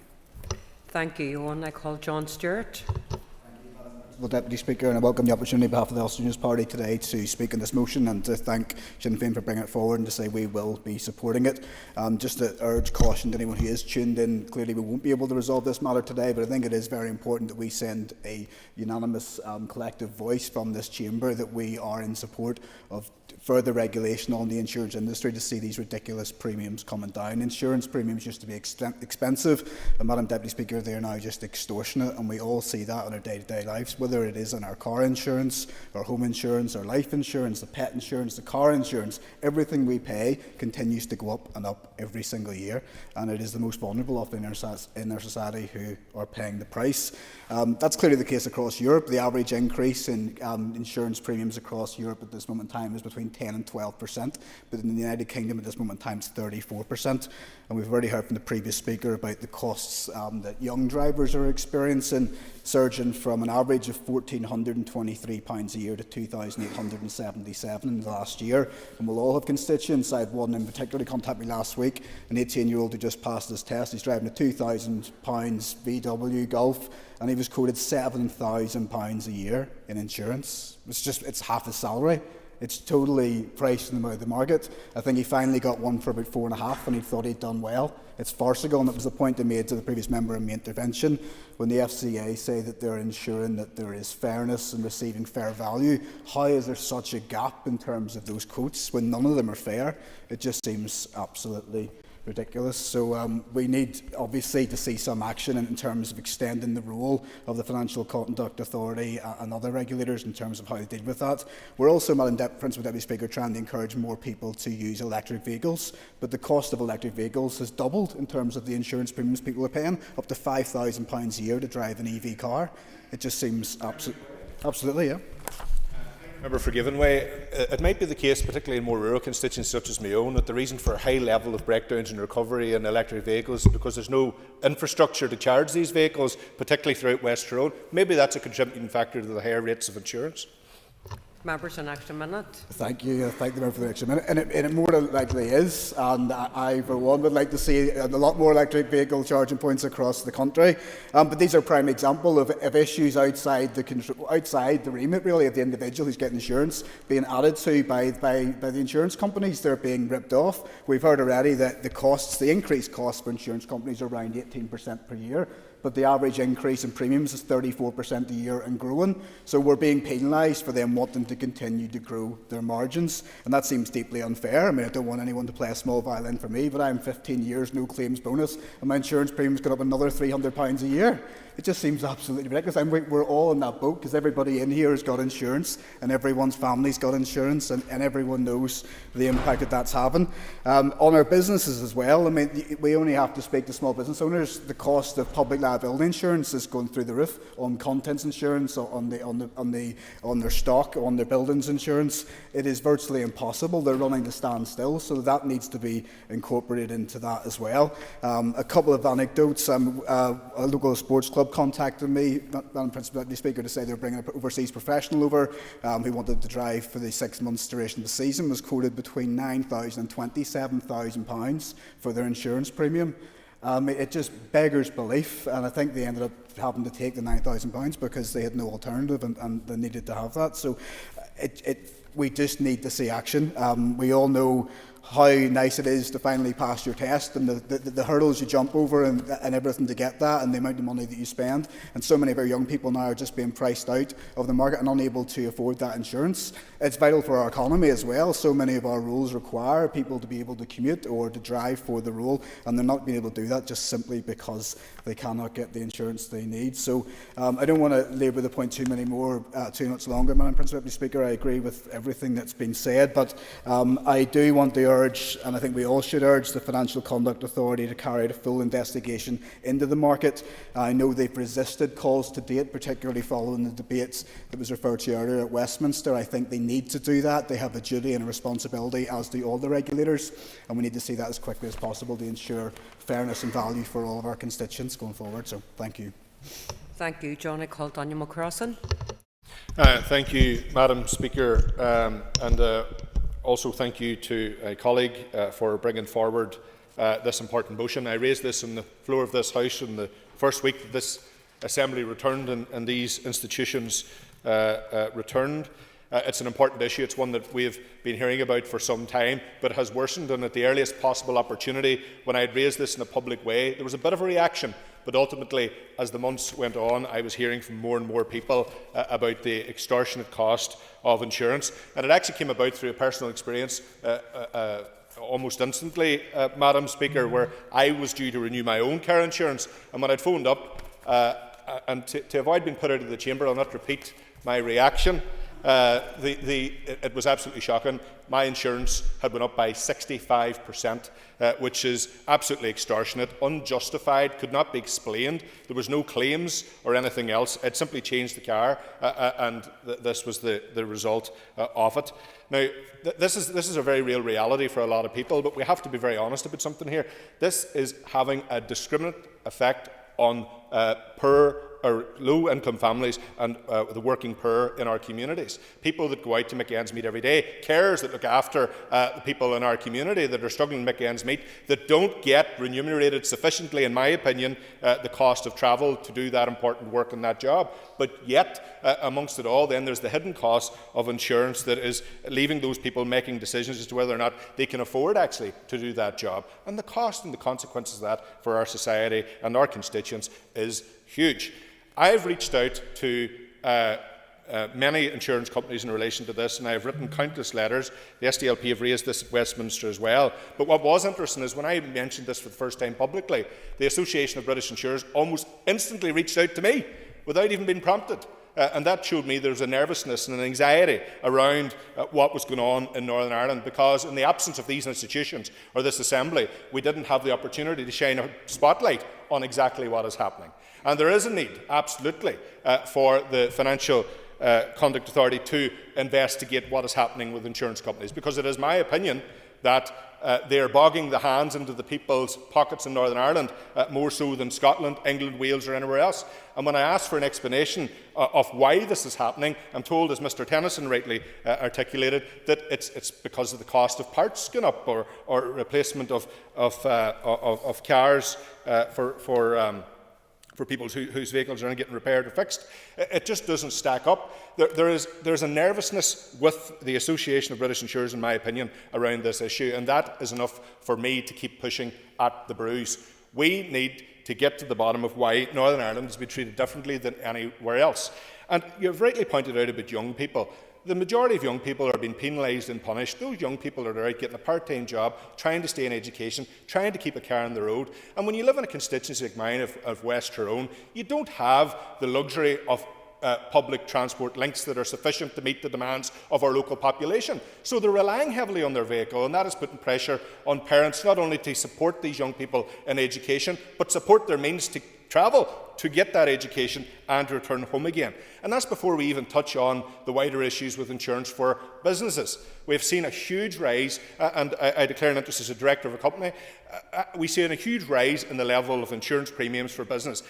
An extortionate rise, thousands of pounds more than the previous year without any justification. But an insurance company can come along and say, we're not insuring you because there was a flood 30 miles down the road, so you're not covered for that particular risk, but yet we'll still increase your premium by maybe £5,000, £6,000, £7,000. It is absolutely ridiculous, and it is, as has been described by other members in this House, extortion. And we need to call it out for what it is, Madam Speaker, because it is unacceptable and is causing a huge level of pain to our constituents who are already struggling with the cost of food prices and the cost of living generally, with rising mortgage costs, rent costs, electric costs. It is huge. I think these insurance companies seen an opportunity with the cost of living crisis, jumped on the bandwagon, slapped the price up, and didn't care about the consequences it had on our people. And just to very briefly, Madam Speaker, give the members of this House a quick insight. AIG paid out its highest dividend since 2007. Allianz profit jumped from 5.7% to €14.2 billion. Aviva up 8% to €715 million. AXA earning 23% per share, NFU 220 million profit, and so on and so on. They're making huge money off the backs of ordinary people. And today in this House, whilst we can't resolve it, we can now call for action, and I'm delighted we're united in that journey. Thank you, Daniel. I call Philip Brett. Deputy Speaker, and can I thank Mr Boylan and colleagues for bringing forward this motion this evening. This is, as others have said, a very important subject. And like Mr McCrossan, this was one of the first issues that I raised as a member here in a member statement, and instantaneously received an email from the Association of British Insurers asking if I had any concerns about their activities. I'm delighted that all colleagues on the Economy Committee came together to write and request that the AIB come to the Economy Committee, and they'll be coming tomorrow to set out their stall and trying to defend the unacceptable price hikes that have already been inflicted upon the people of Northern Ireland. Kindly, they have sent us 55 pages of a rebuke as to why this is all required and why this is needed, but I'm sure members of all shades will take the opportunity tomorrow to highlight to them the clear disparity that takes place. Turning to my own constituency and indeed yours, Madam Principal Deputy Speaker, I think there is clearly an attempt by these insurers to focus their major price hikes on communities who can least afford it. Working class communities, the length and breadth of North Belfast, are those who are being given the largest price rises, be that home insurance, pet insurance or car insurance. I receive correspondence on an almost monthly, weekly and daily basis from concerned parents who have the simple choice now is can they pay their car insurance, can they pay their home insurance, or can they meet their rent or their mortgage payments. These are simply unacceptable situations that people in our community are being placed in, and as Mr McCrossan has so eloquently articulated, it's not as if these insurance companies need the additional profit that they are making. Turning to my role as DUP economy spokesperson, it's clear that businesses right across Northern Ireland again are being hit by unacceptable rises in insurance renewal prices, on many occasions being sent very, very late in the day so that those businesses have no opportunity to shop around or to try and find alternative arrangements. This at a time when the cost of living crisis is already hitting their margins to pay their staff, with rates being increased and by difficulties in terms of supply chain increases. This is just another example of how businesses right across Northern Ireland are being squeezed. Young drivers who have finally made their life ambition of being able to pass their driving test are simply not able to receive the insurance that they need. I speak of my nephew who recently passed his driving test, and his insurance cost 3 times more than his first Fiat 500 car that was 10 years old. It's just an unacceptable situation that is repeated in families and in households right across Northern Ireland. Tomorrow and in this House, it's an important opportunity that we take every chance that we do and can to send a clear message to these companies. The activities that they are engaged in can only be described as one thing. They are profiting on the back of hard-pressed householders right across Northern Ireland, and it's a clear and very strong message being sent from all corners of this House today that we will not accept their lame excuses. We will not allow our communities to be exploited, and we will stand together to call on the FCA, who claim to be the regulator, but if you're doing nothing about regulating the industry, what's the point of the organisation in the first instance? I know Mr Allen, myself and others have on numerous occasions written to the industry's regulatory body asking them to conduct an investigation, and they refuse to do so. So if others won't take action and put a spotlight on this issue, I know members on all sides of this House will continue to raise this important issue. We will be very happy to support the motion, and thank you Mr Boylan and others for bringing it forward here tonight. Thank you, Philip. I call on Philip Brett to... Not Philip Brett, sorry. Too many Philips. No, you're all right. You were marvellous, but we've heard enough. Anyway, Philip McGuigan to wind on the motion. Thank you, Philip. Gurnagad, last pre Con Collier, Philip with 1L, August Philip with 2L. I think it's probably the easy way of doing it.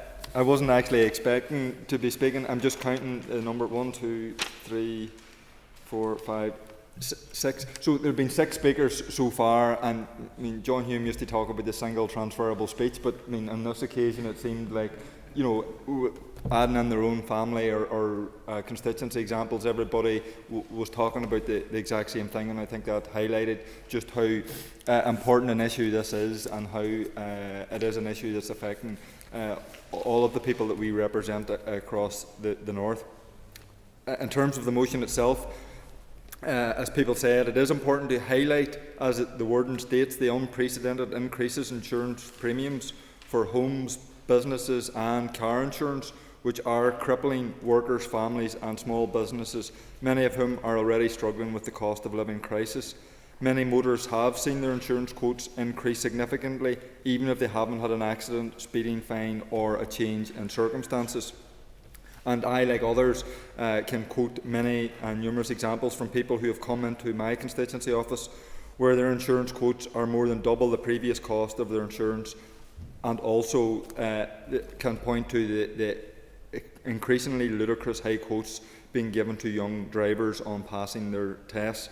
Workers, families and businesses, people for whom having a car is essential in order to work, to make hospital appointments or to run their kids to school, and who are dealing with a cost of living and a cost of doing business crisis, cannot help but feel that they are not being treated fairly. Indeed, many will feel that they are currently being ripped off by astronomical insurance premiums. As others have pointed out, the average insurance policy for drivers here in the North is now over £1,000, which would have been unthinkable just a number of years ago. And for younger drivers, this can in many cases be £3,000. The rising cost and price of insurance is simply unsustainable. Customers can't be expected to keep paying out these costs alongside increased fuel prices and other costs. Insurance companies need to do more to protect their customers. It's simply not acceptable for them to pass the buck and say it's out of their control.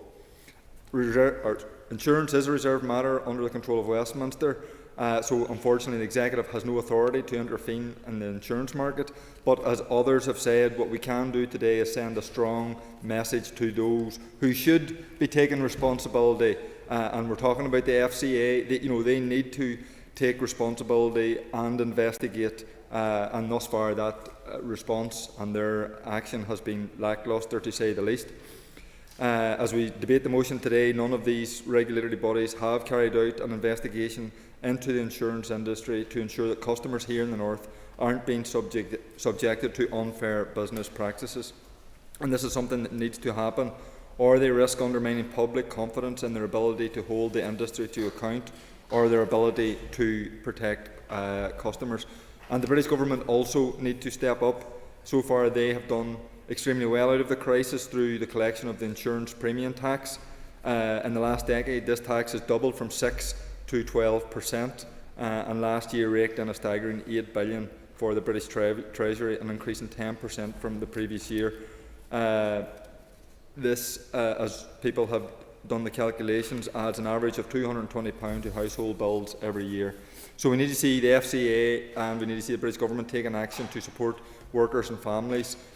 We will continue to press upon the insurance industry about these spiralling prices, and to stand up for workers and families who are struggling to afford these costs. And last Collier, as I said earlier about the single transferable speech, my contribution has just added to what has already been said in terms of maybe just quickly encapsulating what others have said. My colleague Cahill began and opened the debate and talked about all of the things that everybody else has said in terms of the spiralling costs and the impact that this is having on already struggling workers and families. He mentioned the geographical discrimination and pointed to West Belfast in particular as a constituency. Diane Forsyth talked about the pricing, particularly driving young drivers out of the market, where in some cases the insurance is more than the cost of the car, and that was something a few people gave examples of, and she also indicated other countries where we could learn from example, in particular Australia. Owen Tennyson talked about how the industry has been trying thus far to justify their price increases, but when looked at closely, their arguments are simply not standing up, and dissected their arguments. He did say that the Executive, whilst this is a reserved matter, get there in the end, that we do or could have a role in terms of better education and promoting driver safety. John Stewart talked about the need for further regulation on insurance companies, and in particular that these increases were having an effect on the most vulnerable. And I think that's something that everybody came to the same conclusion, that in this case the most vulnerable and the low-paid working sector families are suffering the most. And he doesn't understand how the FCA can justify the fairness principle and give examples of that. Daniel McCrossan talked about his own experience where his own insurance went up 65% despite having no claims. He talked about, again, the discriminatory effect this was having on low-income working families. He talked about the ABI reaching out to him after he had raised this, as did Philip Brett. And I was going to make the point, but Philip has already made it, where they're coming to the Assembly Economy Committee tomorrow. He also alluded to the fact that it's not just for cars. Drivers, that the insurance premiums for businesses are continuing to rise extortionately, and he clearly pointed out that this isn't a case where it's needed to be, or premiums are needed to rise, because he expressed clearly the dividends and profits from a number of the companies continue to rise, and insurance companies are continuing to make huge profits. And Philip Brett then again talked about the insurance companies coming tomorrow to the Economy Committee after he and others had written to them. He talked about the unacceptable levels of the price hikes and gave examples from his own North Belfast constituency about a community that cannot afford to continue balancing paying for car insurance as opposed to heating and petrol and the other cost of living aspects within his constituency. And he also alluded to business being hit. He gave an example of his own nephew's car insurance being 3 times higher than the cost of his car. And in conclusion, he talked about the need for this Assembly having a united voice and sending a clear message, and I certainly think that has been the key focal point of this debate, where everybody was saying the same things, articulating the impact this is having on the people that we represent, the fact that the people who are supposed to be looking after the community and regulating insurance companies don't seem to be doing a very good job, and that they need to be held to account, and that's what the basis of this debate was about. So, Gora Mila Melgov. Thank you, Philip. So the question is that the motion standing on the order paper be agreed. All those in favour say aye. Contrary if any noes? The ayes have it. The ayes have it. Could you just give us a few minutes to take your ease? Do we change personnel to top table? Thank you.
Members, item 6 on the order paper, the adjournment. The question is that the Assembly do now adjourn, and in conjunction with the Business Committee, the Speaker has given leave to Cathy Mason to raise the matter of special educational needs provision in South Down. I call Cathy Mason, and you have up to 15 minutes.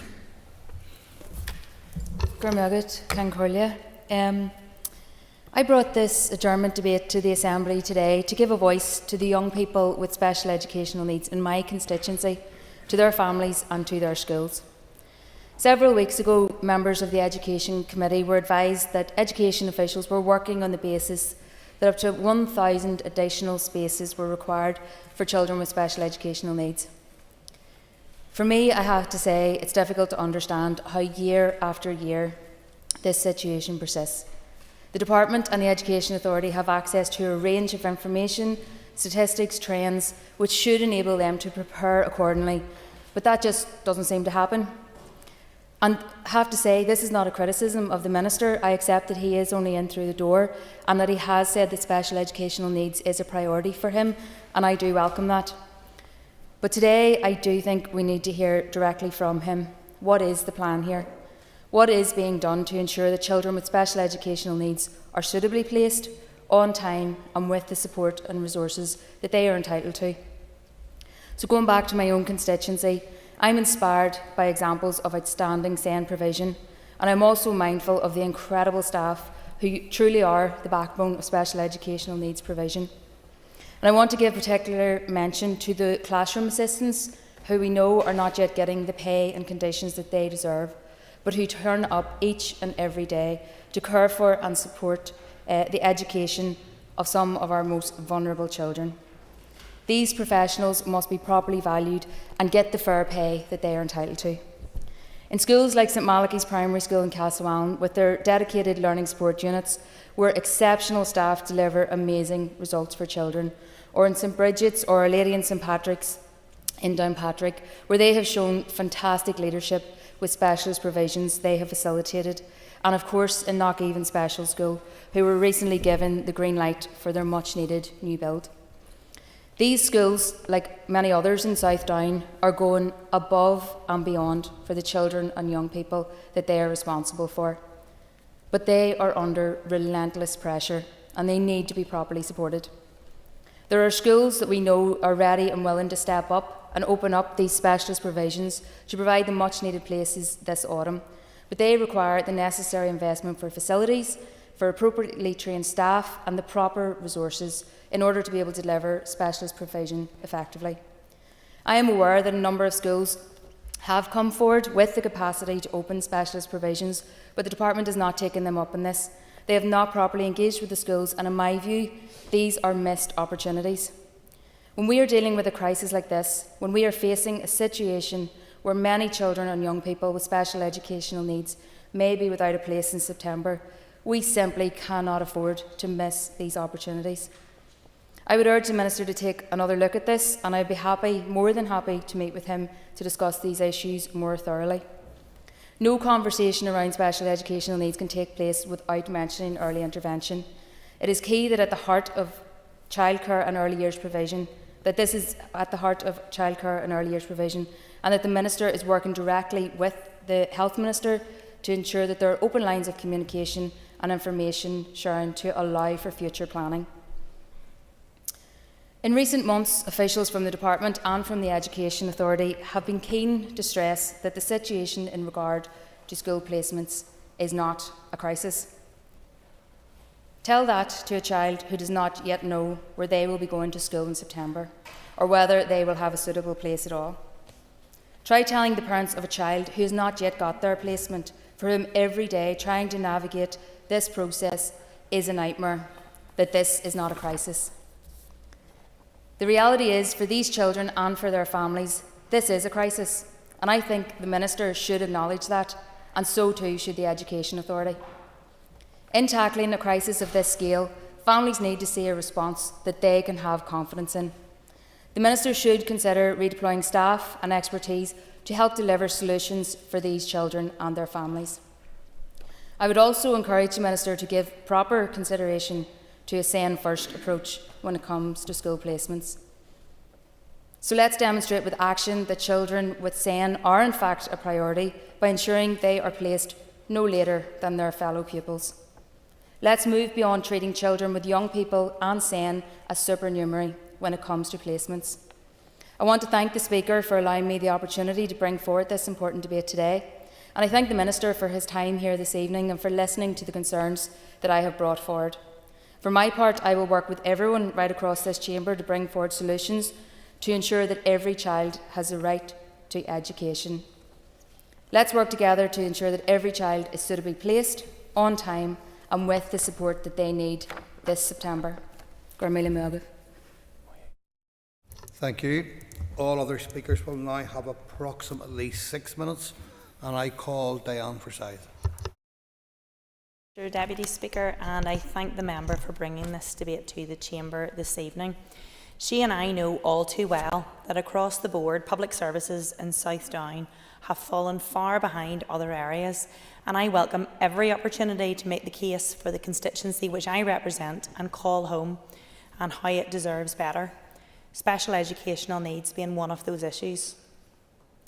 When the Assembly returned in February, the Education Minister was prompt to respond to queries, including my own, in noting that South Down was an area identified as an area of particular pressure for both special educational needs provision, with additional places required in both special schools and specialist provisions in mainstream classes. I welcomed his continued commitment to delivering improved services for special educational needs in his department for all of Northern Ireland, and his acknowledgement of the notable numbers of additional special school places and provisions required in South Down.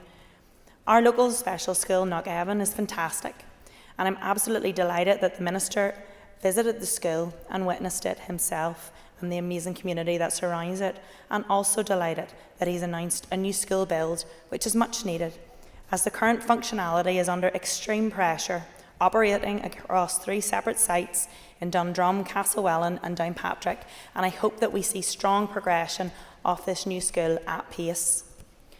The South Down constituency spans a very large area, and it is predominantly rural. This brings with it significant pressures on services linked to ensuring children with special educational needs effectively access services. There's a lack of localised early intervention services, with many children needing to travel well over an hour for assessments or diagnoses, and the parents under extreme pressure to get off work to attend these. Then further, there are significant journeys needed to be travelled on a regular basis for ongoing therapeutic care. I've raised with the Minister before how important it is to ensure that the Education Department and Department of Health walk hand in hand in delivering solutions on early intervention, and the specific additional challenges in rural areas like South Down in accessing those. And I urge the Minister to remain committed to this through securing schemes like Sure Start, which are great examples of bringing this joined-up approach to many small towns and villages across Northern Ireland. And I also encourage formal agreement between the Department of Education and the Department of Health for health professionals to conduct assessments in the school settings, in particular in preschools, to facilitate early diagnoses and take some pressures off the families in accessing long-distance appointments themselves. Pardon me. The issue of transport is also significant in South Down. As previously noted, it's a large constituency with significant travel for many pupils. Home-to-school transport is a huge challenge, and I ask the Minister to keep the consideration of regional disparity and the increased need in rural areas high on his agenda, as sometimes children are disadvantaged due to their regional average costings. And my final point, hugely important, is to emphasise, as Cathy Mason already has, the important role of the non-teaching staff in the education and care of special educational needs children, because without them, the children could not access their education, their travel, and particular pressure is in this area. And I ask the Minister to continue his work to find a settlement on the pay and grading review. Every child deserves the best start in life, and children in South Down with special educational needs face disadvantage currently, and this needs to improve. All children with special educational needs deserve to be placed in a timely manner in advance of September 2024. I thank the member again for bringing this today. Thank you. Now I call Andrew McMurray. Thank you, Deputy Speaker, and thank you to my associate member for South Down and bringing this forward, this item for debate. And I suppose at the outset, it's the education and the welfare outcomes of the children is what we must keep at the forefront of our thoughts. I think we would all do a person speaking, trying to ensure that an opportunity for education is maximised. Also of note, the dedication of staff involved and how they best deal with the complex needs of individual children to ensure they have a positive educational experience. And again, just from my own personal point of view, I would certainly associate myself with the comments that Cathy made in relation to St Malachy's and the other schools too. In my previous role, again, I've referenced it before, I worked as an outdoor instructor in an outdoor learning centre, and primarily we say that schools who wish to avail of a outdoor residential pupils, and as such I work with many a school that have children with SEN, special education needs in their mainstream classes, special education needs, just classes on their own, and just also sort of special schools that have come to the centre. And that was always very, very rewarding work. And indeed, whenever I read the answer of the issue previously, and again it was tabled by a party colleague, some of the schools that have been referenced are schools that I've worked with. In fact, coincidentally, it's not the consistency, but the Listen Alley School, was due to be working with them before my career took a very abrupt turn, so it did. But anyway, it's hard to know where to start when it comes to SEN provision. It's such a gigantic, wide issue. But perhaps the simplest place is that it has been known for a number of years and is noted by the Department of Education that they made a response to the question was future years of the problem based on the extent of underfunding that is proposed in the draft budget is a concern which is right across our budgets.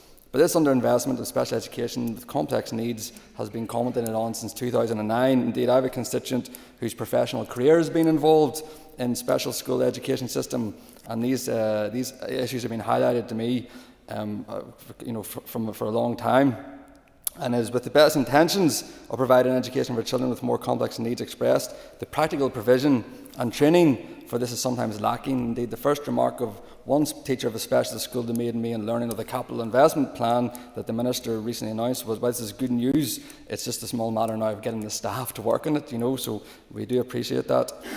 And again, once in the system, how the parents can navigate the system is extremely challenging. As described to me, it's a very prolonged and arduous process. As one parent put it to me, nothing has been given, everything that we have received has to be fought for, to the point that this parent has essentially established their own informal forum by which to help other parents navigate the system.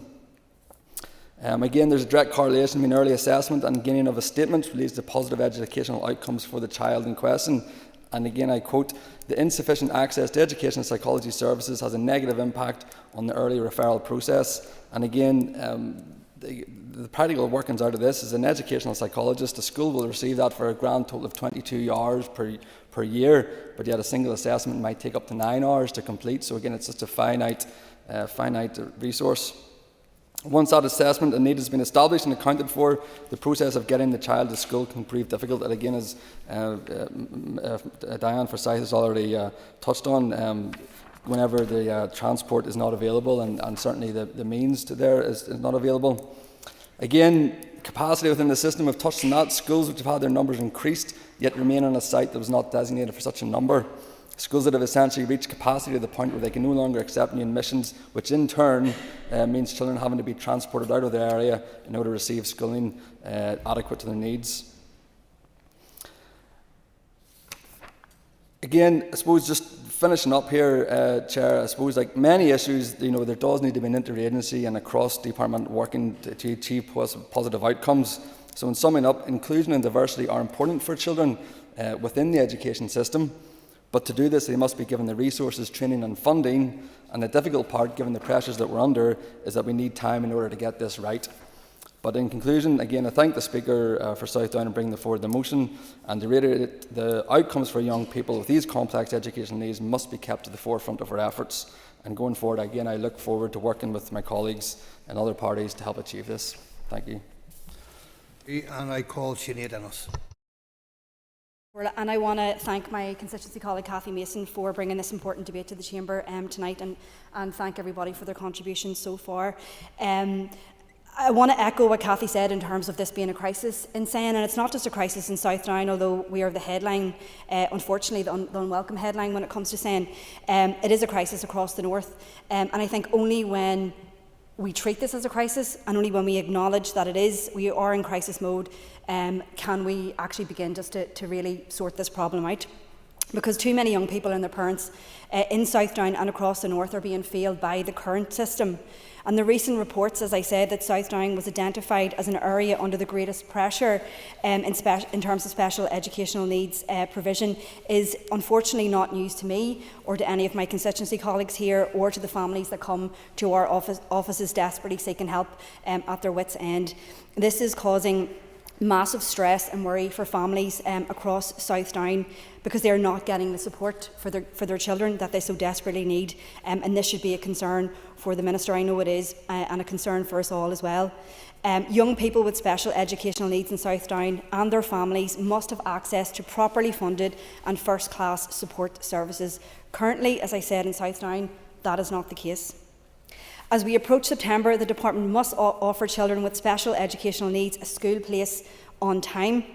These places must also be suitable to their needs and give them the very best start in life.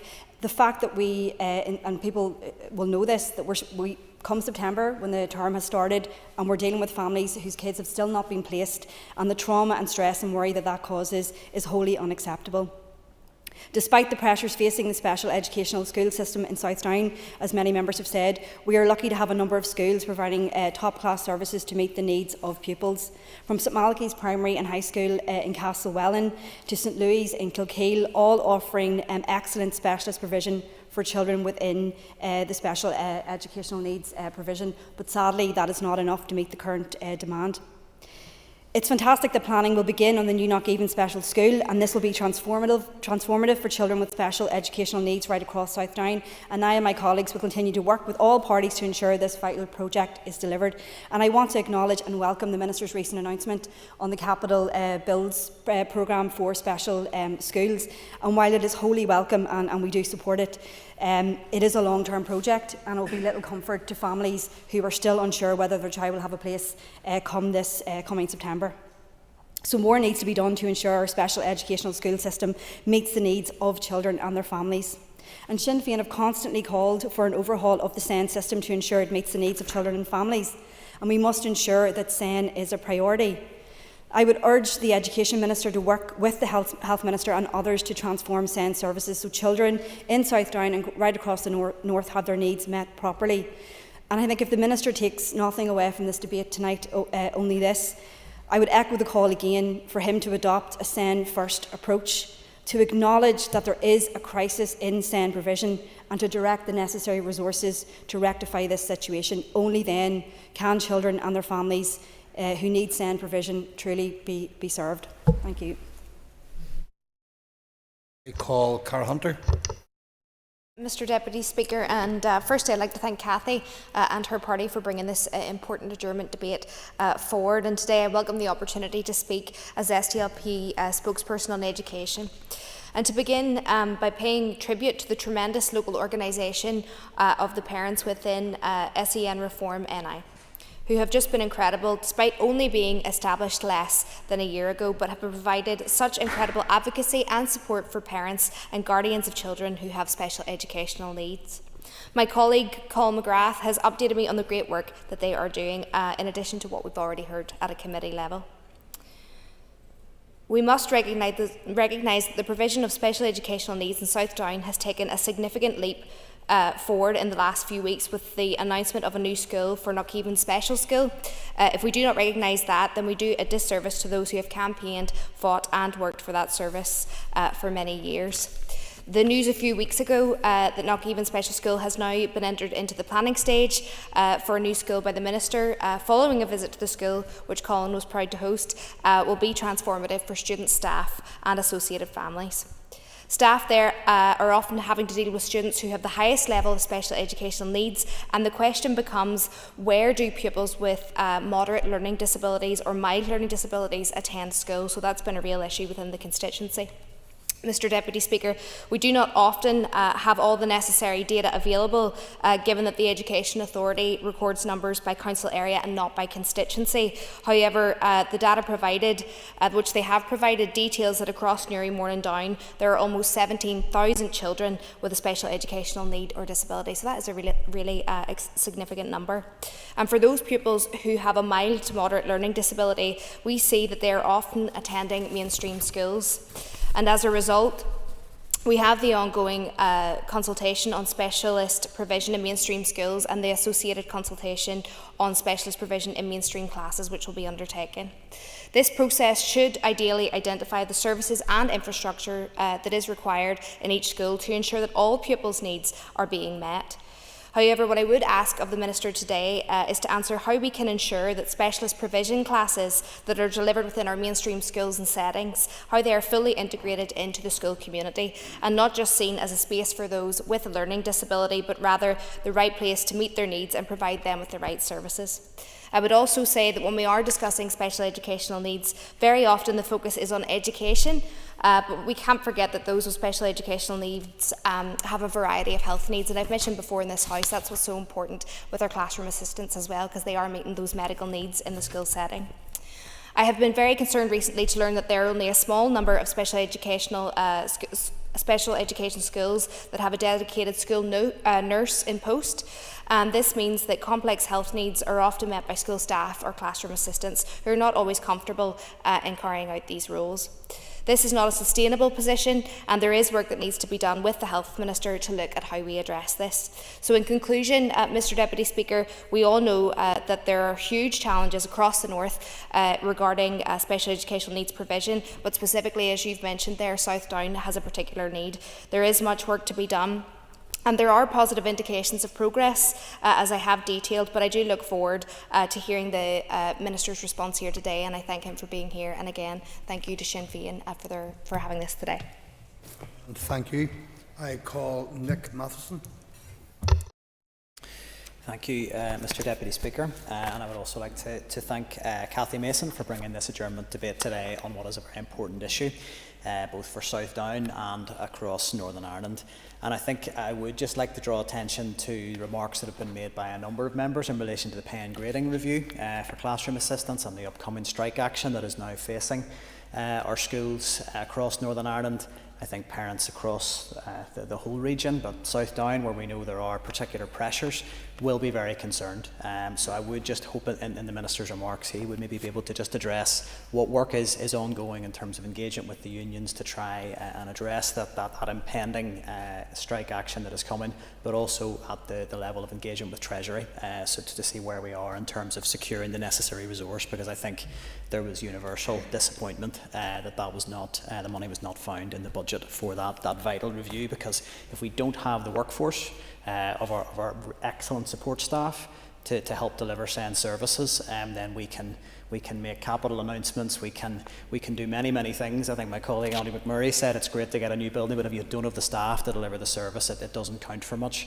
And I don't want to come across as overly negative, but I think that there are real concerns that if we don't tackle the workforce piece, that the whole agenda for reform of SEND services is really jeopardised.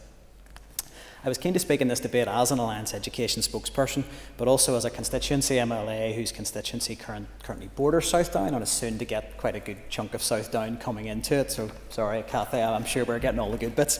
But following those boundary changes, I'm going to see a lot of the areas that we're talking about today coming directly under my constituency.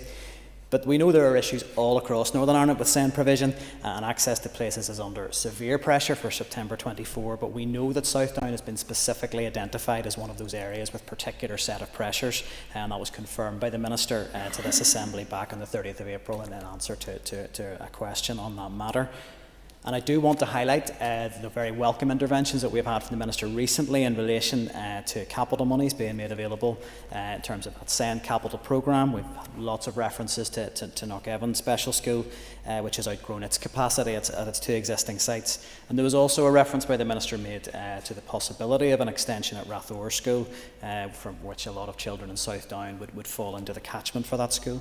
So I would be keen, again, if the Minister could give us some more detail on that in terms of what are the timelines for seeing that programme of investment rolled out in terms of Knockevin, in terms of Rathore and any other schools in the South Down area who may benefit from that.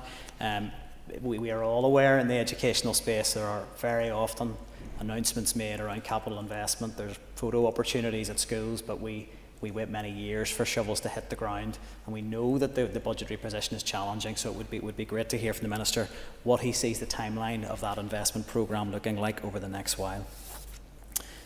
So capital investment in special schools, while welcome and in special provision, is only one element of a complex picture, and wider long-term reform shaped by the end-to-end review of SEND must be progressed, resourced and prioritised by the Minister if we're to move out of this crisis footing in SEND provision. And again, anyone who's taken time to watch the Education Committee recently will know that that debate about whether we're experiencing a crisis or not has been a little bit controversial.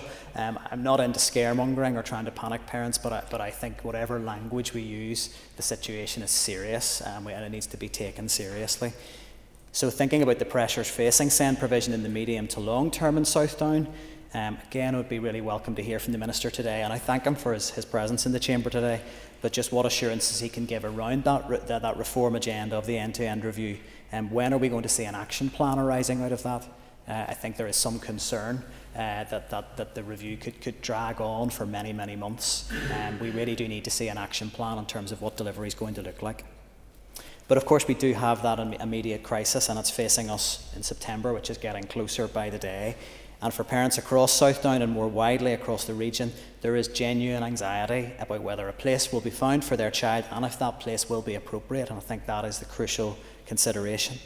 And I'm aware of the substantial amount of work going on between the EA and schools to establish specialist provisions and the places that are required, and I wish them well with that work, and I know that a lot of schools are stepping up to come into that space and try and meet the need.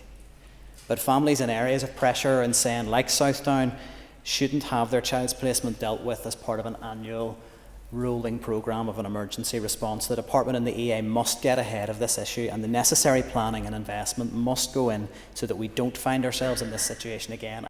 I mean that sincerely. I do not want to be in this chamber in a year's time debating these same issues. I want us to have got ahead of the issue, and I want to back the Department and the EA in that work, but we also need to see those clear actions as how that will be delivered.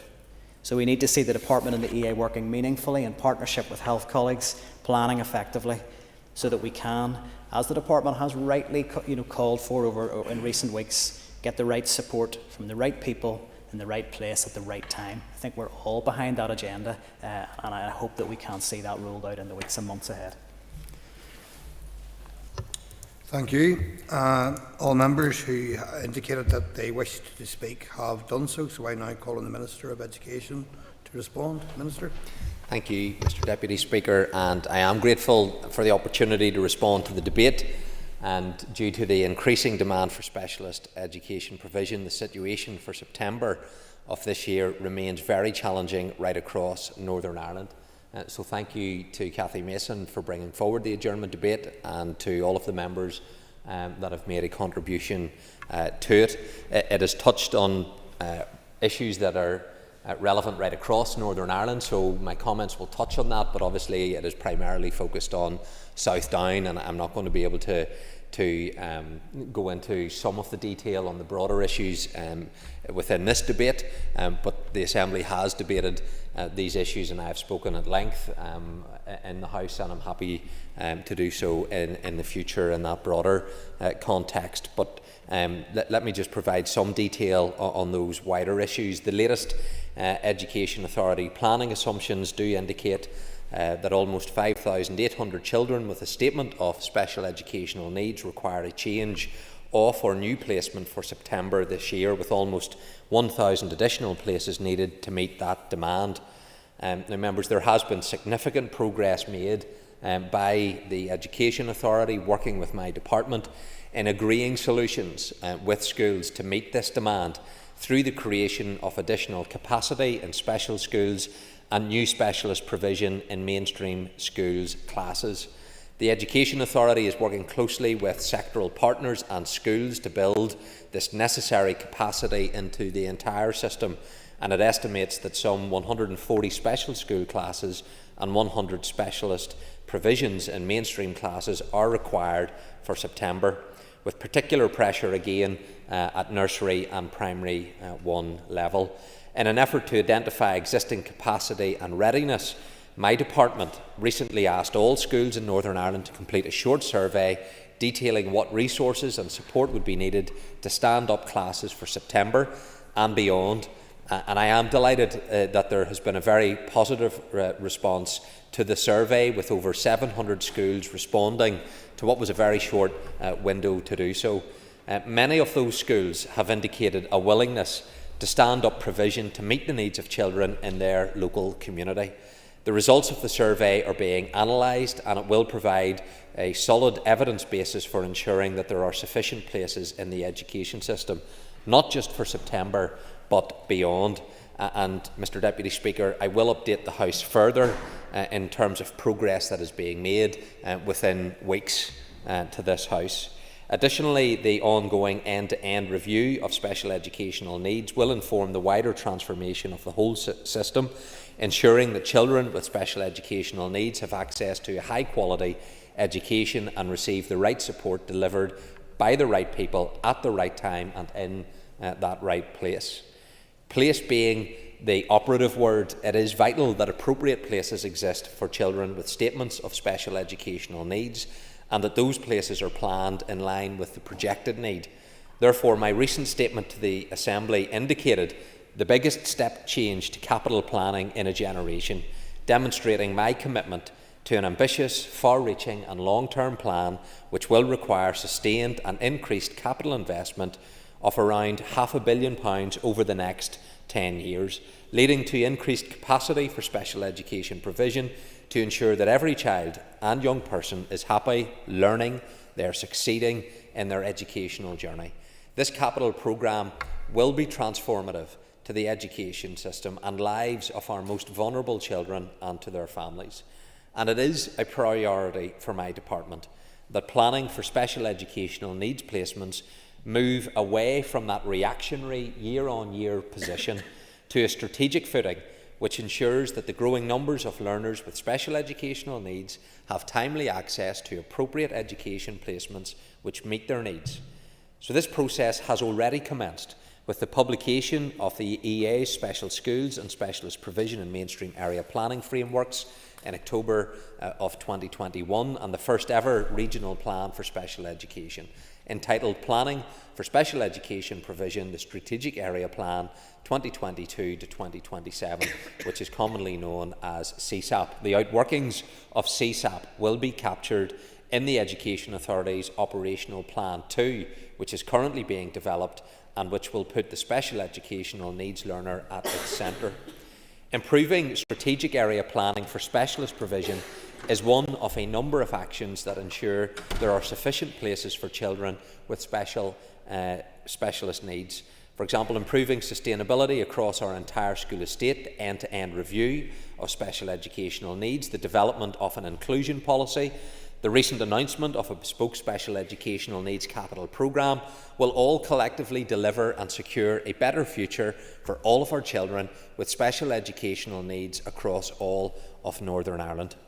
I appreciate the members' commitment to securing sufficient special education provision in South Down, which has been identified by the EA as an area of particular pressure, with additional places required in both special schools and specialist provision in mainstream schools. Mr Deputy Speaker, I can confirm today that 60 schools in the South Down constituency responded to the recent survey from my officials, and over half of those schools have indicated a willingness to establish new or further provision for September of this year and beyond. You will be aware that the capital investment announced planning for a much-needed new build for Knockevin School, and members have all cited that, and Diane Forsyth, Colin, had invited me to visit the school, and it was both humbling and a pleasure whenever I was able to speak to the principal to advise her that work will commence immediately in respect of taking forward the necessary planning for a new school. The Education Authority has also been asked to submit proposals for any required extensions of special schools which will now be taken forward within the School Enhancement Programme. It's envisaged that this will include Rathore, which the chair of the committee, Nick, had mentioned, which is in the neighbouring Newry and Armagh constituency, and as he pointed out, it provides special school provision for some children in the South Down area. Additional land has recently been purchased beside the school, which should bring the much-needed growing space that will be necessary. The Education Authority is in discussion with Rathore School regarding potential expansion options for September of this year. A number of solutions have also been agreed in the wider Downpatrick area to provide early years and foundation stage specialist provision classes for children with severe learning difficulties, as Knockevin School does have very limited capacity for new admissions in this September 2024 year. Expansion of the provision at Oakwood Saintfield site for September 24 is also being actively progressed. Furthermore, 4 schools in the South Down area have confirmed the establishment of new or additional specialist provision in mainstream school classes for September.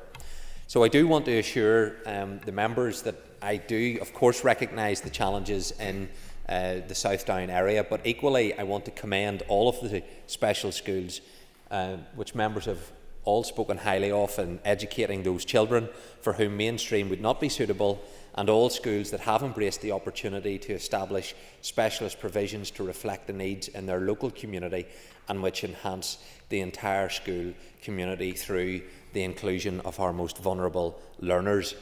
Just to pick up on a couple of the points members referenced in terms of the allied health professionals and engaging with the Department of Health, which we do engage in terms of making sure that there is provision. So I want to assure members, and that includes the issue of speech and language therapists, occupational therapists, physiotherapists, and they are all critically important in terms of our engagement.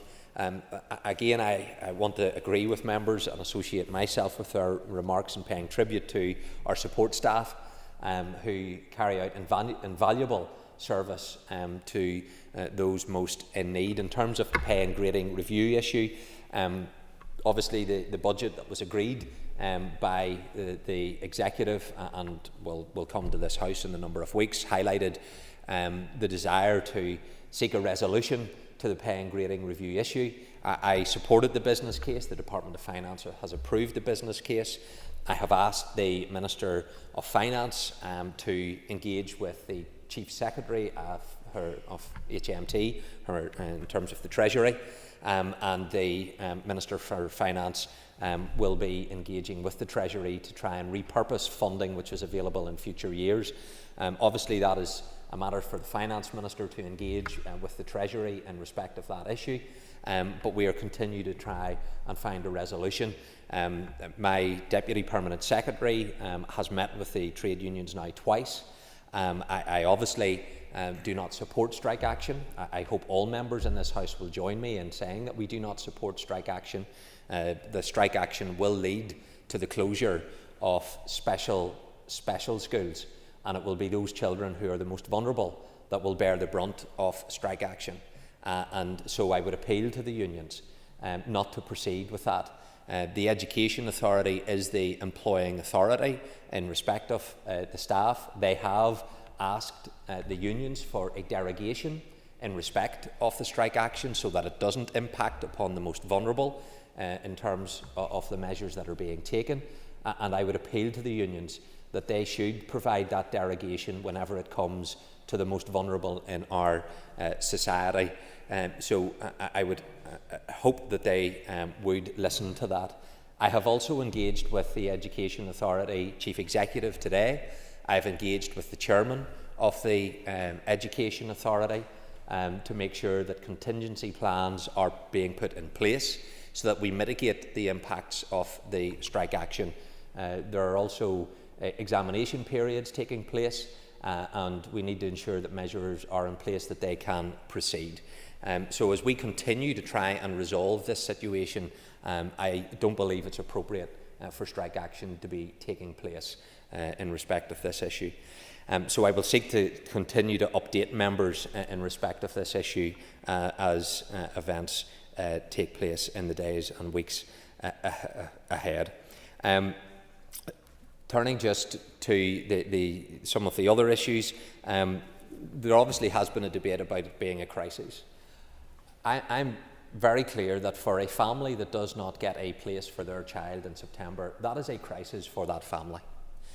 I also recognise there are systemic issues when it comes to special educational needs, which the Chairman has rightly highlighted as being serious.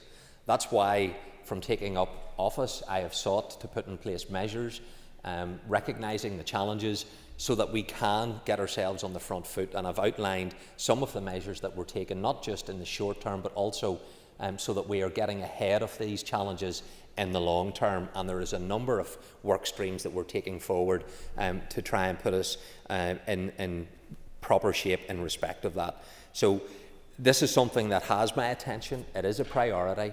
I welcome the positive way in which members are engaging in the issue, and we are making progress. We will continue to make further progress, and hopefully in respect of South Down, I've outlined some of the measures that were taken within members' constituencies in respect of this. But Mr Deputy Speaker, I'm quite happy to continue to provide updates to members and to this House as appropriate. Thank you. Minister, thank you for that response to the debate. Members, the Assembly is adjourned.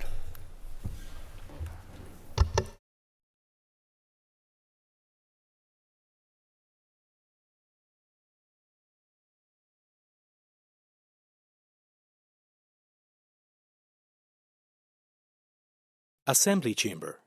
Sound.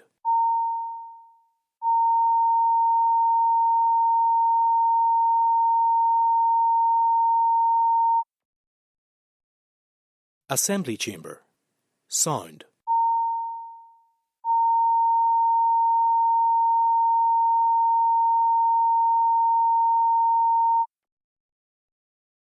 Assembly Chamber. Sound.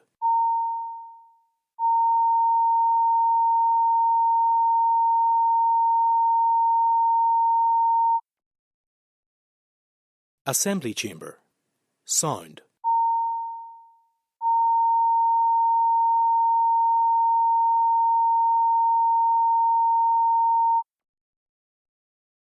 Assembly Chamber. Sound.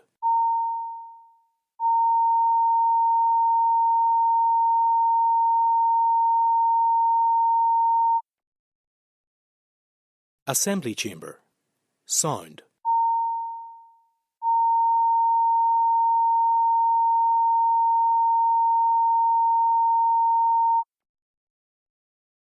Assembly Chamber. Sound.